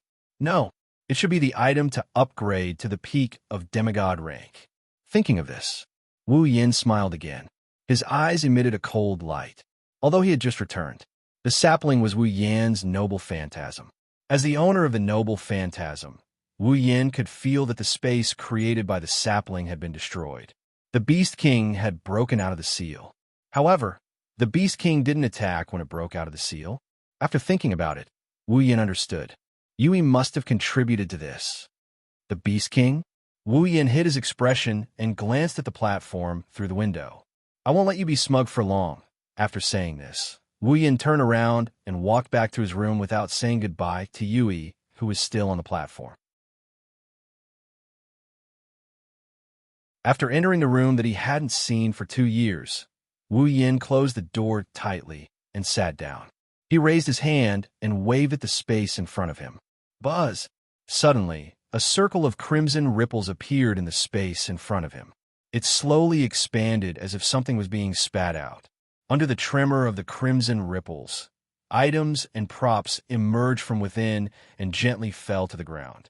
Among these items, there were 3 drops of blood of the last descendant of Avalon's Holy Dragon royal family in different growth states obtained from the world of Star-Carving Dragon Knight, 7 class cards obtained from the world of Magical Girl Ilya, 1,000,000 Eve's Hearts obtained from the world of Ingenious Girl Will Not Get Hurt, and the blood essence of Ling Ming, Yui, Yuanxiang, Hui, and Jui obtained from the Fantasy Village.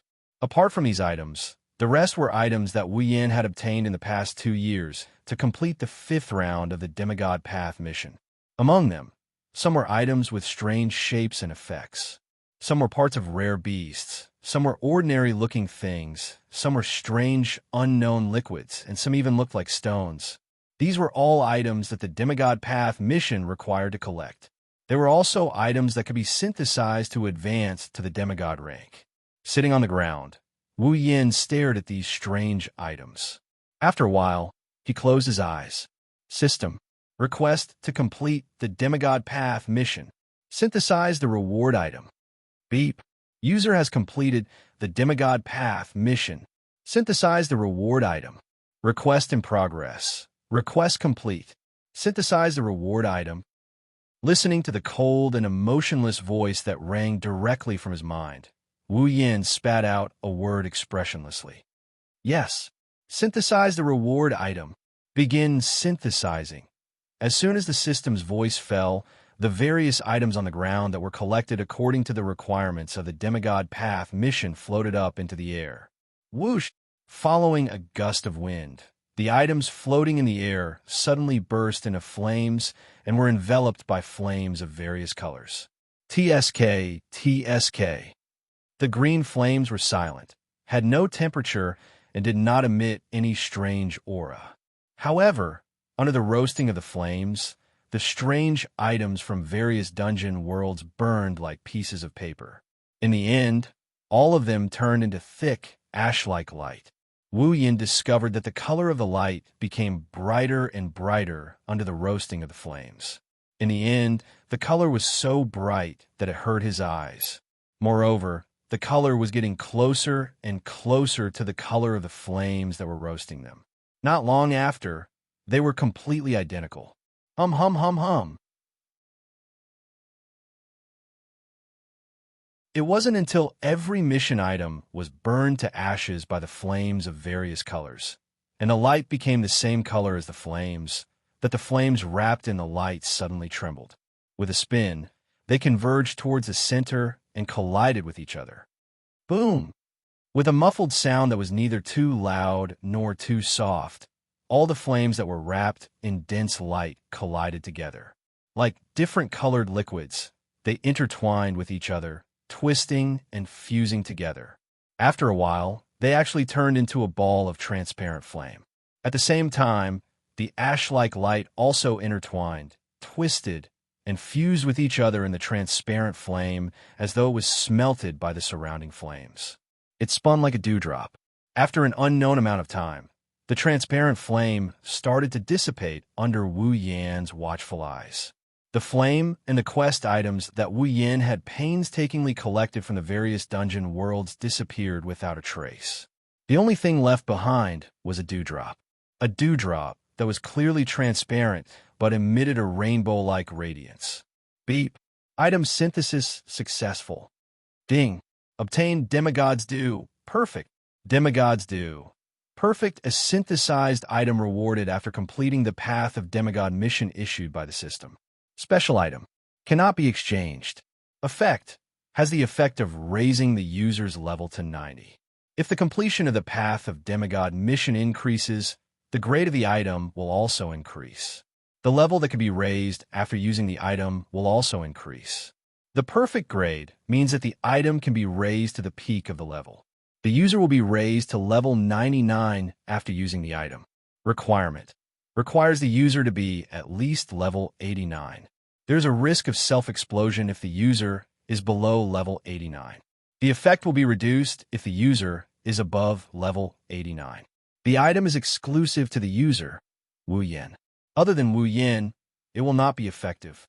The transparent dewdrop that was emitting a rainbow-like radiance floated in mid-air, dazzling Wu Yan. He could not help but reach out his hand. The Demigod's Due, perfect, seemed to have a mind of its own as it gently floated into Wu Yan's hand and landed in his palm. It was clearly a dewdrop, but when he held it, Wu Yan felt as though he was holding a gem. Looking at the Demigod's Due, perfect, lying obediently in his hand, he could not help but smile. It was a smile as if a heavy burden had been lifted from his shoulders. It had been around 3 years since the Path of Demigod mission was issued. Wu Yan had finally completed the Path of Demigod mission and obtained the opportunity to reach the pinnacle of Demigod.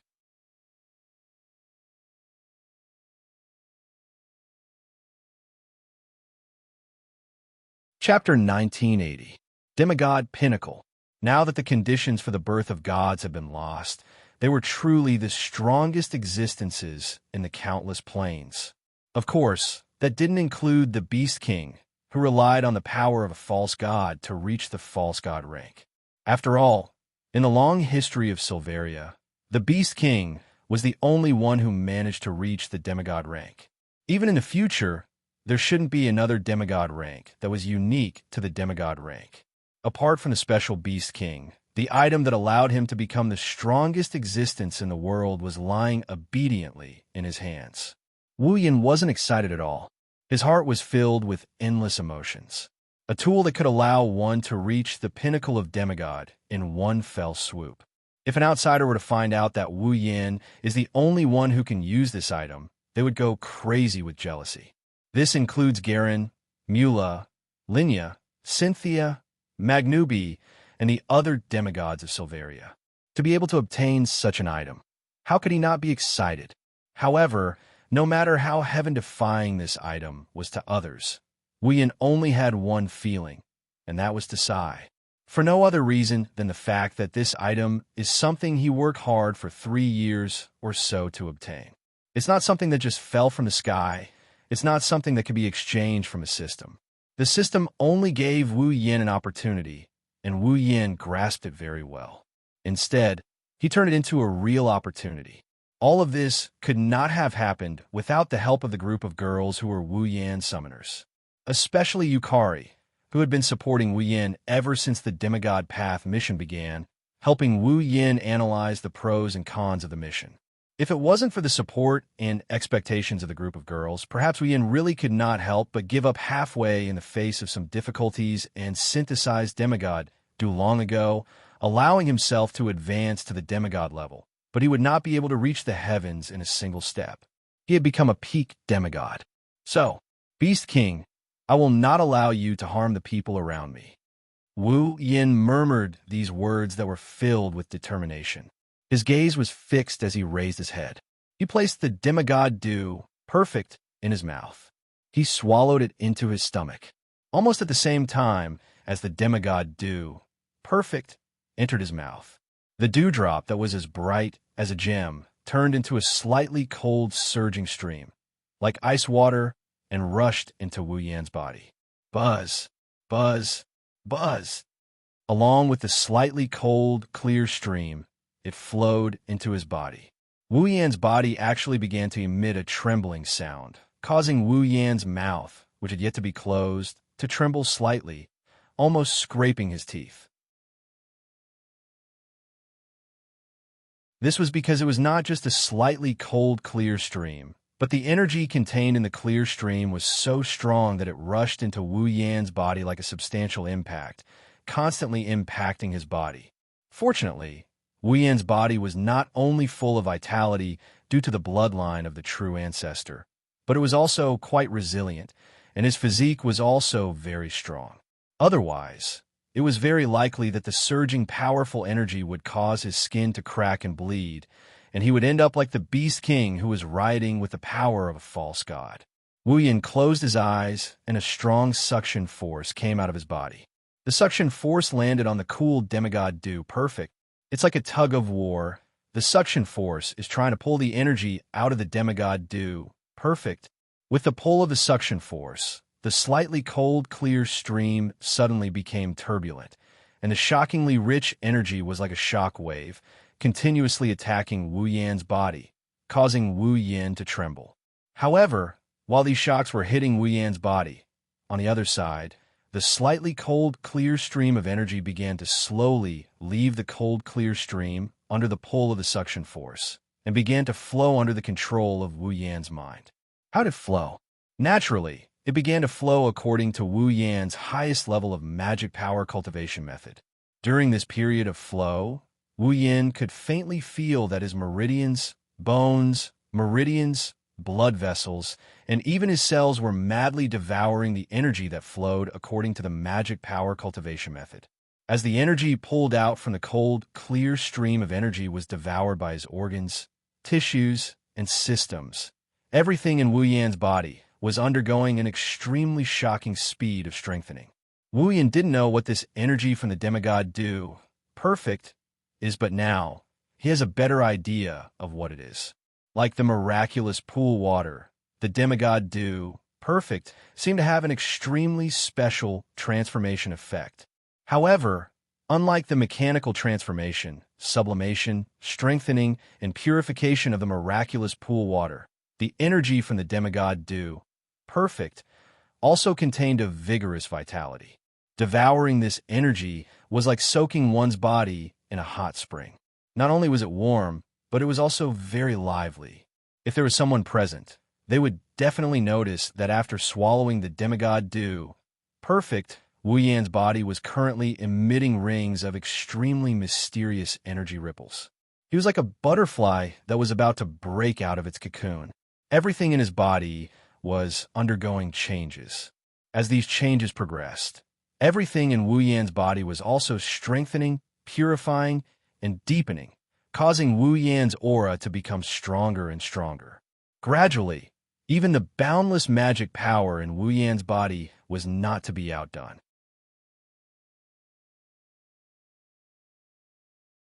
It began to absorb the energy of the demigod dew, perfect, and underwent a transformation. Thus, in the next second, a cold, emotionless, mechanical voice echoed in Wu Yan's mind. Ding! Congratulations on leveling up. Current level, 90. Ding! Congratulations on leveling up. Current level, 91. Ding! Congratulations on leveling up. Current level, 92. Ding! Congratulations on leveling up. Current level, 93. Ding! Congratulations on leveling up. Current level, 94. Ding! Congratulations on leveling up. Current level, 95. Ding! Congratulations on leveling up. Current level, 96. Ding! Congratulations on leveling up. Current level, 97. Ding! Congratulations on leveling up. Current level, 98. Ding! Congratulations on leveling up. Current level, 99. The moment the last system notification ended, the energy that was surging in Wu Yan's body also stopped. The demigod dew, perfect, that had been devoured by the cells in Wu Yan's body also dissolved into the last bit of energy and flowed into his magic power. Buzz! A monstrous pressure surged from Wu Yan's body, but retracted back into Wu Yan's body in the next second as though nothing had happened. Wu Yan opened his eyes slowly. The pair of burgundy pupils had disappeared, only to be replaced by a dazzling golden color. That was a state that would only appear when Wu Yan utilized the true ancestor's bloodline to the limit, and his emotions burst forth to the limit. But now, even though his heart was as calm as an ancient well, the true ancestor's bloodline didn't react in the slightest.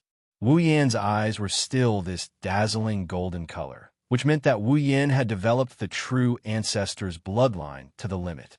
This was the pinnacle of the demigod realm. Phew! Wu Yan let out a deep breath. He didn't need to look at his body to know how powerful the power in his body was. To put it bluntly, even if Violet, Yoxiang, and Yonlin were to stand in front of him, Wu Yan would still have the ability to rush up and defeat them all. But this wasn't enough. It was impossible to defeat a demigod beast king with only the pinnacle of the demigod realm. System. Wu Yan didn't have time to savor the taste of being promoted to the pinnacle of the demigod realm. Create equipment according to all aspects of my body. Beep. The system has obtained all aspects of the user's body data. According to the user's requirements, the system will create the most suitable equipment for the user. The required points are as follows. D-grade equipment requires 1,000 equipment points, item points, and ability points each. C-grade equipment requires 10,000 equipment points, item points, and ability points each. B-grade equipment requires 100,000 equipment points, item points, and ability points each. A-grade equipment requires 1,000,000 equipment points, item points, and ability points each. S-grade equipment requires 1,000,000 equipment points, item points, and ability points each. Please make your choice.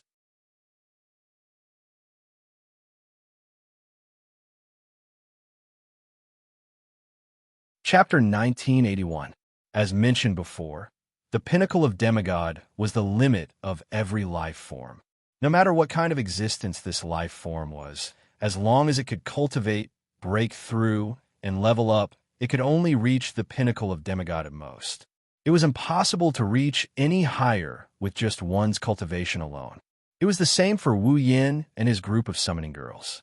Due to the system, Wu Yan and his group of summoning girls could gain experience points as long as they could fight, accumulate experience points, and level up. However, this kind of level up would stop at level 99 pinnacle of demigod. Even the system could not continue to absorb experience points to level up.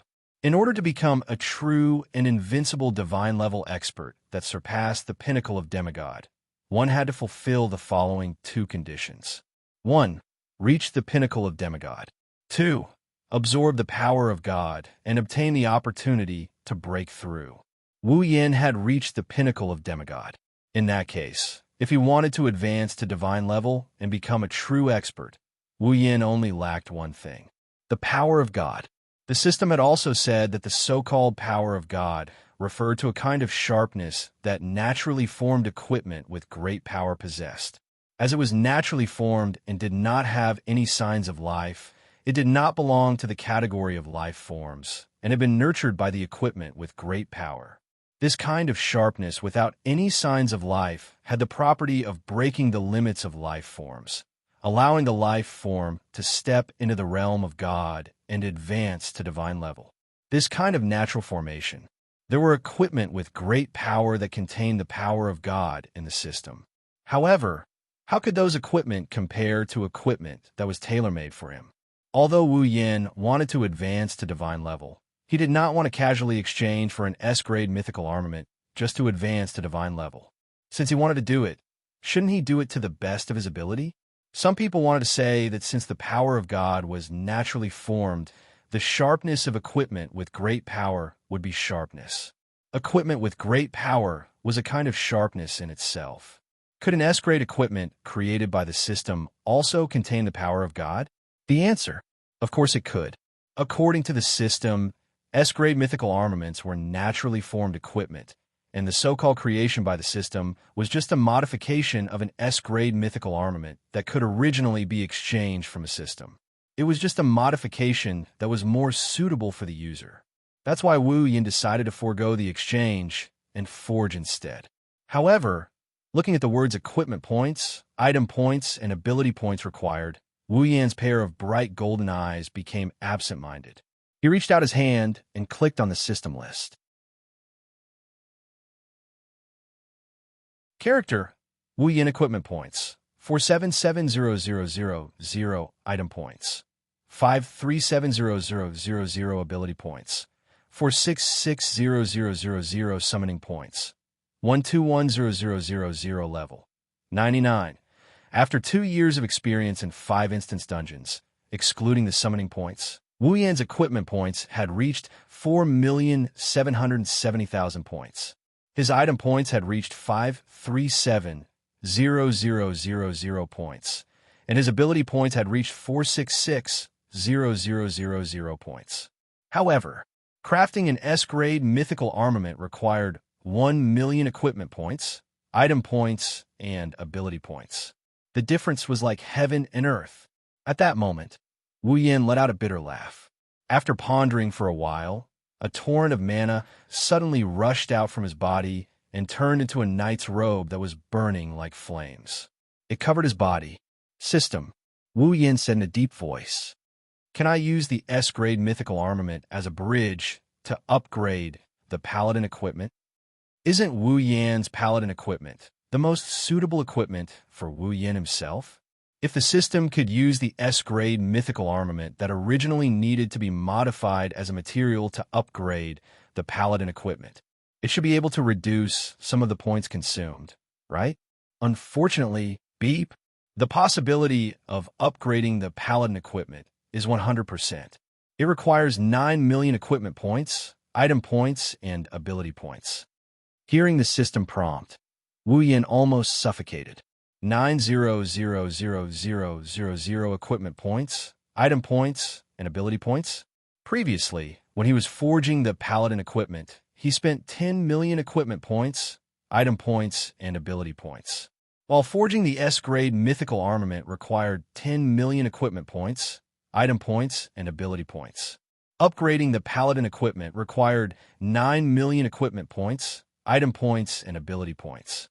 Isn't that equivalent to offsetting the 1 million equipment points, item points, and ability points used to forge the paladin equipment? Sigh. After a slight sigh, Wu Yin could only accept his fate and took out his ring of gold. There were still 5 demigod-level magic crystals in the ring of gold. 5 demigod-level magic crystals should be able to exchange for a lot of ability points, right? Immediately, Wu Yin took out the 5 demigod-level magic crystals and handed them over to the system. Ding! Obtained 5 million ability points. 5,000,000 ability points? That's 1,000,000 ability points for a demigod-level magic crystal. Now that he had enough ability points, he was still lacking in equipment points and item points. After giving it some thought, Wu Yin activated the Gate of Babylon and looked at the 5 gigantic machines in the depths. They were mechanical monsters that had 6 mechanical legs that looked like giant iron nails and 2 tentacle-like hooks. They looked like spiders, and there was a red shining on their heads. Their bodies were covered in armor. Behind these 5 spider-like mechanical monsters, there was another one that was also covered in armor, but it was twice the size of the other 5. It had the same mechanical limbs, but its body, which was the center of the body, was larger. Its head was not placed at the front of the body, but like a 3-pronged crown, it protruded from the top of the body. It was a large mechanical monster with a long and slender gun barrel similar to a launcher installed at the top of the body. They were the god-slaying weapons that Wu Yin had obtained from the Bloodlust Strike world. They were the Nalakuvra and the Nalakuvra's Queen Machine. Wu Yin had planned to place these machines in the capital of alternate generations like the saplings of the Guardian Divine Tree to protect the capital of alternate generations, who knew that the Misaka sisters would be able to unleash the power of level 8. Therefore, these Nalakuvras were placed in the Gate of Babylon. Now, it was time for them to contribute to Wu Yin. Without hesitation, Wu Yin handed over the god-slaying weapons that many warmongers in the Bloodlust Strike coveted to the system. Ding! Obtained 3 million equipment points. Ding! Obtained 5 million item points. 3,000,000 equipment points and 5 million item points.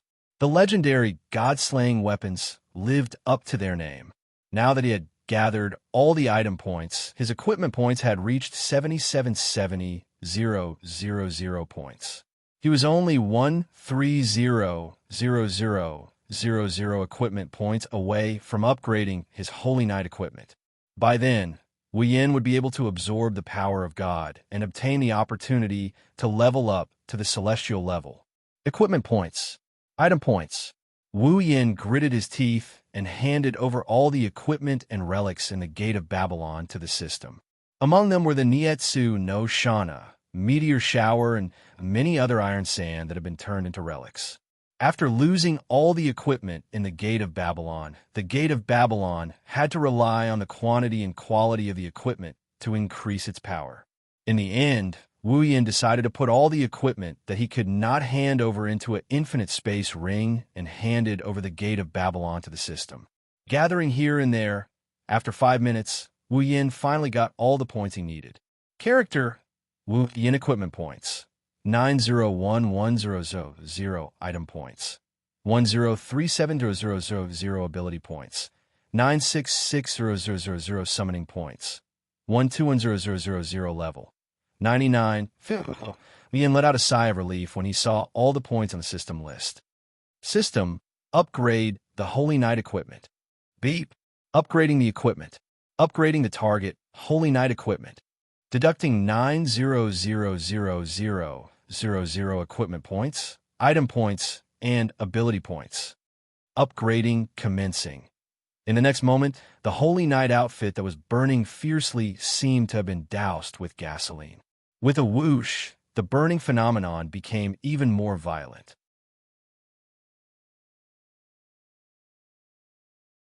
However, Wu Yin did not care about the burning Holy Knight equipment on his body, because he felt it. In the Holy Knight equipment, a strange energy suddenly appeared out of nowhere, causing his organs, tissues, cells, and even mana to tremble slightly, sending out a signal of desire.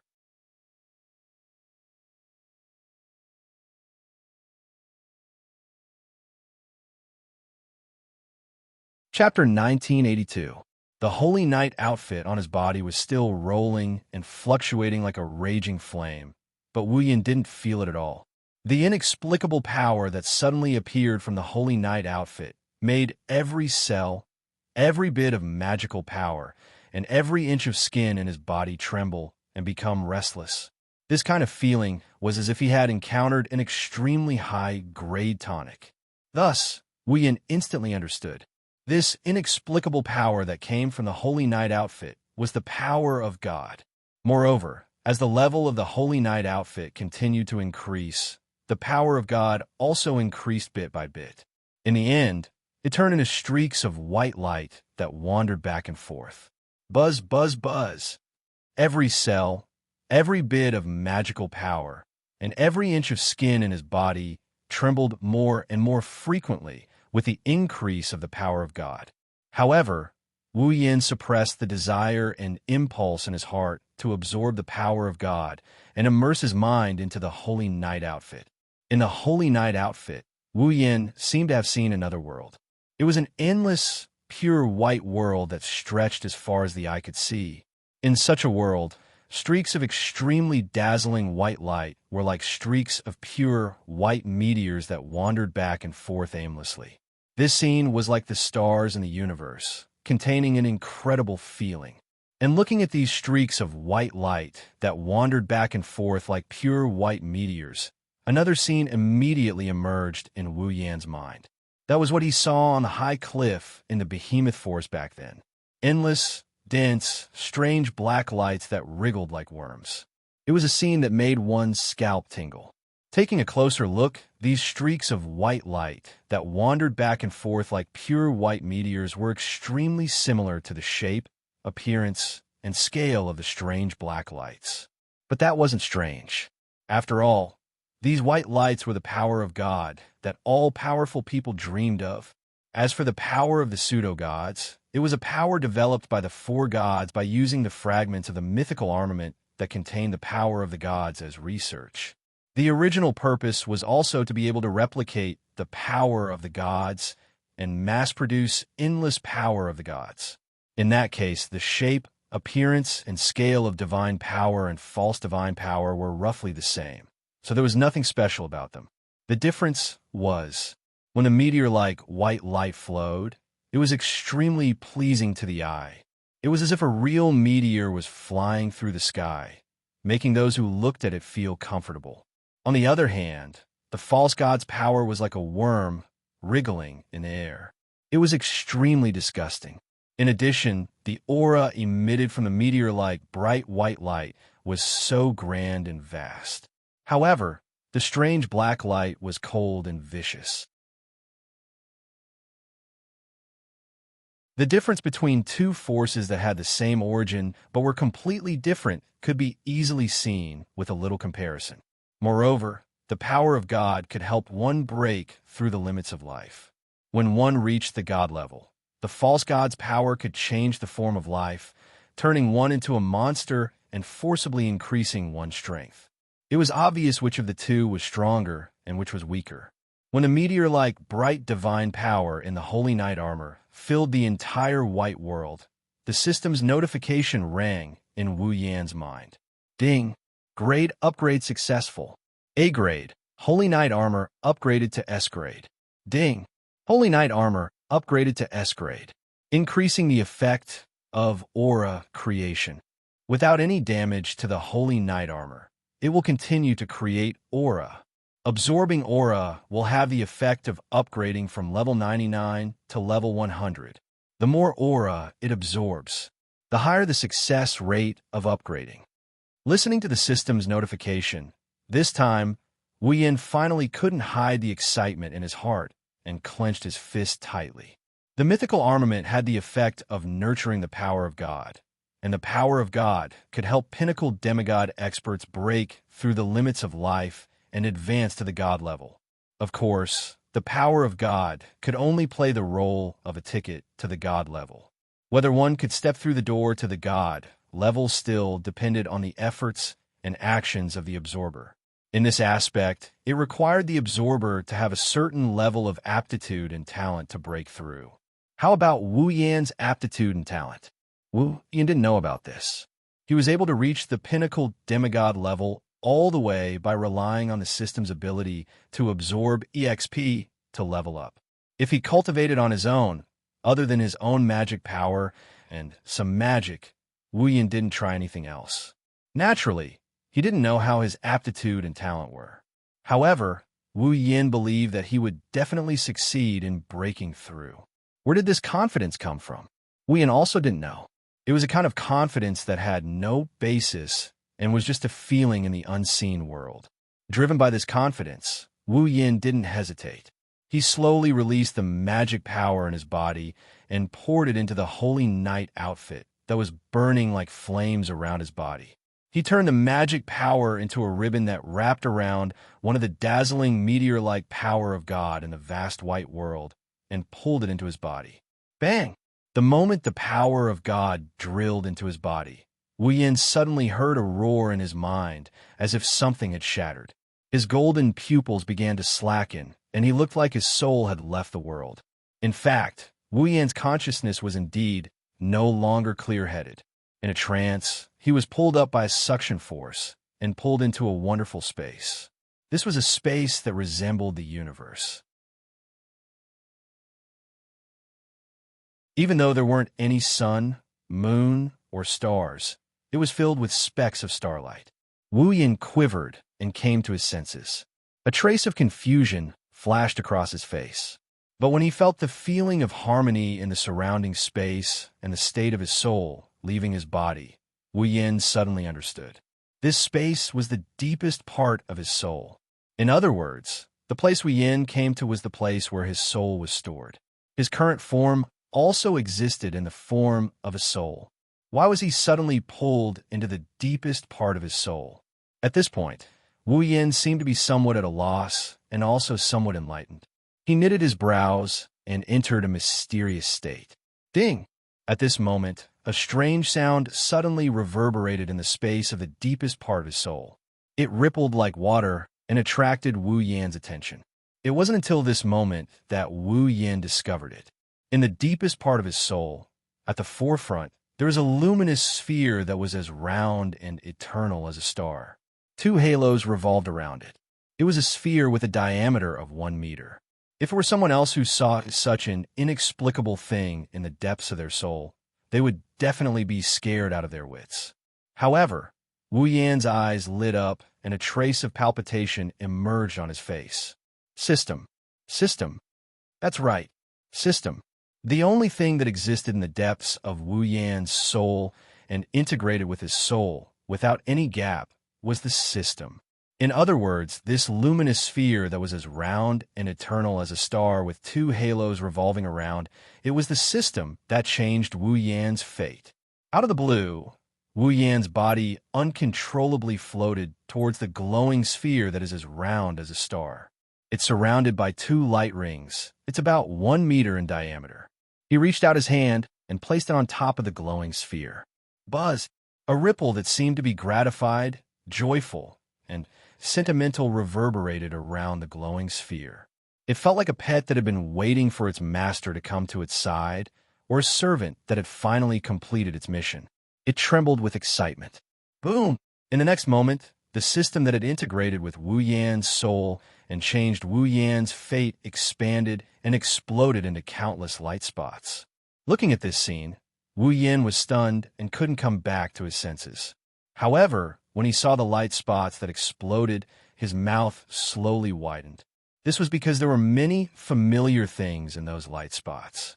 Shana of the Mesa, Meteor Knight, Treasure of the King, even a resplendent breath and other equipment and items that he had seen in the exchange list of the system were in those light spots. Some of the light spots didn't have any equipment or items. Instead, they had some images, some of which demonstrated various abilities, and some of which were images of strange worlds.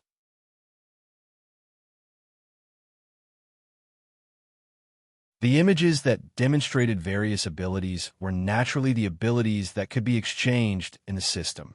The images of the strange worlds were the dungeon worlds.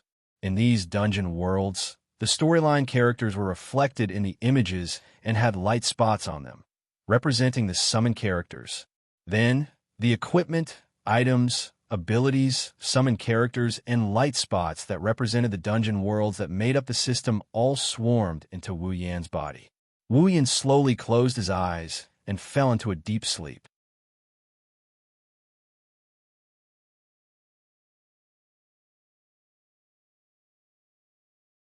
Chapter 1983. I'm back.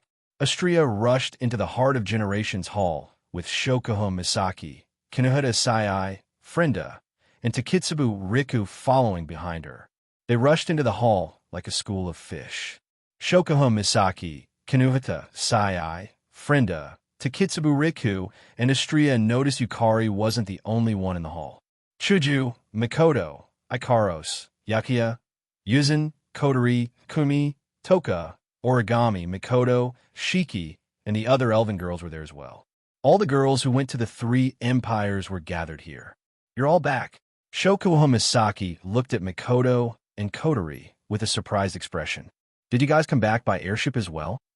That's right. It would be great if that's the case. Mikoto didn't have the time to argue with Shokuho Misaki. She glanced at Ikaros, who was standing in the corner of the hall, staring at the entrance of the hallway. Ikaros rolled her eyes.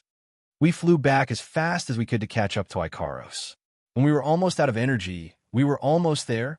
How can a normal airship compare to my Fraxinus? Kotori didn't beat around the bush. If we traveled at full speed, we would have made it back in time. We wouldn't even need a day. Then, where's Master? Astria asked in a stuttering tone. Yeah, why isn't Master here? Master, he's not out yet. Yukari, who was sitting on the sofa and sipping on her black tea, said with a smile. It should have been a day since I locked myself in my room after coming back, right? Master? Shokuho Misaki, Kinuhata Sai, Frenda, Takitsubu Riku, and Astria finally understood why everyone was gathered in the hall. They also understood why Ikaros was staring at the entrance of the hall. It seems like the girls are all waiting for Wu Yan. Master. Astria looked at the entrance of the hallway and muttered. When will Master come out? Who knows? Who knows? Yukari looked like she didn't care, but upon closer inspection, one could see that there was a trace of anticipation in her gem-like eyes.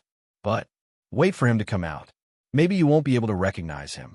Of course, she wasn't referring to Wu Yan's physical appearance. She was referring to the changes in his body. She didn't get to see how Wu Yan looked like after 2 years in the dungeon. She didn't know if Wu Yan successfully completed the Demigod Path quest, but she didn't see Wu Yan when she came back. She didn't want to see him. Yukari was confident. Wu Yan won't disappoint her. He wouldn't disappoint all of his summoned characters and everyone in Fantasy Village. The girls seemed to understand what Yukari meant, and they didn't say anything else. Instead, they started discussing their trip to the Empire. Yukari also told him about how the Beast King had broken out of the seal and how she had tampered with the false god power, causing the Beast King to suffer a great loss. Looks like we're back to square one. Shokuho Misaki sighed. Once the Beast King recovers, he will lead his demonic beast army to attack the capital of otherworldly demons like he did before. This time, the Beast King won't give us the chance to seal him again. Kotori held a lollipop in her hand. Her red eyes were filled with helplessness. Besides, we don't have any way to seal him. The 5 demigods of Silveria are exhausted and won't be able to recover in a short time. They won't be able to help at all. Should we ask for help from the 3 empires? Kurumi tilted her head. The Beast King will take care of us first before dealing with the 3 empires. Even if we don't count the Beast King, it won't be easy to deal with the entire demonic beast race. The group of girls did not treat the magical beasts as a threat when they went to the 3 great empires to provide reinforcements. Instead, they focused on dealing with the 3 fake Beast Kings leading the magical beast army. Aside from the 3 demonic Beast Kings, the demonic beast army that attacked the Ailu Empire, Bruba Empire, and Fea Empire suffered very few casualties. Now that the 3 false Beast Kings had been eliminated and the Beast King was freed, he would definitely gather the magical beasts scattered across the 3 empires while he calmed the raging power of the false gods within his body. Gathering the power of the entire magical beast race, he would attack the capital of Otherworlds. When that time comes, the capital of alternate generations would have to face an army that was several times stronger than the magical beast army that had attacked the three great empires alone and posed a major threat to each of them. Even though the girls were all at the 9th level, the number of 9th level demonic beasts in the demonic beast race is definitely greater than the capital of otherworldly demons. The number of demonic beasts in the demonic beast race is uncountable. They could easily drown the entire capital of otherworldly demons. It will be difficult to deal with the entire demonic beast race, which is 20,000 Misaka sisters. Of course, if the demigod Yukari can deal with the low, mid, and high-level demonic beasts, then the demonic beast race can multiply by several times. The problem is, can Yukari deal with the normal demonic beasts? Maybe the Beast King will take down Yukari before that. If they want to win, they must ask for help from the three empires. The three empires that were saved by the girls won't refuse. They won't dare to refuse. After all, the three demonic beasts are still recovering in the capital of otherworldly demons. However, Yukari said so. The demonic beast race is nothing to be afraid of. Yukari glanced at the surprised girls, then pointed her fan at Shokuho Misaki. You're wrong about going back to square one. Don't forget, Z Ran said after she smiled. Compared to last time, we have an extra trump card. A trump card that is countless times stronger than the Beast King. A trump card that is omnipotent. Hearing Yukari's words, the group of girls was stunned at first. Then they smiled bitterly, feeling slightly dissatisfied. Their dissatisfaction was directed at themselves. There is no need to doubt the identity of the omnipotent trump card mentioned by Violet. Now, Violet's trust in this trump card was unprecedentedly high. The group of young ladies who had accompanied him for as long as Violet, and were even closer to each other than he was to Violet, began to lose confidence in him. Didn't this mean that they trusted that person less than Yukari? At the thought of this, the group of young ladies began to feel dissatisfied with themselves. Plans, strategies, coping skills, and everything that is derived from the word intelligence can produce unimaginable results when used. However, that is still the case of the weak defeating the strong. As if she didn't see the girl's silent expressions, Amethyst said slowly with a gentle voice, "If we are the stronger side and the other side doesn't have the ability to use intelligence, why should we give up what is close at hand and seek what is far away?" That one sentence once again showed the absolute trust in Violet's heart. Without a doubt, Yukari believed that this time she would be the stronger side. That's right. Shokuho Misaki calmed herself down and smiled. I believe in him. The group of girls nodded heavily, including Ikaros and Origami. All of them said the same thing in unison. We believe in him too. Yukari smiled in satisfaction. Just as the girls collectively affirmed their trust in their hearts, a rather emotional and amused voice echoed in the hall of the heart of generations. By the way, I'm a very emotional person. This is a reunion after so long. Can you not make me feel like crying? When the voice entered the girls' ears, they froze. Their hearts skipped a beat, as if afraid that this was an illusion. They slowly turned around and looked at the entrance of the hall. In the next moment, what was imprinted in the eyes of the group of girls was the figure that occupied their entire hearts. It was as if he had settled down there forever, and they could no longer shake him off. Also, that familiar gentle smile that made people want to cry. Looking at that smile, the girls' hearts skipped a beat, as if they were melting. Yen, little Yen, Master, Oni-chan. Many of the girls threw themselves into that familiar warm embrace, causing the man who was hugging them to smile, a smile that was unusually gentle.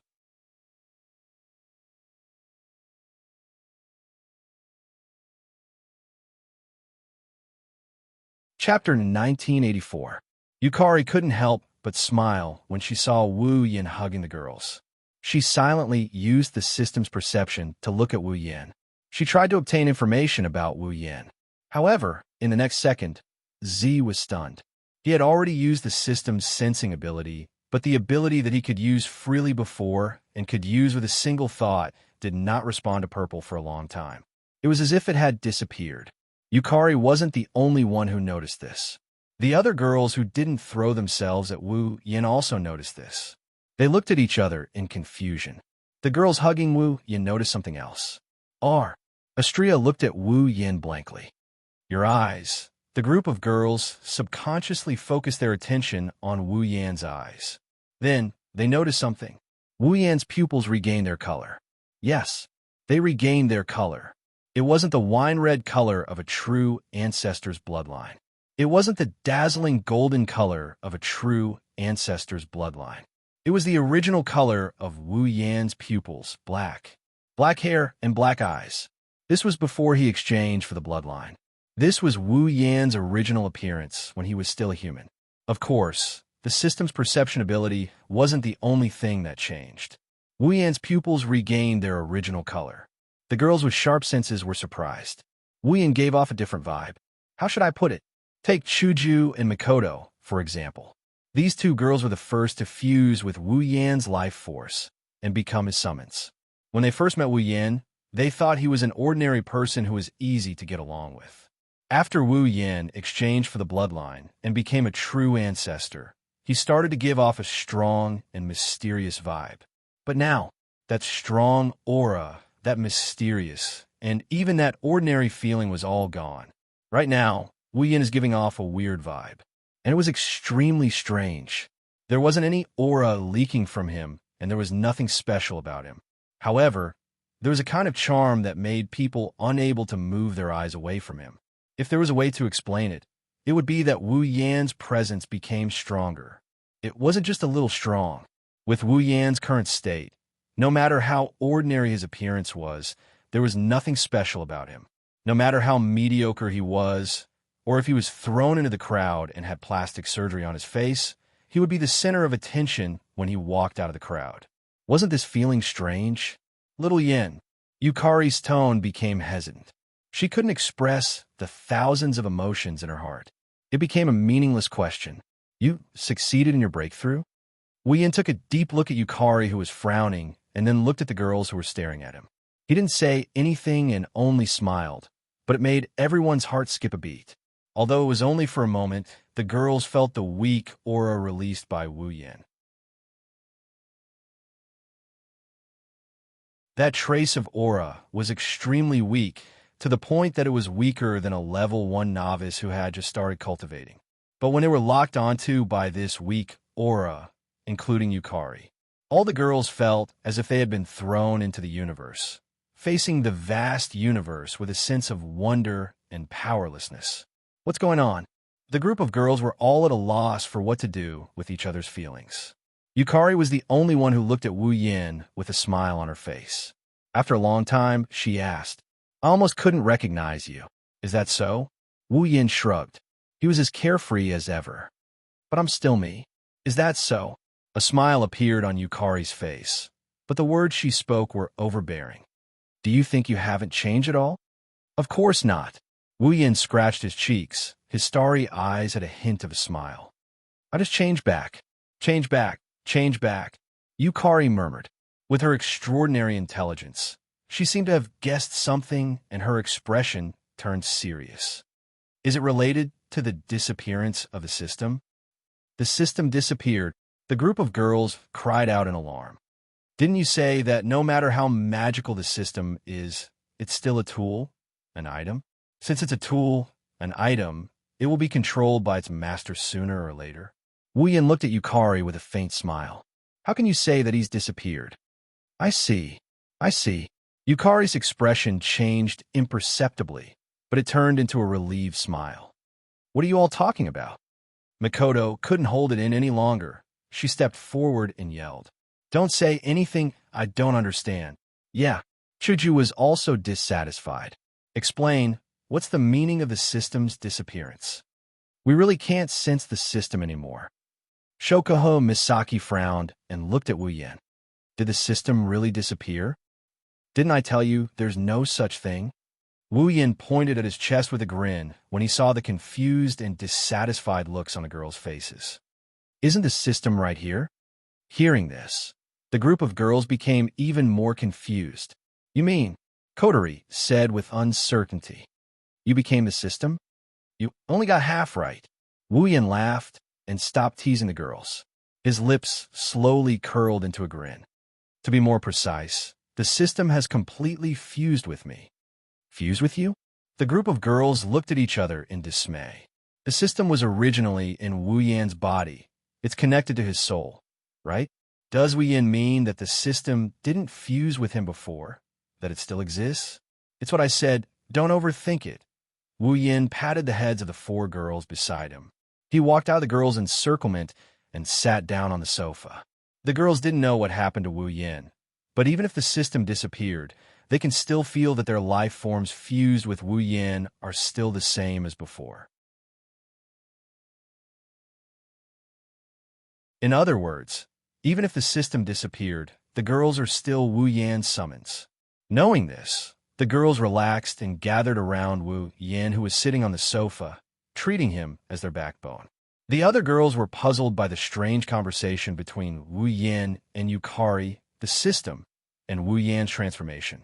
Only Ikaros didn't say anything. Just like before, she stuck close to Wu Yan and obediently served him a cup of tea. Red tea. Wu Yan turned around and looked at Ikaros' indigo eyes that wouldn't move away from him as long as he was there. Looking at the strong emotions of attachment, love, and even infatuation in her eyes, he felt warmth in his heart. He reached out and stroked Ikaros' silky hair. Did you miss me? Ikaros blushed slightly. This is an expression that only appears in front of Wu Yan, but she nodded her head heavily. The attachment, love, and infatuation in her eyes grew stronger. She believed that no man would be able to speak harshly to an angelic girl who was looking at them with such a gaze, including Wu Yan. Thus, Wu Yan condensed all his emotions into a single sentence. I missed you too. Wu Yan looked at the group of girls around him and said in a nostalgic tone, I missed you guys a lot. That one sentence completely melted the hearts of the group of girls and also caused a trace of bitterness to appear in their hearts. The girls didn't know how Wu Yan spent the past 2 years in the dungeon world. But when it comes to missing him, even if the ratio of time is incomparable, the amount of time they missed him is definitely not less than Wu Yan's. At this moment, this group of people who are destined to accompany each other for the rest of their lives are much closer to each other.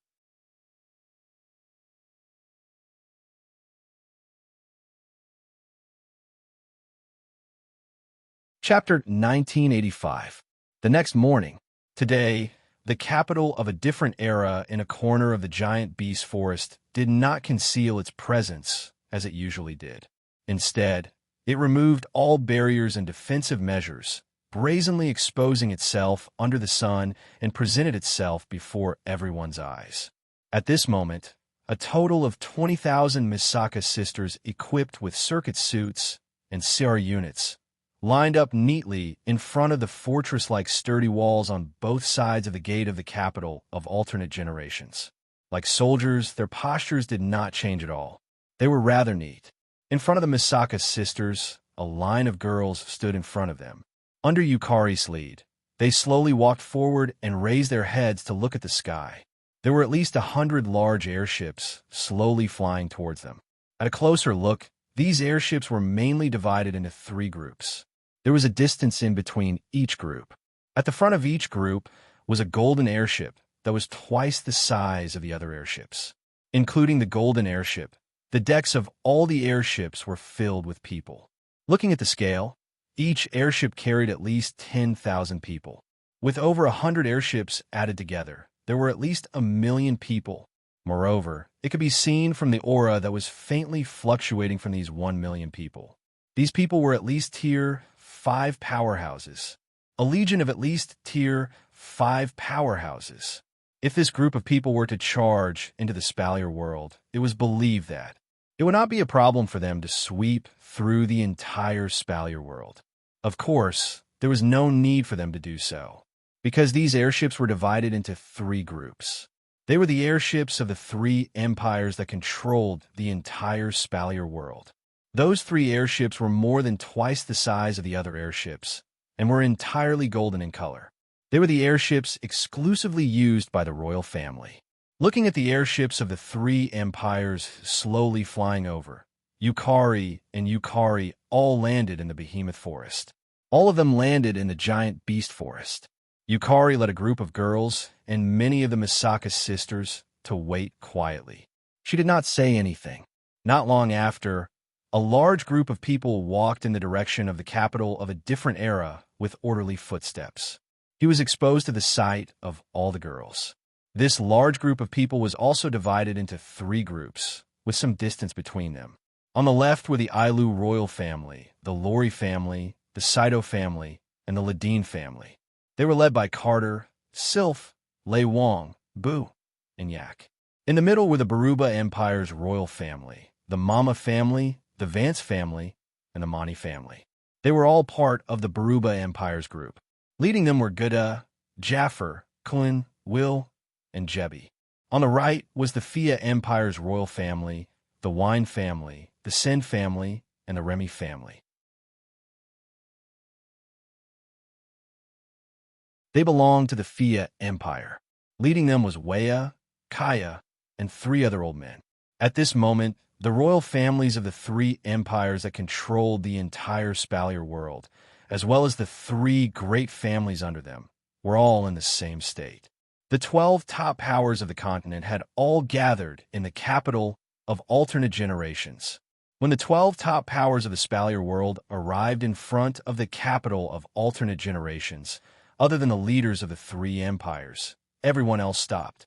Everyone else stopped in their tracks. Under the lead of Kite, Goda, and Weya, the rest of them came before Violet, took off their crowns, and bowed respectfully. "Greetings, Lady Violet." The three great emperors bowed to a young girl in the prime of her youth. This scene fell into the eyes of those who knew the identity of the young girl in the prime of her youth. But it was only natural. It was all because of this young girl in the prime of her youth. He was one of the demigods who stood at the pinnacle of Silveria. In the Spalier world, the strong ruled supreme. As long as one possessed absolute power, they would be above the royal family and the empires. Didn't the Ailu, Baruba, and Fia empires' guardian deities not show up no matter what happened? They only showed up when the royal family's foundation was in danger of being destroyed to protect the royal family's foundation. Other times, no matter how fierce the war was, they didn't even show up when the demigod Beast King was born.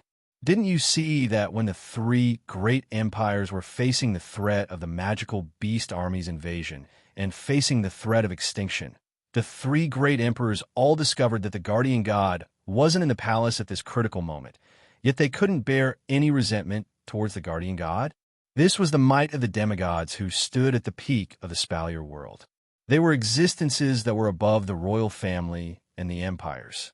Therefore, not to mention bowing to Z, even if the three emperors all knelt down and kowtowed to Z, the surrounding experts who were dispatched by the three empires wouldn't reveal any strange expressions. Violet looked at Carter, Goda, and Weya, as well as Sylph, Jaffer, Kaya, and the rest of the 9 great families who bowed to her. Her expression was still calm as she spoke casually. "Thank you for your hard work to come to the capital of alternate generations. On behalf of the master of the capital of alternate generations, I welcome all of you." Hearing these words, the eyes and expressions of the crowd, who were originally calm, changed. "Welcome us on behalf of the master of the capital of alternate generations?" In other words, one of the demigods who stood at the peak of the Spalier world wasn't the master of the capital of alternate generations? At the thought of this, everyone looked at each other in dismay. Their hearts were filled with shock. Could it be that there was someone who was even more powerful than a demigod in the capital of alternate generations? Even Carter, Gida, Weya, and the other leaders who already knew who the owner of the otherworldly capital was couldn't help but be dazed for a moment. They probably didn't want to believe that this demigod powerhouse before them would serve someone else as his master. Of course, everything seemed normal on the surface. "Thank you for coming out personally, Lady Violet." Carter's expression turned serious. The guardian deity personally contacted us yesterday and asked us to bring most of our experts to the capital of alternate generations. Since it's an order from the guardian deity, we naturally have to obey.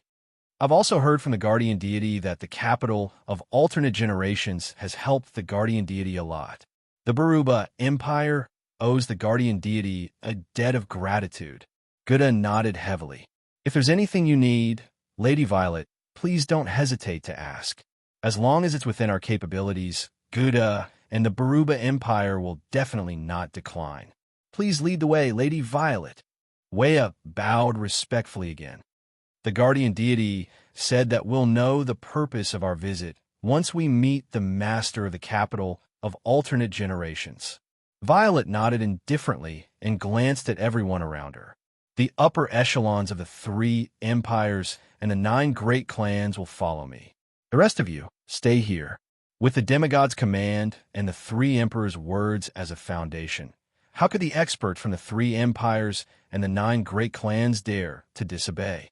At that moment, everyone's expression brightened as they responded loudly. Yes.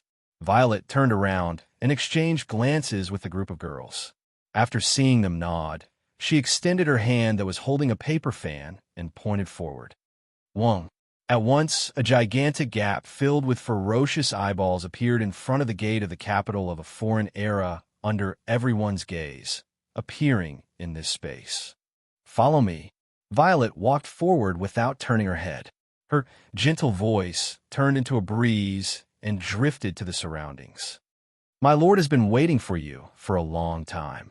Led by Kite, Gouda, and we, the faces of the upper echelons of the royal families of the 3 empires and the 9 great clans froze.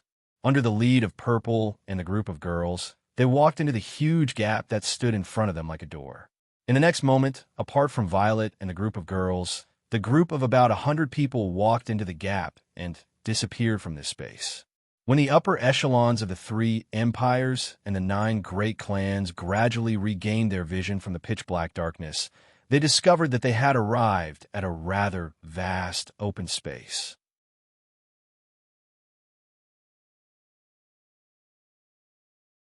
There was a platform in front of the open space, and right in front of the platform stood a magnificent tree that emitted a soft green light. On the platform, in front of the tree, several figures stood there and entered everyone's sight. You're tuning into the Romance Rendezvous YouTube channel. We're so grateful for your support, and don't forget to subscribe to join us on this incredible journey through captivating stories.